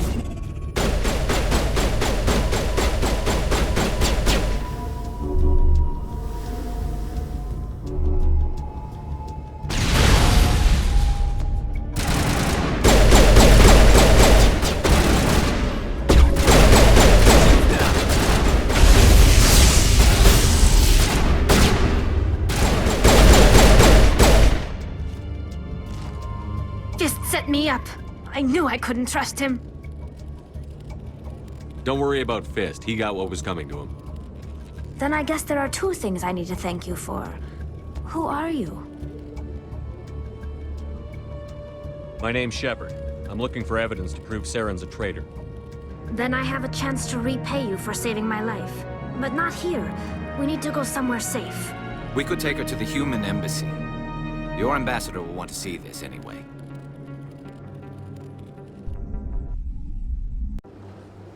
You're not making my life easy, Shepard. Firefights in the wards, an all-out assault on Korra's den. Do you know how many... Who's this? A Quarian? What are you up to, Shepard? You wanted proof Saren's a traitor. This is it. Really? Maybe you better start at the beginning, Miss... My name is Tali. Tali Zora Naraya. We don't see many Quarians here. Why did you leave the flotilla? I was on my pilgrimage, my rite of passage into adulthood. I've never heard of this before. It is a tradition among my people. When we reach maturity, we leave the ships of our parents and our people behind. Alone, we search the stars, only returning to the flotilla once we have discovered something of value. In this way, we prove ourselves worthy of adulthood. What kinds of things do you look for? It could be resources like food or fuel, or some type of useful technology, or even knowledge that will make life easier on the flotilla. Through our pilgrimage, we prove that we will contribute to the community, rather than being a burden on our limited resources. What kind of evidence did you find? How did you get it? During my travels, I began hearing reports of Geth. Since they drove my people into exile, the Geth have never ventured beyond the Veil. I was curious. I tracked a patrol of Geth to an uncharted world. I waited for one to become separated from its unit. Then I disabled it and removed its memory core. I thought the Geth fried their memory cores when they died. Some kind of defense mechanism. How did you manage to preserve the memory core? My people created the Geth. If you're quick, careful, and lucky, small caches of data can sometimes be saved. Most of the core was wiped clean, but I salvaged something from its audio banks. Eden Prime was a major victory. The beacon has brought us one step closer to finding the conduit. That's Saren's voice. This proves he was involved in the attack. Saren won't get out of this one. Wait, there's more. Saren wasn't working alone. Eden Prime was a major victory. The beacon has brought us one step closer to finding the conduit. And one step closer to the return of the Reapers. I don't recognize that other voice, the one talking about Reapers. Are they some kind of new alien species? According to the memory core, the Reapers were a hyper-advanced machine race that existed 50,000 years ago. The Reapers hunted the Protheans to total extinction, and then they vanished. At least, that's what the Geth believe. Sounds a little far-fetched. The vision on Eden Prime. I understand it now. I saw the Protheans being wiped out by the Reapers. The Geth revere the Reapers as gods, the pinnacle of non-organic life. And they believe Saren knows how to bring the Reapers back. The Council is just going to love this. This is a lot to handle. They might just ignore everything we tell them. No matter what they think about the rest of this, those audio files prove Saren's a traitor. The Captain's right. We need to present this to the Council right away. What about her? The Quarian? My name is Tali. You saw me in the alley, Commander. You know what I can do. Let me come with you. I thought you were on your pilgrimage. The pilgrimage proves we are willing to give of ourselves for the greater good. What does it say about me if I turn my back on this? Saren is a danger to the entire galaxy. My pilgrimage can wait. I'll take all the help I can get. Thanks. You won't regret this. Anderson and I will go ahead to get things ready with the Council. Take a few minutes to collect yourself, then meet us in the tower.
Strange greeting, human. This is really not a good time. So long, then. Thanks to you, human. Good day.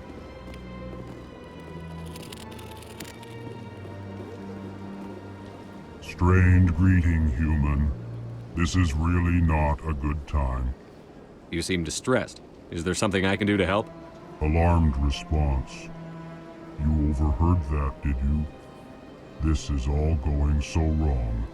And it is the Asari consort's fault. She's the one who started all this. What did this Asari do to get you so upset? I cannot speak more about this problem. It is too sensitive. Suffice it to say, she has compromised my authority as a diplomat. Good luck with your problem. Thanks to you, human. Good day.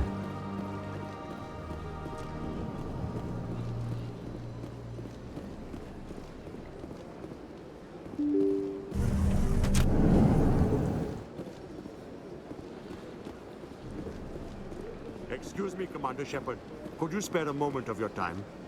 Commander Shepard, my name is Samesh Bhatia. Forgive the intrusion, but I have nowhere else to turn. What do you need? My wife was a Marine. She was in the 212 on Eden Prime. I've requested that my wife's body be returned to me for cremation, but the military has refused my request. Why did they refuse your request? There's got to be some reason. I don't know. All I know is that they have declared it impossible for my wife to be returned to me. We'll look into it. The man in charge of my case is Mr. Bosker. When I last saw him, he was in the expensive bar over there. Thank you for your time. I just want to give my wife a proper funeral, and the respect she deserves.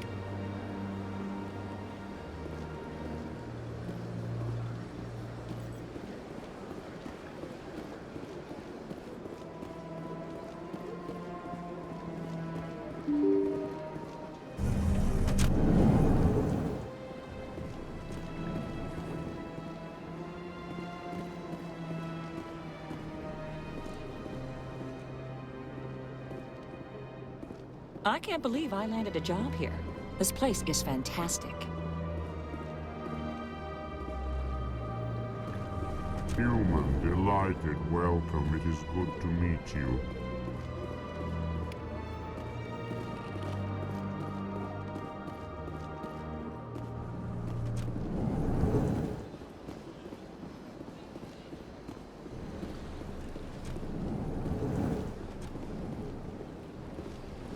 Commander Shepard, I didn't expect to see you here.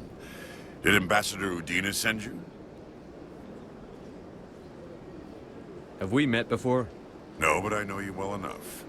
I'm Executor Palin, head of CSEC. It's my job to know when someone like you arrives on the Citadel. Was there something you needed, Commander? I get the feeling you're not too fond of humans. No, I just don't trust your kind. Not yet. You humans are eager to take all the power you can get, and you're being given a lot. If the Council wants to make humanity their new favorite pet, that's their business. But I don't have to like it. The Council treats us like second-class citizens. We have to fight for everything we get. Good. Then fight for it. But don't expect the rest of us to just sit back and let you take it. I'm a busy man, Commander. Are we done here? Tell me about your investigation into Saren. Sorry, Commander. I don't make a habit of giving out details about ongoing investigations. What do you know about the Spectres? They're the right hand of the Council, or so they like to be called. More like the underhanded side of the Council. What do you have against the Spectres? I can't abide any organization that considers itself above the law. Especially when it's left up to each individual Spectre to decide when and how to bend the rules. Sometimes you have to bend the law to keep people safe. I've been with CSEC for 30 years. I've never had to break the law to do my job, not once. Don't piss in my ear and tell me it's raining. I've known plenty of dirty CSEC agents. There are over 200,000 CSEC agents. Some of them are going to be bad. But we don't turn a blind eye to corruption like the Spectres do. We do our best to find and punish any officer who breaks the law. Spectres? They'll never come under that kind of scrutiny. The galaxy needs people like that. People who do the dirty jobs. I agree. But they need to be held to a higher standard. They need to be accountable. Saren's out of control. We both know that. But because he's a Spectre, the Council doesn't want to do anything about it. Is that the kind of person this galaxy needs? Absolutely. The only thing that matters is accomplishing the task. Maybe. But I've never had to cross that line to get the job done. Never. Tell me about CSEC. CSEC provides necessary police and security services throughout the Citadel. We're a civilian government agency, though many of our members have had military training. Of course, as the CSEC representative to the Council, I spend most of my time liaising between the two. I'll be going now. Goodbye, Commander.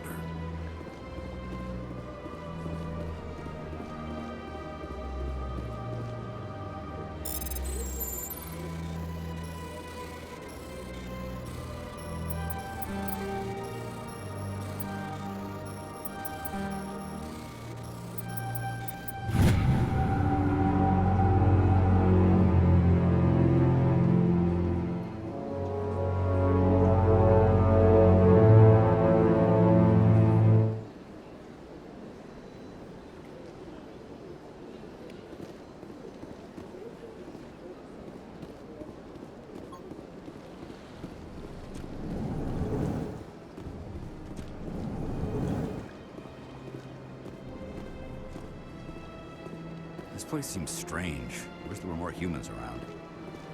My goodness, you're Commander Shepard. Your activities made for quite a briefing in the Diplomatic Corps. Is there something I can do to assist you?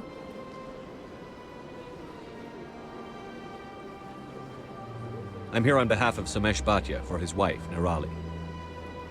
Serviceman Nirali Bhatia died on Eden Prime, as Mr. Bhatia no doubt told you. Her wounds are inconsistent with any type of weapon damage we've seen before. That is why her body is being held.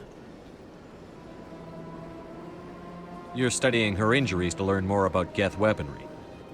The tests we're conducting may lead to better defenses against Geth attacks. Respectfully, Serviceman Bhatia may save more lives in death than she did in life. How long do you think the research is going to take? This is a long-term study. I wouldn't expect the bodies to be released for a year or longer. You've got to have a lot of bodies. Can't you release one? Very few bodies had this new type of weapon damage, and very few were in good enough condition to study. Beyond that, Commander, we need as many bodies as we can to get a reasonable sample size.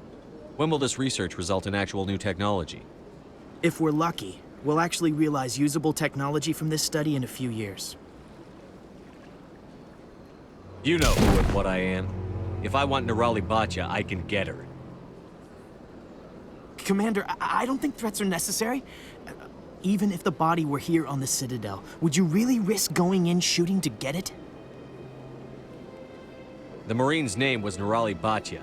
If you want to cut her up, you call her by name. All right, Commander. You win. It was hard enough refusing Mr. Bhatia. I'm not going to risk an incident by refusing you.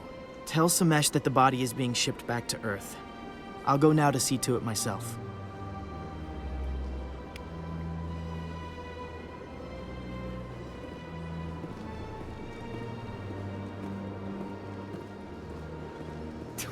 What do you want? Oh, Commander. Is there something I can do for you? What can you tell me about the Asari consort?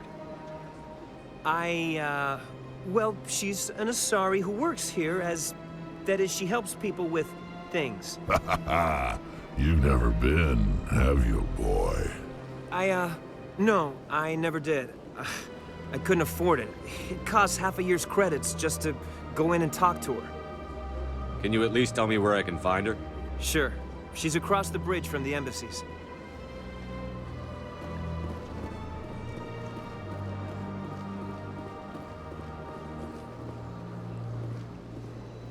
I don't have time to talk now. I'm very busy. Hello, Commander. Can I get you something? What have you got? Information, mostly. Would you like to know about some points of interest nearby? What's going on around here? Well, you found the embassies, not much going on here. Across the bridge, you'll find the bank, the Emporium, and Shaira's. If you haven't heard of her, you soon will. If you need supplies, you can try the markets one level below. For entertainment, I'd try Flux or Cora's Den. What is Shaira's? The consort? She entertains clients who can afford her services. Most of the diplomats and ambassadors have visited her at one time or another. She's a very powerful woman, but also very respected. Tell me about Flux and Cora's Den. Well, Flux has gambling and dancing, certainly more lively than this place. Cora's Den, on the other hand, well, let's just say it's livelier and deadlier, all at the same time. Goodbye. So long, Commander. Have a pleasant day.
Hello again, Commander.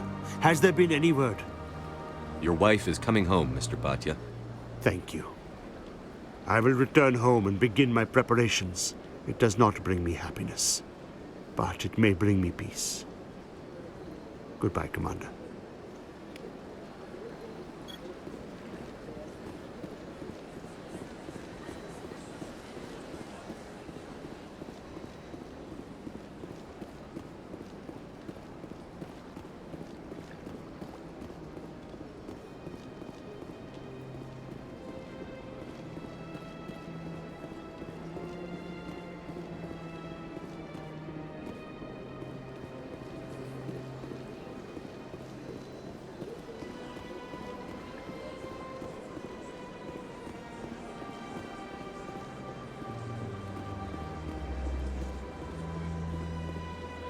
Has the CSEC officer been assuaged?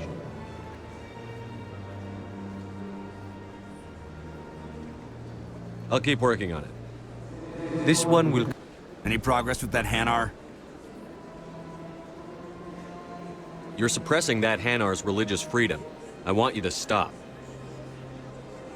I should have known that a human wouldn't respect the laws of the Citadel. Why should the jellies get special treatment? Every other species understands and obeys the laws. I'll be back. I don't care what you have to do. Just get rid of that Hanar.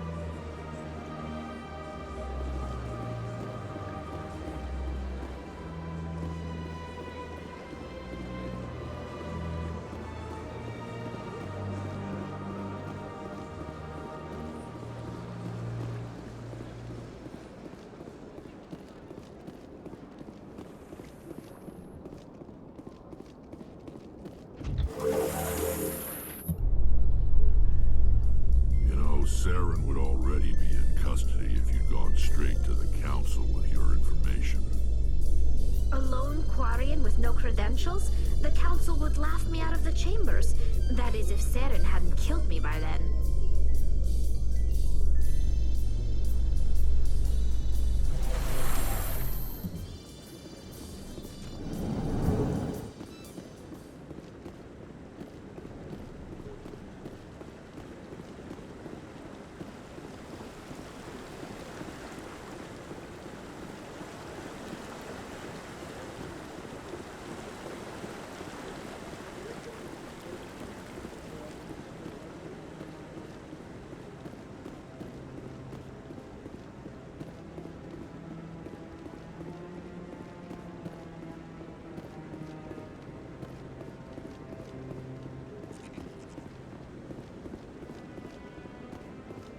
Come on.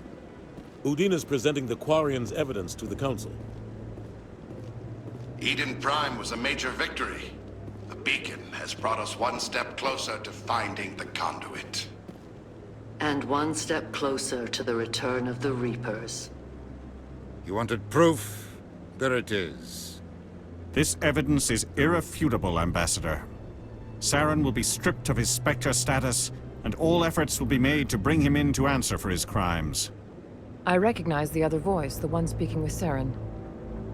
Matriarch Benezia. Who's she? Matriarchs are powerful Asari who have entered the final stage of their lives. Revered for their wisdom and experience, they serve as guides and mentors to my people. Matriarch Benezia is a powerful biotic, and she had many followers. She will make a formidable ally for Saren. I'm more interested in the Reapers. What do you know about them? Only what was extracted from the Geth's memory core. The Reapers were an ancient race of machines that wiped out the Protheans. Then they vanished. The Geth believe the Reapers are gods, and Saren is the prophet for their return. We think the conduit is the key to bringing them back. Saren's searching for it. That's why he attacked Eden Prime.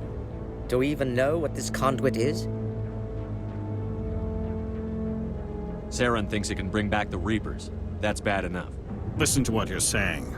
Saren wants to bring back the machines that wiped out all life in the galaxy? Impossible. It has to be. Where did the Reapers go? Why did they vanish? How come we found no trace of their existence? If they were real, we'd have found something.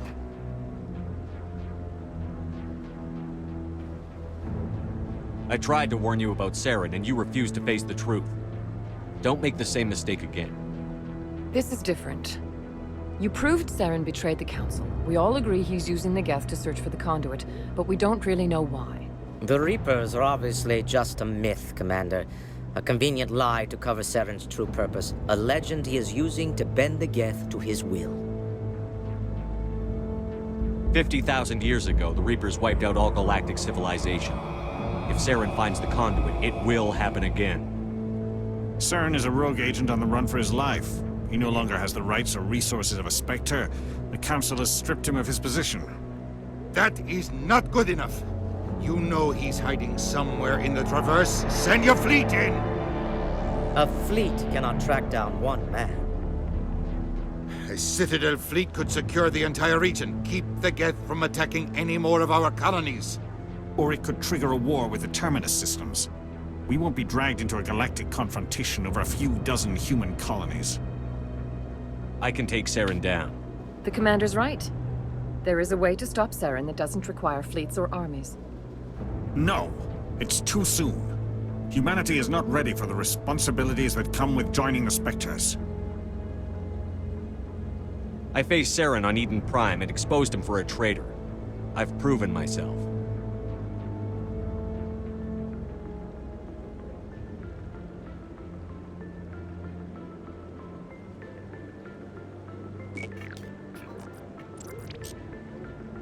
Commander Shepard, step forward.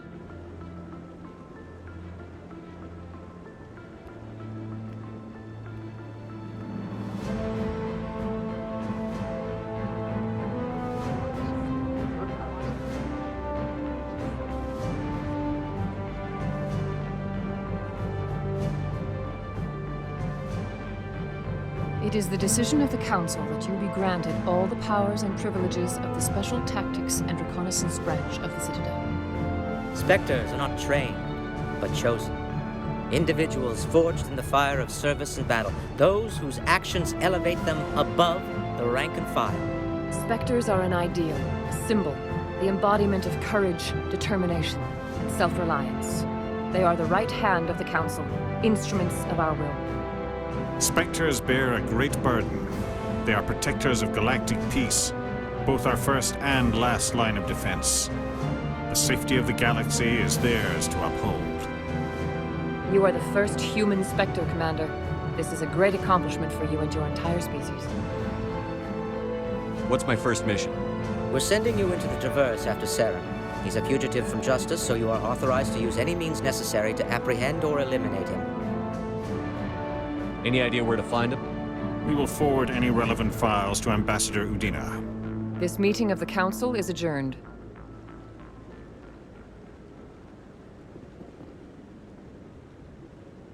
Congratulations, Commander. We've got a lot of work to do, Shepard. You're going to need a ship, a crew, supplies. You'll get access to special equipment and training now. You should go down to the C-Sec Academy and speak to the Spectre Requisitions Officer. Anderson, come with me. I'll need your help to set all this up.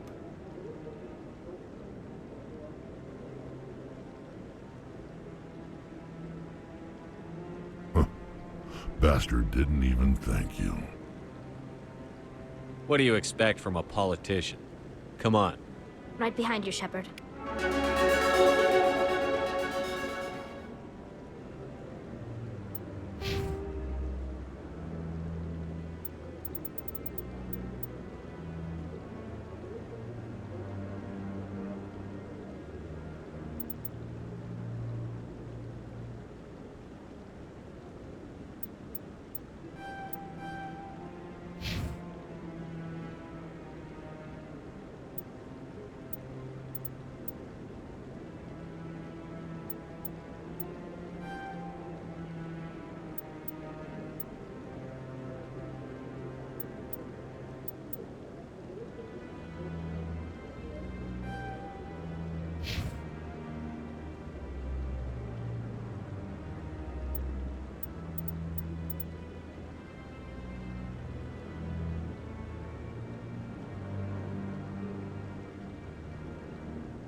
I got business here, but not with you.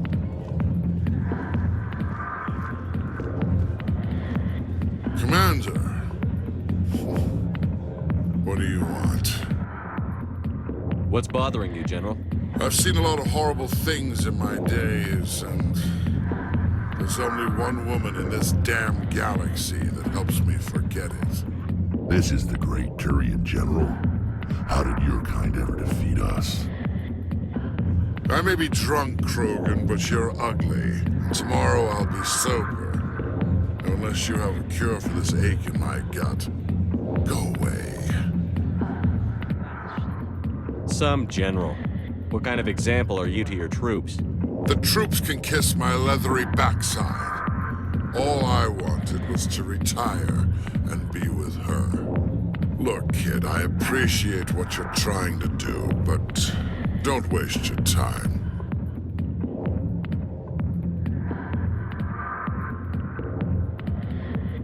Never let the enemy see your weakness. You know that, General. Enemies? The one place I always felt at peace was with her. But now, so you think it's that easy? Just straighten up and act like a general? It's better than sitting on your ass all day. Huh. Maybe you're right, Commander. Sha'ira's worth the effort. Even if she won't have me back. Now get up and get moving, General. All right. I'll go to her. After I've had a cold shower or two. Say, you're a bright kid. Would you be interested in earning a few extra credits? What do you want me to do? There's an L-Corps diplomat out there who believes Sha'ira gave up his secrets. Why would he think such a thing? Because I told him. Look, I just need you to convince him of the truth. Why can't you tell him yourself? Well, the last time he saw me, I was disparaging his ancestors and shouting his secrets in public. Take this data pad. It shows where I got my info. It will exonerate Sha'ira and convince the L-Corps. Who am I taking it to, and where is he? His name is Zoltan. He's an L-Corps diplomat. He's over in the embassies complaining about Sha'ira. Well, here's to soldiers acting like soldiers. Thanks, Commander. You know, you might make a good general yourself one day.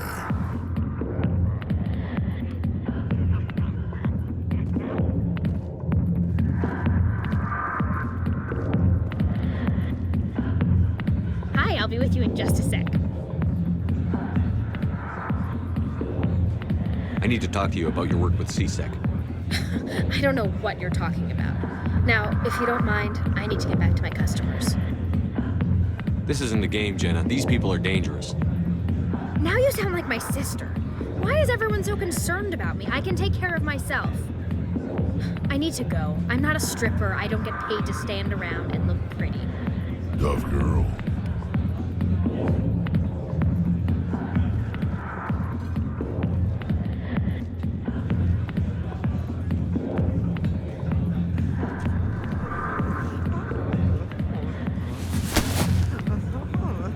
If you've got questions about Jenna, meet me at CSEC Academy.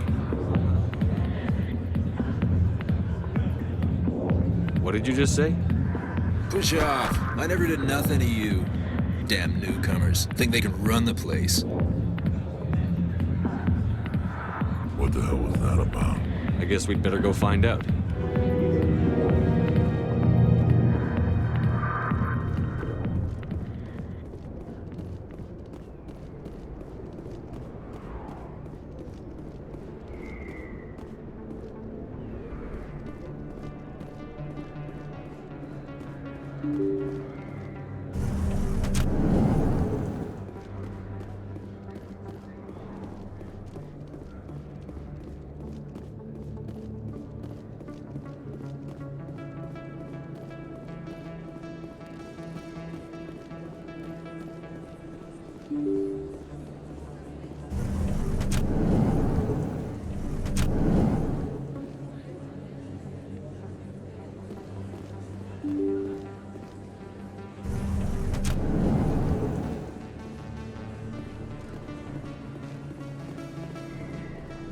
Word on the street is that you've been busy. Congratulations on taking down Fist.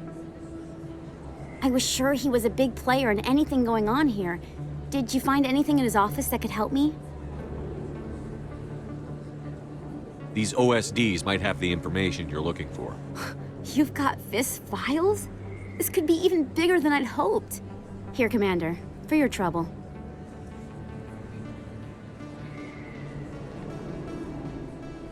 I had to kill people for these discs. They're worth more than you're offering. I didn't tell you to kill Fist, but you're right. I suppose that I did ask you to help me, so... Here, this should be more than adequate. Now, if you'll excuse me, I should go see what's on these discs.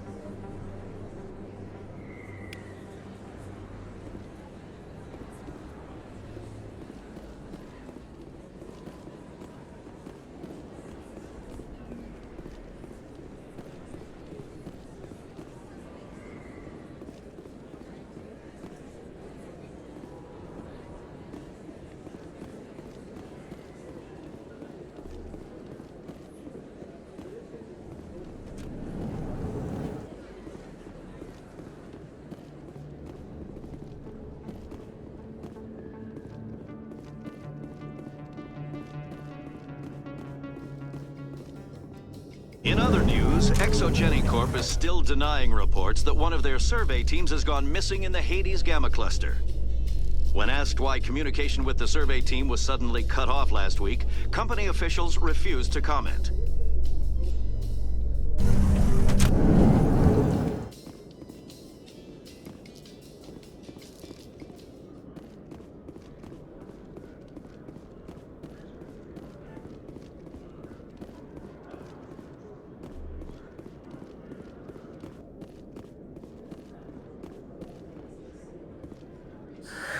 Hello again. Did you have any luck finding Shorben? I found out you've been lying to me, Jalid. Lying? Why would I lie to you? You lied to us about the Keeper data. He told you? I didn't mean for any of this to happen. I was afraid Shorben would kill me to get the data, so well, I was hoping you'd take care of him.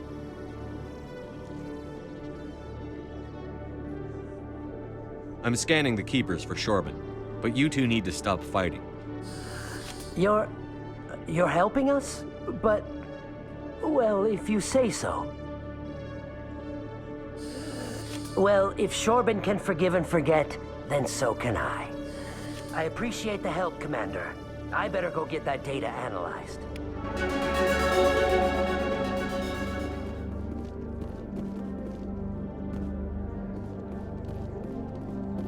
Detective Chelik, come into my office. I want to discuss this in private. No offense, Commander, but what the hell were you thinking? Excuse me? You could have blown Jenna's cover. We were trying to help her. I gathered that. It might seem cold letting her take all the risk, but we're keeping a close eye on her. Do you really need to risk her life to get the information you want? This job isn't easy and it's usually unpleasant. I'll take help anywhere I can find it. But since you're so concerned with her safety, maybe there's a way we can help each other. Always thinking ahead, Detective? As part of the job. Now, are you gonna help me or not? I'll help you, but I need some details. I'm trying to track down an illegal arms producer. I just need some of their product. Thanks to Jenna's intel, I've learned there's a seller here on the Citadel. Meet our man named Jax, pick up the mods, and bring them back here. That'll give me everything I need. Why are you so concerned about these mods? We have access to some of the most sophisticated weaponry there is. It's what gives us our edge. What do you suppose happens when we lose that edge? These give criminals an advantage we can't afford to let them keep. I'll persuade Jax to tell me where these mods are coming from. No. You tip Jax off and all my leads will disappear faster than you can say bad bust. I'll persuade Jax to tell me where these mods are coming from. No.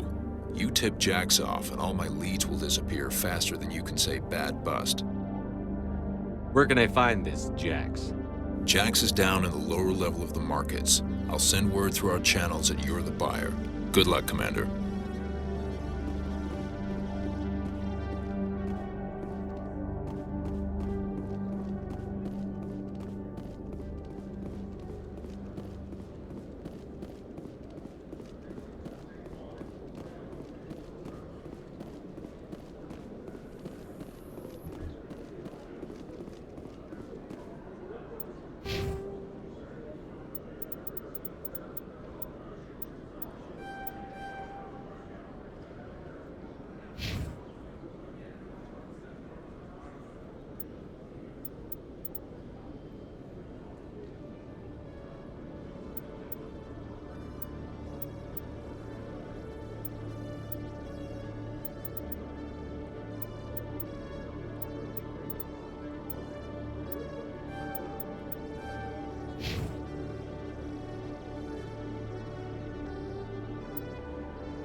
Hello, Commander.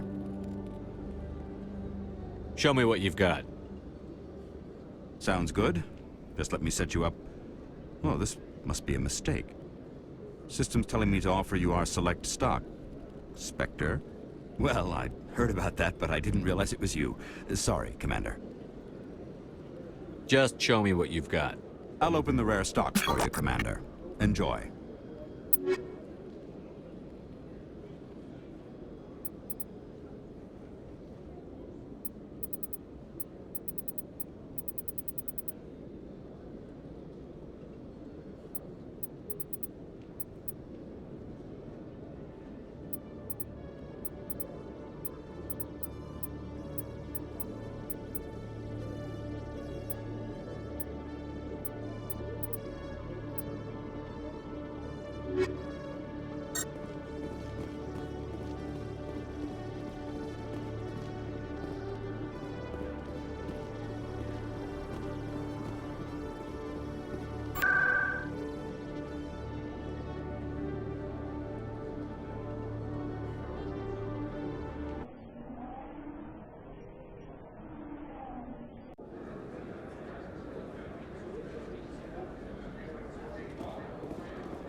Welcome back, Earth Clan.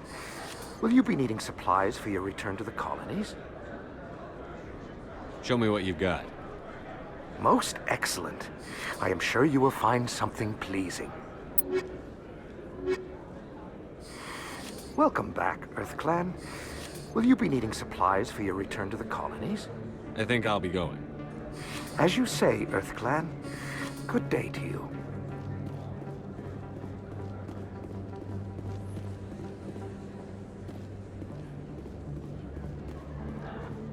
Hold it. That's close enough, Army.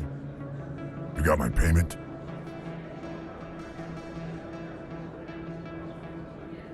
I didn't come here to look.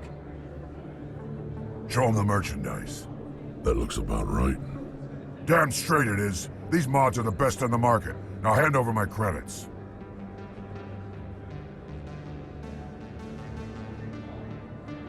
Here you go. Here you go. Enjoy it. Come on, boys. We're done here.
In a report later today, Emily Wong investigates corruption on the Citadel and uncovers a full-blown crime syndicate.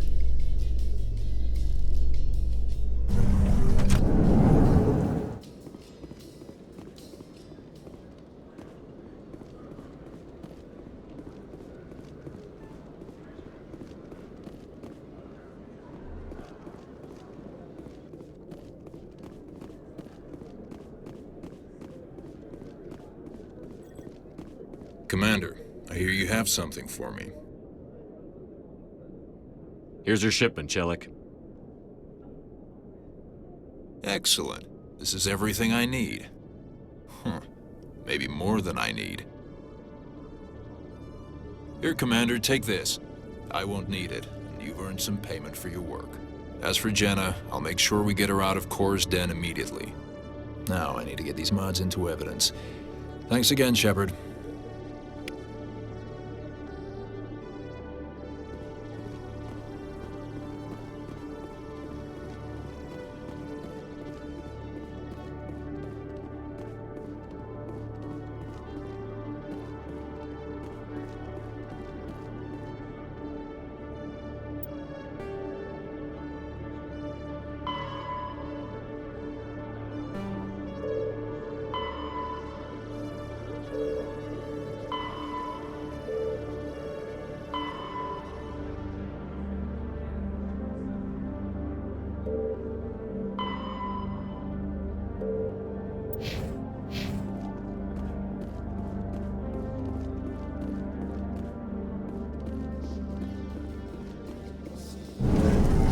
Quarians messed up the whole galaxy when you let the Geth break free.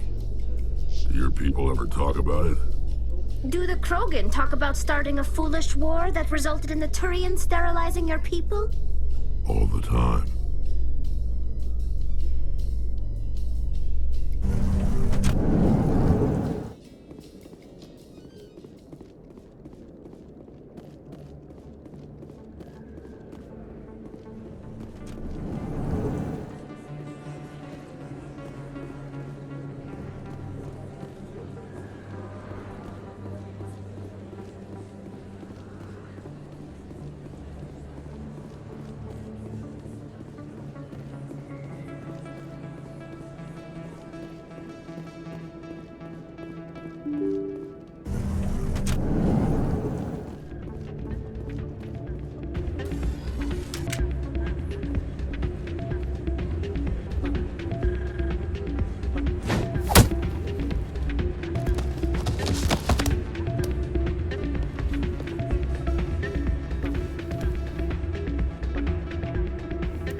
What is it? Why were you tossed out of there? Doran didn't have a clue what I was doing. He assumed I was cheating. And yet here you are, cheater. I was just tipping the scales in my favor, only as an experiment. It still sounds like cheating to me. To you, maybe. But this device is merely intended to simulate situations and record results. Recording losses is easy, of course. Nobody notices those. Why do you need to record these outcomes? Now you're getting to the heart of it. I've spent the last 5 years developing a system that can accurately predict wins and losses on the Quasar. I just need a few more recorded wins and I can complete the algorithms. Can you do that? Isn't that illegal? It's illegal to use my system, but I won't use it. I'll sell it to others. I just need a few more wins recorded. Does the device help me win? The device is set to emit a frequency that will slightly increase your odds. Nothing like my system eventually will, but enough to allow you to record your wins more quickly. What's in this for me? Keep your winnings. That should be payment enough, I think. Does the device help me win? The device is set to emit a frequency that will slightly increase your odds. Nothing like my system eventually will, but enough to allow you to record your wins more quickly. I'll help you out. I suppose I could let you try it. Here you go. When you've recorded enough wins, it'll let you know. Of course, if you get caught with the device, well, you saw what happened to me. Well, off you go. That data won't collect itself. not what I heard. And what did you hear exactly? Hey, Jenna came back looking for work. Thanks for getting her out of Cora's den. I was glad to help out. Yeah, everyone seems real happy to have her back. And yet, you seem less than pleased. I'm glad she's out of the den. I'd just forgotten what it was like to have her around. I haven't had a decent tip since she got back.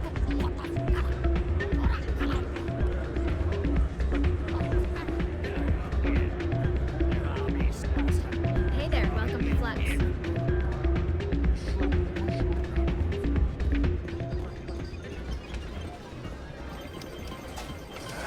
Welcome to Flux. Name's Doran. What can I do for you? Is this a casino? Among other things, yes. We've got some quasar stations, if you're interested. Are you the owner? Owner, cook, and bartender. I've even been known to dance a little when the mood strikes me. We've got some quasar stations, if you're interested. Goodbye. Enjoy your time here at Flux.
In breaking news, Chairman Burns of the Parliament Subcommittee on Transhuman Studies has been kidnapped by biotic extremists. The biotics commandeered a freighter and were last seen in the Hades Gamma Cluster. No demands have yet been made.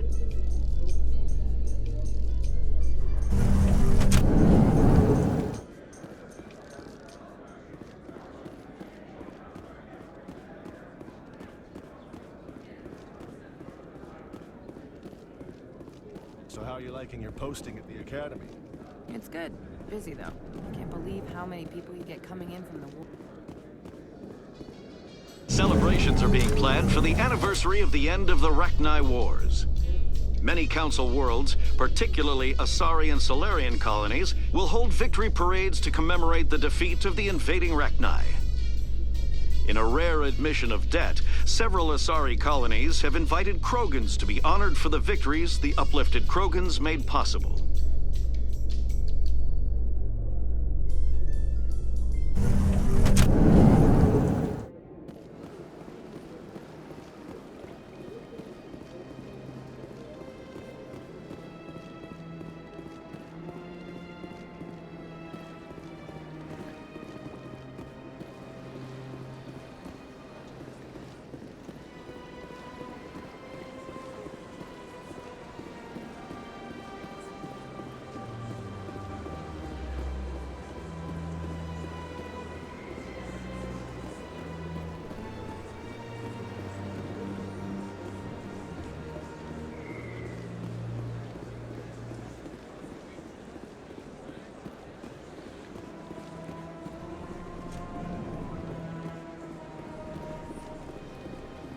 Got a moment, Spectre? Hello, Spectre. I have a business proposition for you. How did you know I'm a Spectre? Word travels. Your name comes up in certain circles. I'm acquainted with a pair of powerful crime bosses. They're hiding on remote worlds, and I have the coordinates. You could do the galaxy a favor. And what do you get out of this? We share interests in certain cooperative ventures, but their business practices have forced me to terminate our relationship. Once they are dead, I will manage our organization in a more tasteful manner.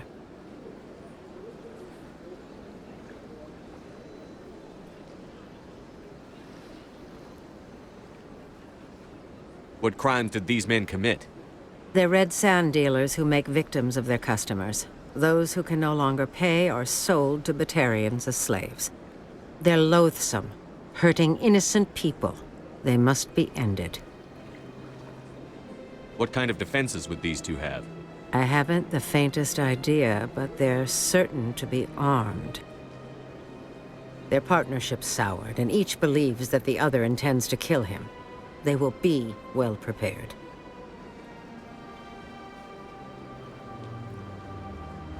I eliminate them, and then you take over and try to eliminate me. How stupid do I look?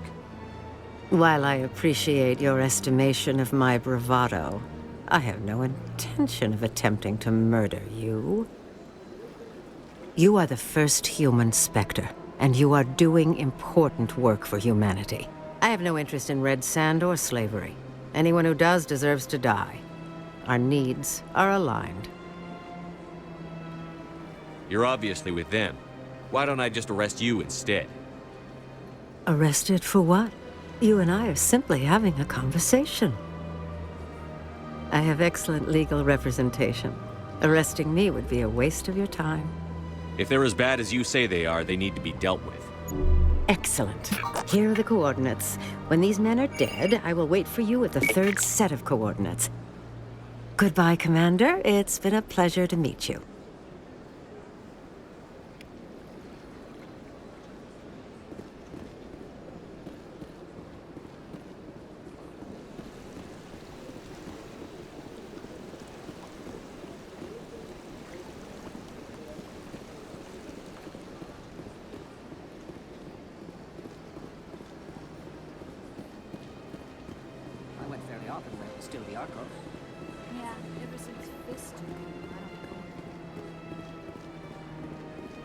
That's right. It was a long time ago, though. I barely remember it.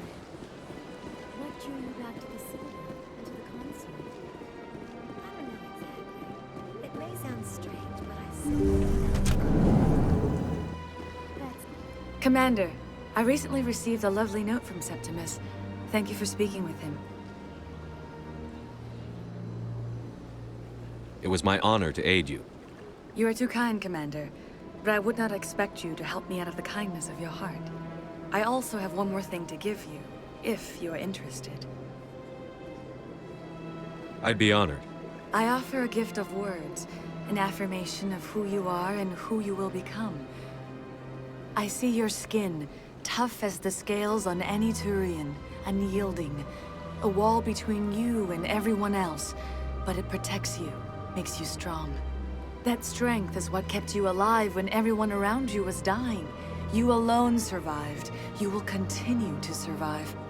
This may be who you are, but it is not who you will become. It only forms the basis for your future greatness. Remember these words when doubt descends, Commander. You have quite a gift, Shaira. Thank you. Not everyone appreciates it as you do. Never underestimate the power of words. And now I must ask you to leave. I have done everything I can for you. Remember my words, Commander Shepard. They will give you strength.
Strange greeting, human. This is really not a good time. I know who revealed your secret. It was a Turian named Septimus. Unbelieving, I know this Septimus, and he could not learn my secrets. The only way he could learn them is from the Asari consort. You are mistaken. See this here if you don't believe us. Confused. This is difficult to fathom. If the Turian could learn this on his own, dismayed, anyone can discover my secret. Septimus is a powerful man, and it wasn't easy for him to find. Relieved. I suppose you are correct, human. Thank you for this information. Startled realization. I must speak with the consort. She will be most displeased with my actions. Anxious request. Please, human, if you will excuse me, I must go now. So long. Farewell, human. Thankful. That was a great thing you did, Commander. Approving. You see, Din, not all humans are as you say. I'm sure the Earth Clan stands to profit from this in some way.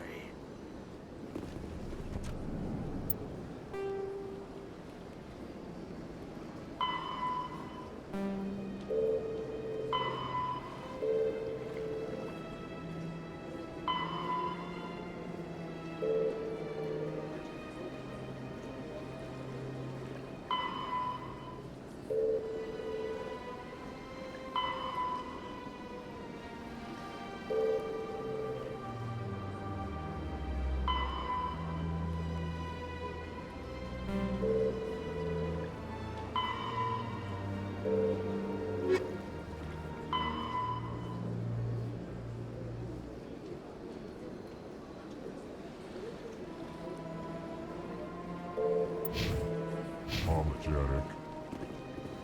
Do not listen to my bolus compatriot. It was a good thing you did, regardless of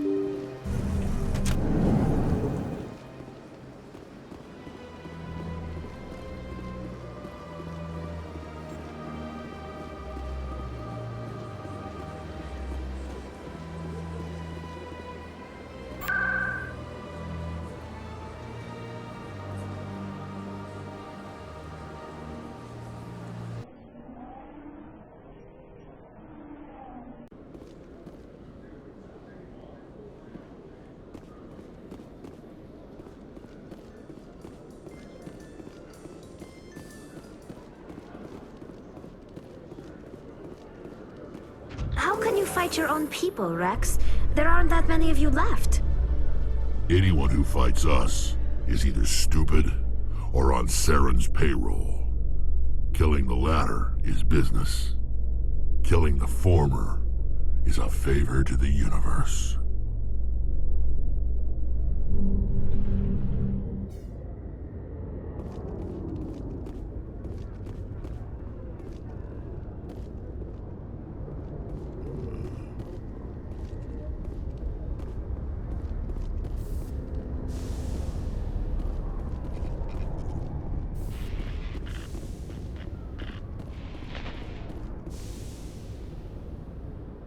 I've got big news for you, Shepard. Captain Anderson is stepping down as commanding officer of the Normandy. The ship is yours now. She's quick and quiet, and you know the crew. Perfect ship for a Spectre. Treat her well, Commander. I want the truth. Why are you stepping down, sir? You needed your own ship. A Spectre can't answer to anyone but the Council. And it's time for me to step down. Come clean with me, Captain. You owe me that much. I was in your shoes 20 years ago, Shepard. They were considering me for the Spectres. What happened? I failed. I couldn't make the cut. It's not something I'm proud of. Ask me later and I'll tell you the whole story. For now, all you need to know is, I was sent on a mission with Saren, and he made sure the Council rejected me. I had my shot. It came and went. Now you have a chance to make up for my mistakes. What kind of leads do we have? Saren's gone. Don't even try to find him. But we know what he's after. The conduit. He's got his Geth scouring the Traverse looking for clues. We had reports of Geth in the Pharos system shortly before our colony there dropped out of contact, and there have been sightings around Noveria. Find out what Saren was after on Pharos and Noveria. Maybe you can figure out where the conduit is before he does. The Reapers are the real threat. I'm with the Council on this one, Shepard. I'm not sure they even exist. But if they do exist, the conduit's the key to bringing them back. Stop Saren from getting the conduit, and we stop the Reapers from returning. I'll stop him. We have one more lead. Matriarch Benezia, the other voice in that recording. She has a daughter, a scientist who specializes in the Protheans. We don't know if she's involved, but it might be a good idea to try and find her. See what she knows. Her name's Liara, Dr. Liara Tassoni. We have reports she was exploring an archaeological dig on one of the uncharted worlds in the Artemis Tau cluster. Sounds like we should head for the Artemis Tau cluster. It's your decision, Commander. You're a Spectre now. You don't answer to us. But your actions still reflect on humanity as a whole. You make a mess and I get stuck cleaning it up. I'll take care of Saren. You take care of the political fallout. Not exactly the answer I was looking for, Shepard. Remember, you were a human long before you were a Spectre. I have a meeting to get to. Captain Anderson can answer any questions you might have. Yes, Commander? I want to know the truth about you and Saren. I want to know about the mission you were on together all those years ago. We had intel on a rogue scientist being funded by Batarian interests. He was trying to set up a facility to develop illegal AI technology out in the Verge. Alliance intel had done all the work, but the Council wanted a Spectre involved. We compromised. I was assigned to help Saren in his investigation. We tracked the scientist to a refining facility on Kamala. He was hidden away somewhere inside, protected by an army of Batarian mercenaries. The plan was simple. Sneak into the plant, capture the scientist, sneak back out. Quick, quiet, and a minimum of bloodshed. I'm guessing things didn't go as planned. Saren and I split up to cover more ground. Then about halfway through the mission, there was a massive explosion in the refinery core. Officially, it was ruled an accident, but I think Saren detonated it on purpose to draw off the enemy guards. How many casualties? The explosion tore the refinery to shreds. The whole place was on fire. Black chemical clouds poured out into the atmosphere. Nobody inside survived. There was a camp for the workers and their families nearby. Between the fires and the toxic fumes, the final death count was over 500. Mostly civilians. Saren didn't care. The target was eliminated, mission accomplished. And I ended up taking the blame. That ended all talk of me joining the Spectres. Saren caused the explosion. How'd he pin it on you? In his report, Saren accused me of blowing his cover. He said it was my fault the guards were ready for us. He claimed that's why it turned into a massacre. Saren's report was all the proof the Council needed to kill my chances of becoming a Spectre. Don't blame yourself, Captain. I don't. I blame Saren. I think he wanted things to go bad. He was looking for an excuse to blow that refinery. Maybe he just likes the violence. Maybe he was just trying to make me look bad to keep humans out of the Spectres. If so, he pulled it off. Why'd you let him get away with it? Who do you think the Council was going to listen to? Me? Or their best agent? I had a bad feeling about him right from the start. I should have been more careful. Maybe I could have stopped things before they got out of hand. The only thing I care about is stopping Saren. You're right, Commander. It's no good living in the past. Any extra intel you can give me on our colony at Pharos? The entire planet used to be one giant Prothean city. Mostly ruins now. But some of the infrastructure is still intact. The colony tried to build on what the Protheans left behind. We lost all contact with them when the Geth attacked. What do you know about the Artemis Tau cluster? Not much. I've never been there myself. A handful of systems with a few small, uncharted worlds, but no real colonies. Might not be easy finding Dr. Tassoni out there. My advice is to look for the world with the Prothean ruins. What can you tell me about Noveria? Noveria's trouble. Always has been. The whole planet's basically a center for corporations to conduct illegal research. Watch your back there, Shepard. Spectres are about the only form of Citadel authority Noveria respects. But they aren't popular. How are you holding up? Honestly, this isn't how I pictured my career coming to an end. Pushing papers really isn't my thing. But you're the one who can stop Saren. I believe in you, Shepard. If that means I have to step aside, so be it. I should go. I'll be here if you need anything.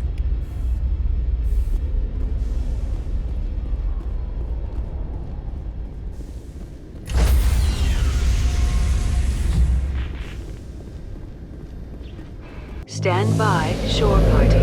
Decontamination in... I heard what happened to Captain Anderson. Survives 100 battles and then gets taken down by backroom politics. Just watch your back, Commander. Things go bad on this mission, you're next on their chopping block. Saren's out there somewhere, and we're gonna find him. Everyone on this ship's behind you, Commander. 100%. Intercom's open. If you got anything you want to say to the crew, now's the time.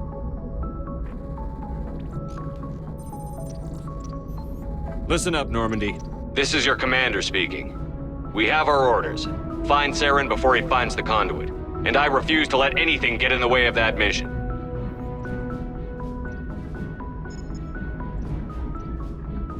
We all know what happened on Eden Prime. We saw the destruction, we saw the bodies, we saw what Saren did. And I plan to make him pay.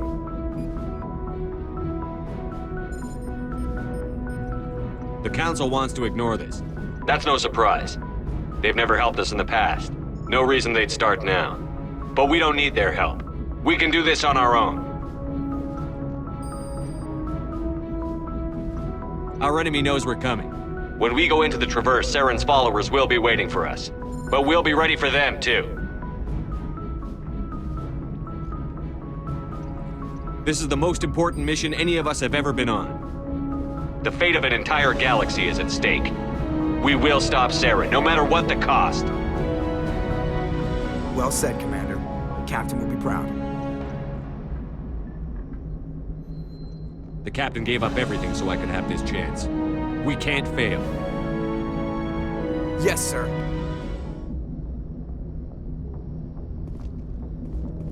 Commander, something you need? How's the Normandy performing? Is she everything they said she'd be? She's the best ship in the fleet, if you've got a pilot who knows how to handle her. Balance isn't what you'd expect. Takes a while to get used to that oversized drive core we got stuffed in the back, and her power can sneak up on you if you're not careful. The Normandy's probably too much ship for your average Alliance pilot, Commander. Lucky for you, I'm anything but average. I like to know my crew. Mind if I ask you a few questions? I can see where this is going. You did a background check on me, didn't you? Well, I'll tell you the same thing I told the Captain. You want me as your pilot. I'm not good. I'm not even great. I am the best damn helmsman in the Alliance fleet. Top of my class in flight school, I earned that. All those commendations in my file, I earned every single one. Those weren't given to me as charity for my disease. I'm sorry, Joker. I didn't even know you were sick. You mean you didn't know? Oh, crap.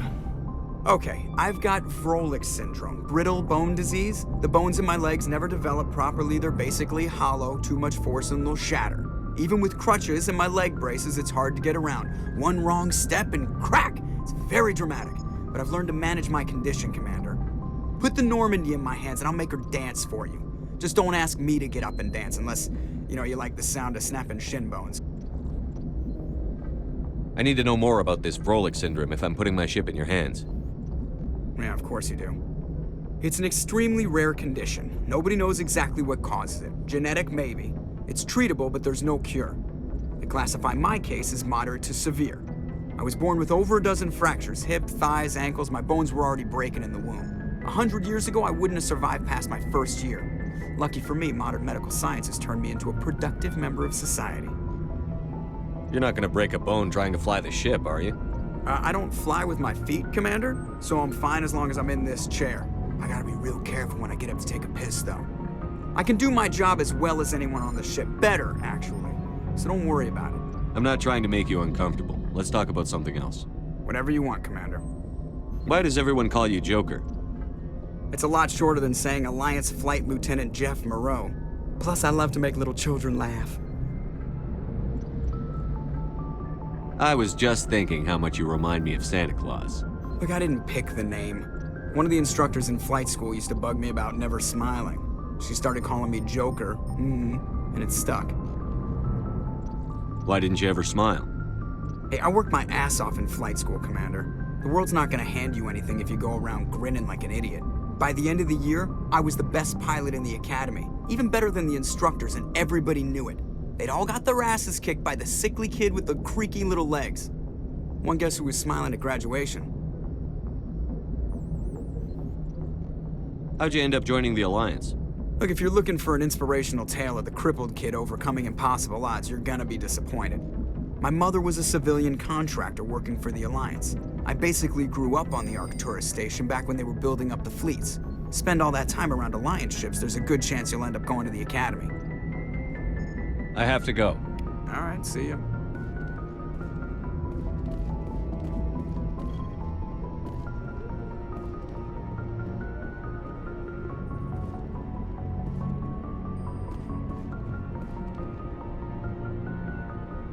If anyone has to take over for Captain Anderson, I'm glad it's you. I'm not sure about having non-humans on our ship, though. I'm in charge here, Presley. I decide if we have non-humans on this vessel. Yes, sir. Understood, sir. Speak freely, Presley. I want to know if you have a problem with non-humans. It's not that, Commander. Humanity has always handled its own problems. Saren attacked one of our colonies. We should be the ones to stop him. We don't need their help. This is bigger than humanity. Saren's a threat to every species in the galaxy, and I'll welcome anyone who wants to help me bring him down. I guess so. Maybe I'm just stuck in the old ways of thinking. But don't worry, Commander. This won't be a problem. How did you end up assigned to the Normandy? I signed up with the Alliance as a navigator right out of school, following in my grandfather's footsteps, I guess. My first posting was on the Agincourt. We were at Elysium during the Skillian Blitz. A massive fleet of alien raiders hit the colony, trying to wipe it out. They had the numbers, but their ships were no match for an Alliance frigate. It was a slaughter. We couldn't even keep track of how many ships they lost. How'd you end up on the Normandy? I got my officer's commission after Elysium. Must have made an impression on the right people. Captain asked for me when he was picking his crew. Carry on, Presley. Yes, sir.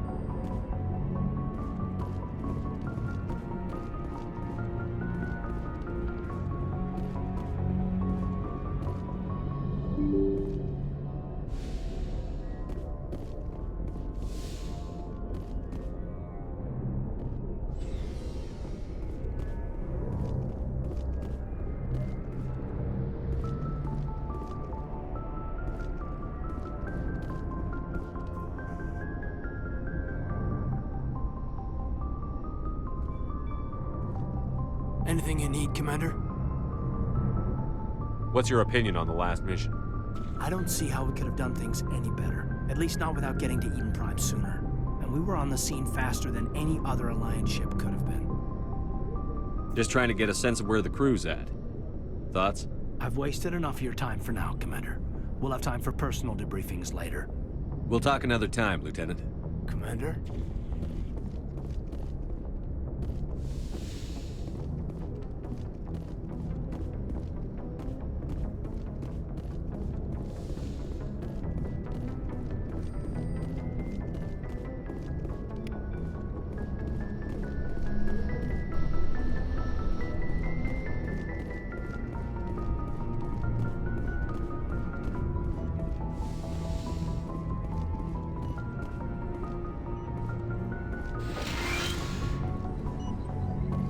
Yes, Commander? Is there something you need? How well do you know the Lieutenant? I'd never worked with him before this mission. But he has an impressive service record, over a dozen special commendations. Tends to keep to himself, though. Maybe because of the headaches. It's not easy being an L2. I should go. Goodbye, Commander.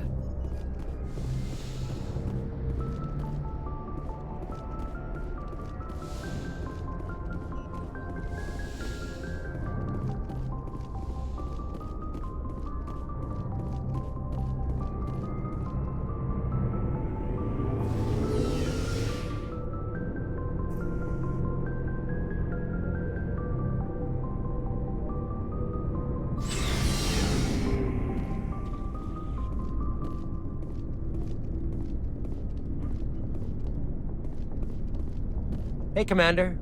Looking for some extra supplies before you head out? What have you got? Whatever you want. Armor, weapons, mods.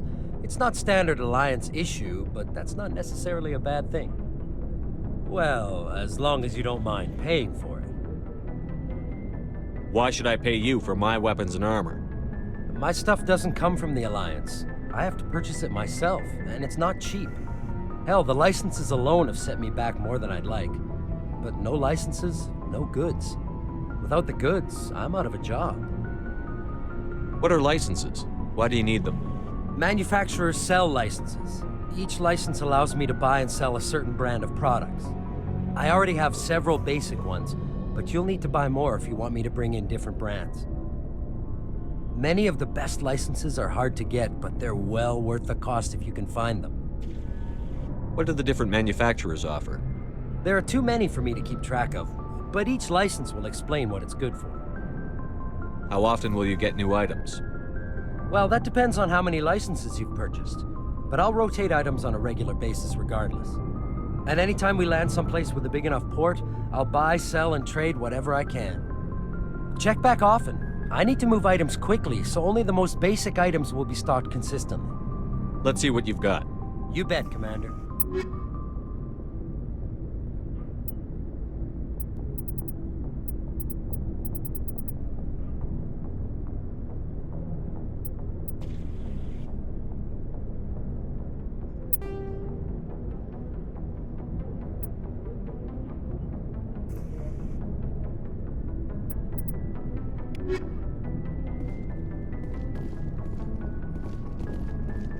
Thanks for bringing me on board, Commander. I knew working with a Spectre would be better than life at CSEC. Have you worked with a Spectre before? Well, no, but I know what they're like. Spectres make their own rules. You're free to handle things your way. At CSEC, you're buried by rules. The damn bureaucrats are always on your back. Being a Spectre does have its advantages. Exactly my point. If I'm trying to take down a suspect, it shouldn't matter how I do it, as long as I do it. But CSEC wants it done their way. Protocol and procedure come first. That's why I left. So you just quit because you didn't like the way they do things? There's more to it than that. It didn't start out bad, but as I rose in ranks, I got saddled with more and more red tape. CSEC's handling of Saren was typical. I just couldn't take it anymore. I hate leaving.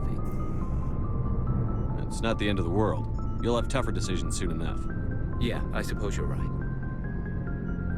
Either way, I plan to make the most of this. And without CSEC headquarters looking over my shoulder, well, maybe I can get the job done my way for a change. As long as you do your job well, you're free to go about your business as you see fit. Thank you, Commander.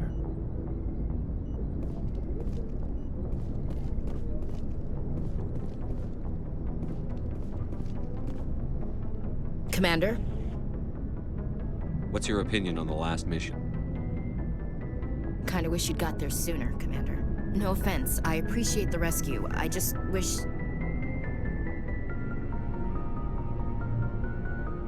We came as soon as we got the distress call, even with the fastest ship in the fleet. You did the best you could, Commander. It's my fault. If I had been more alert, we wouldn't have been cut down by an ambush. The Geth are perfect ambushers. They don't move, they don't make noise, they don't even breathe. Sir, they have flashlight heads. I'll make sure it doesn't happen again. Do you have a few minutes to talk one-on-one? I'm sorry, Commander. I need to get my duty squared away. I wouldn't mind talking more later, though. Dismissed, Chief. Sir.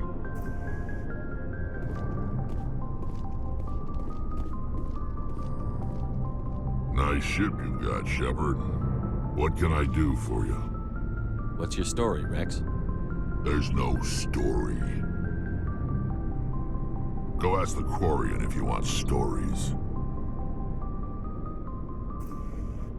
You Krogan live for centuries. Don't tell me you haven't had a few interesting adventures. Well, there was this one time the Turians almost wiped out our entire race. That was fun. They tried the same with us, but we fought them off. It's not the same. It seems pretty much the same to me. So your people were infected with a genetic mutation? An infection that makes only a few in 1,000 children survive birth? And I suppose it's destroying your entire species? I suppose it isn't all the same. I don't expect you to understand, but don't compare humanity's fate with the Krogan. Sorry, Rex. I wasn't trying to get you upset. Your ignorance doesn't upset me, Shepard. As for the Krogan, I gave up on them long ago.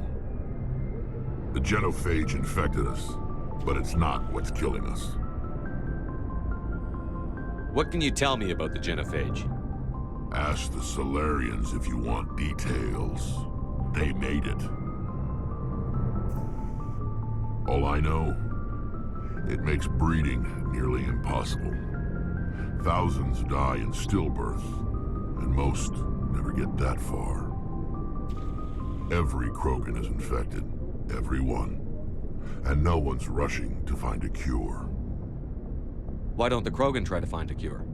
When was the last time you saw a Krogan scientist? You ask a Krogan, would he rather find a cure for the genophage or fight for credits? He'll choose fighting every time. It's just who we are, Shepard. I can't change that. Nobody can. Are your people really dying? We're sure not getting any stronger. We're too spread out. None of us are interested in staying in our own system. Lots of species have left their homes and prospered. But they go to colonize new worlds. We're not settlers. We're warriors. We want to fight. So we leave. Hire ourselves out. And most of us never go back. So long, Rex.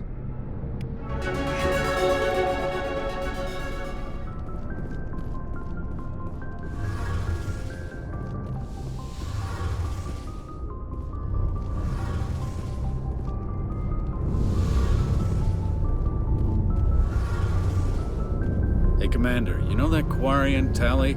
She's been spending all her time down here asking me about our engines. I'll tell her to leave you alone. What? No, she's amazing. I wish my guys were half as smart as she is. Give her a month on board and she'll know more about our engines than I do. She's got a real knack for technology, that one. I can see why you wanted her to come along. I figured she'd be a real asset to the team. You got an eye for talent, Commander, but I'm guessing that's not why you came down here. Fill me in on the IES stealth systems. How does it work exactly?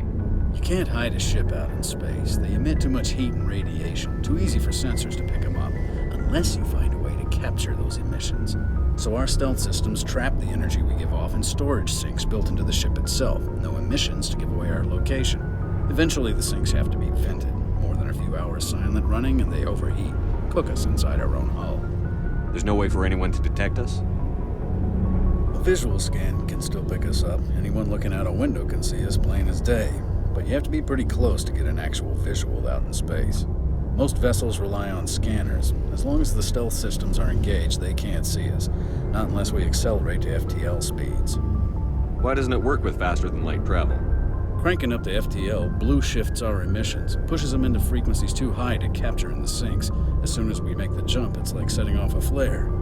Sensors can pick up our location whenever we enter or exit FTL flight, but for short-range missions, our stealth systems are amazing, and we've got the only one. I want to know more about the Normandy. She's the best ship I've ever served on, probably the fastest vessel ever designed, and she's the only one using the new Tantalus drive core. What's so special about the Tantalus drive core? Proportionally, it's about twice the size of any other vessel. Not only are we faster, we can run at FTL speeds longer before we have to discharge the core. Where else have you served, Adams? If you name a class of Alliance ship, I've probably served on it. Everything from dreadnoughts and carriers right down to frigates like the Normandy. My last assignment was on the Tokyo, only a cruiser, but she was a good ship. Couldn't hold a candle to the Normandy, though. Carry on, Adams. Aye, aye, Commander.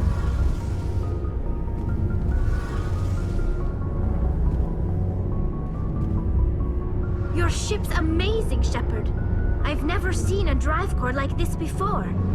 I can't believe you were able to fit it into a ship this small.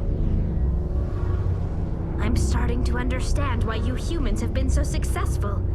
I had no idea Alliance vessels were so advanced. The Normandy's a prototype. Cutting-edge technology. A month ago, I was patching a makeshift fuel line into a converted tug ship in the flotilla. Now, I'm sitting on board one of the most advanced vessels in Citadel space. I have to thank you again for bringing me along. Traveling on a vessel like this is a dream come true for me. I had no idea you found ship technology so interesting. It comes with being a Quarian. The migrant fleet is the key to the survival of my people. Ships are our most valuable resource. But we don't have anything like this. We make do with cast-offs and second-hand equipment. We just try to keep them running for as long as we can. Some of the fleet's larger vessels date all the way back to our original flight from the Geth. I can't believe your fleet's still using ships that are 3 centuries old. They're constantly being repaired, modified, and refitted. They aren't pretty, but they work. Mostly. We've tried to make ourselves as independent as possible on the flotilla, grow our own food, mine, and process our own fuel. But some things we just can't make on our own. A patch to maintain the hull integrity requires raw materials we just don't have.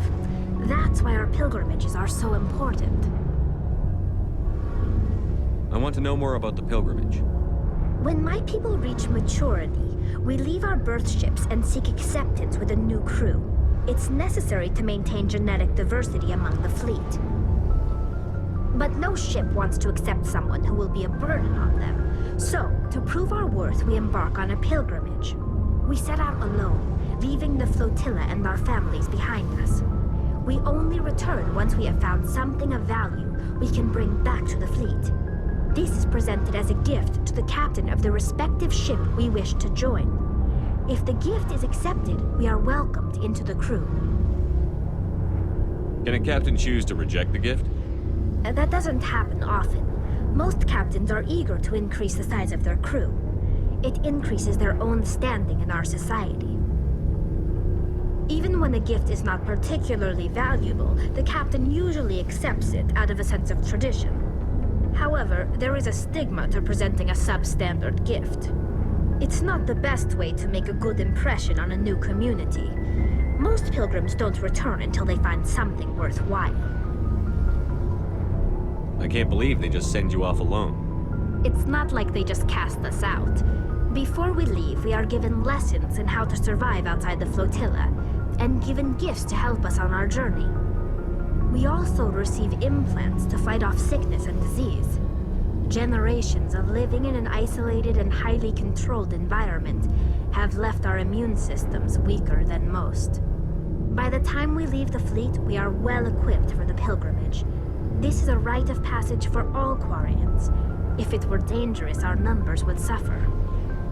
Virtually every pilgrimage ends with a triumphant return and the ritual presentation of the gift to one of the fleet's captains. I want to talk about something else. Like what? Tell me about your people. Our lives aren't easy. Resources are scarce, and we are constantly on the move. Everything we do must in some way contribute to the continuation of the migrant fleet. There are 17 million Quarians in the flotilla, and each of us relies on the others for survival.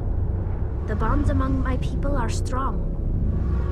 Unfortunately, we have had to surrender many of the freedoms and civil liberties other species take for granted. What kind of freedoms? Well, it's illegal for parents to have more than one child. If our population grows too much, it would strain our resources to their breaking point. Of course, we also can't allow our numbers to become too few. If our population is in decline, the rule against single births is temporarily repealed. In extreme cases of population decline, incentives are even offered to encourage multiple births, though the Conclave hasn't had to take such measures in nearly a century. That's your government. The Conclave is our civilian branch of government. Each ship can elect a representative to serve on the Conclave and make decisions that affect the fleet as a whole. On matters that affect an individual ship, however, the captain has the final say. It's a tradition that dates back to the early days, when the fleet was governed by martial law. Fortunately, most captains nowadays are smart enough to have an elected council from their crew to give them advice and guidance. So the ultimate power rests with elected officials. In practice, the Conclave and the respective council for each ship tend to set the rules that govern our daily lives. But in theory, we are still under military jurisdiction. The 5 top-ranking military officials in the fleet serve on the Admiralty Board. These 5 have the power to overrule any decision by the Conclave in case of emergency. To do so requires unanimous agreement among the Admiralty, and they can only do this once. After that, the entire board must resign their posts. It's a safeguard that served us well. In nearly 3 centuries, the Admiralty Board has only overruled the Conclave 4 times. I want to know more about the Geth. I doubt I can tell you anything you don't already know. It's been almost 3 centuries since they drove my people into exile. All I know is the story of their origins, what they were when we created them, and how they turned on us. Interesting. The Geth were originally created to serve as an automated manual labor force. Initially, their intelligence was as limited as any VI. Over time, we made small modifications to their programming to allow them to perform more varied and complex tasks, bringing them closer and closer to true AI status. How come the Council didn't step in and stop you? This wasn't true AI research. We may have been skirting the bounds of the law, but we never did anything that was actually illegal. The changes were so insignificant, so gradual, that we were able to control them. Or so we thought. But one thing we underestimated was the power of the neural network. 1 million Geth thinking simultaneously created an inherently unstable matrix. So, the Geth share brain power? Many of the Geth's logic systems were designed to work in concert with other nearby Geth. Basically, the more of them you have in a group, the smarter they are. So there's some sort of group consciousness? No, nothing like that. They cannot share sensory data or information. Their programming cannot handle that much simultaneous input. Each Geth maintains an individual awareness and identity. The neural network only operates on a process-based level. It's basically the synthetic equivalent of a subconscious. But when they're in close proximity, they can coordinate low-level functional processes, freeing up more capacity for original or independent thought. That doesn't make any sense. I'm probably oversimplifying. The Geth are incredibly advanced and complex creations. All you need to know is that they get smarter when they gather in large numbers. As we built more and more Geth, their effective intelligence became more sophisticated, more abstract. One day, a Geth began to ask its Quarian overseer questions about the nature of its existence. Am I alive? Why am I here? What is my purpose? As you can imagine, this caused a near panic among my people.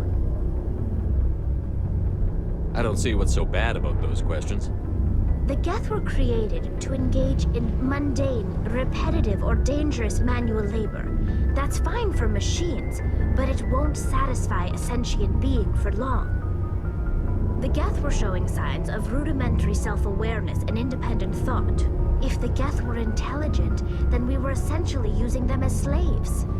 It was inevitable the newly sentient Geth would rebel against their situation. We knew they would rise up against us, so we acted first. A general order went out across all Quarian-controlled systems to permanently deactivate all Geth. The Geth responded to this order violently. You didn't really think they'd just let you destroy them without a fight, did you? The hope was that most of the Geth would still be little more than machines, incapable of organized resistance. But they had progressed much further than anyone anticipated. The war was long and bloody. Millions upon millions of Quarians died at their hands. In the end, we were forced to flee our own homeworld. We feared the Geth would pursue us, but they never came beyond the Veil. Now we drift through space, exile searching for a way to reclaim what was once ours. It's hard to feel sorry for you. Your ancestors tried to wipe out another species. We made a mistake when we created the Geth in the first place, but we did not make a mistake when we went to war against them. If we had not acted, they would have wiped us out. They're a synthetic life form. They have no use for organics. None. Why do you think they cut themselves off from the rest of the galaxy?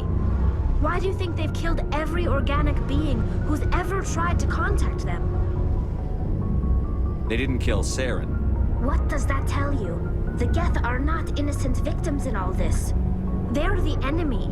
They want to destroy us. Not just the Quarians. All organic life. That's why they've joined up with Saren. And that's why we have to stop him. I should go. See you later.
The Asari were the first species to discover the Citadel. When the Solarians arrived, it was the Asari who proposed the establishment of the Citadel Council to maintain peace throughout the galaxy. Since then, the Asari have served as the mediators and centrists of the Council. An all-female race, the Asari reproduce through a form of parthenogenesis. They can attune their nervous system to that of another individual of any gender and of any species to reproduce. This capability has led to the unseemly and inaccurate rumors about Asari promiscuity. Asari can live for over 1,000 years, passing through 3 stages of life. In the maiden stage, they wander restlessly, seeking new knowledge and experience. When the matron stage begins, they meld with interesting partners to produce their offspring. This ends when they reach the matriarch stage, where they assume the roles of leaders and counselors.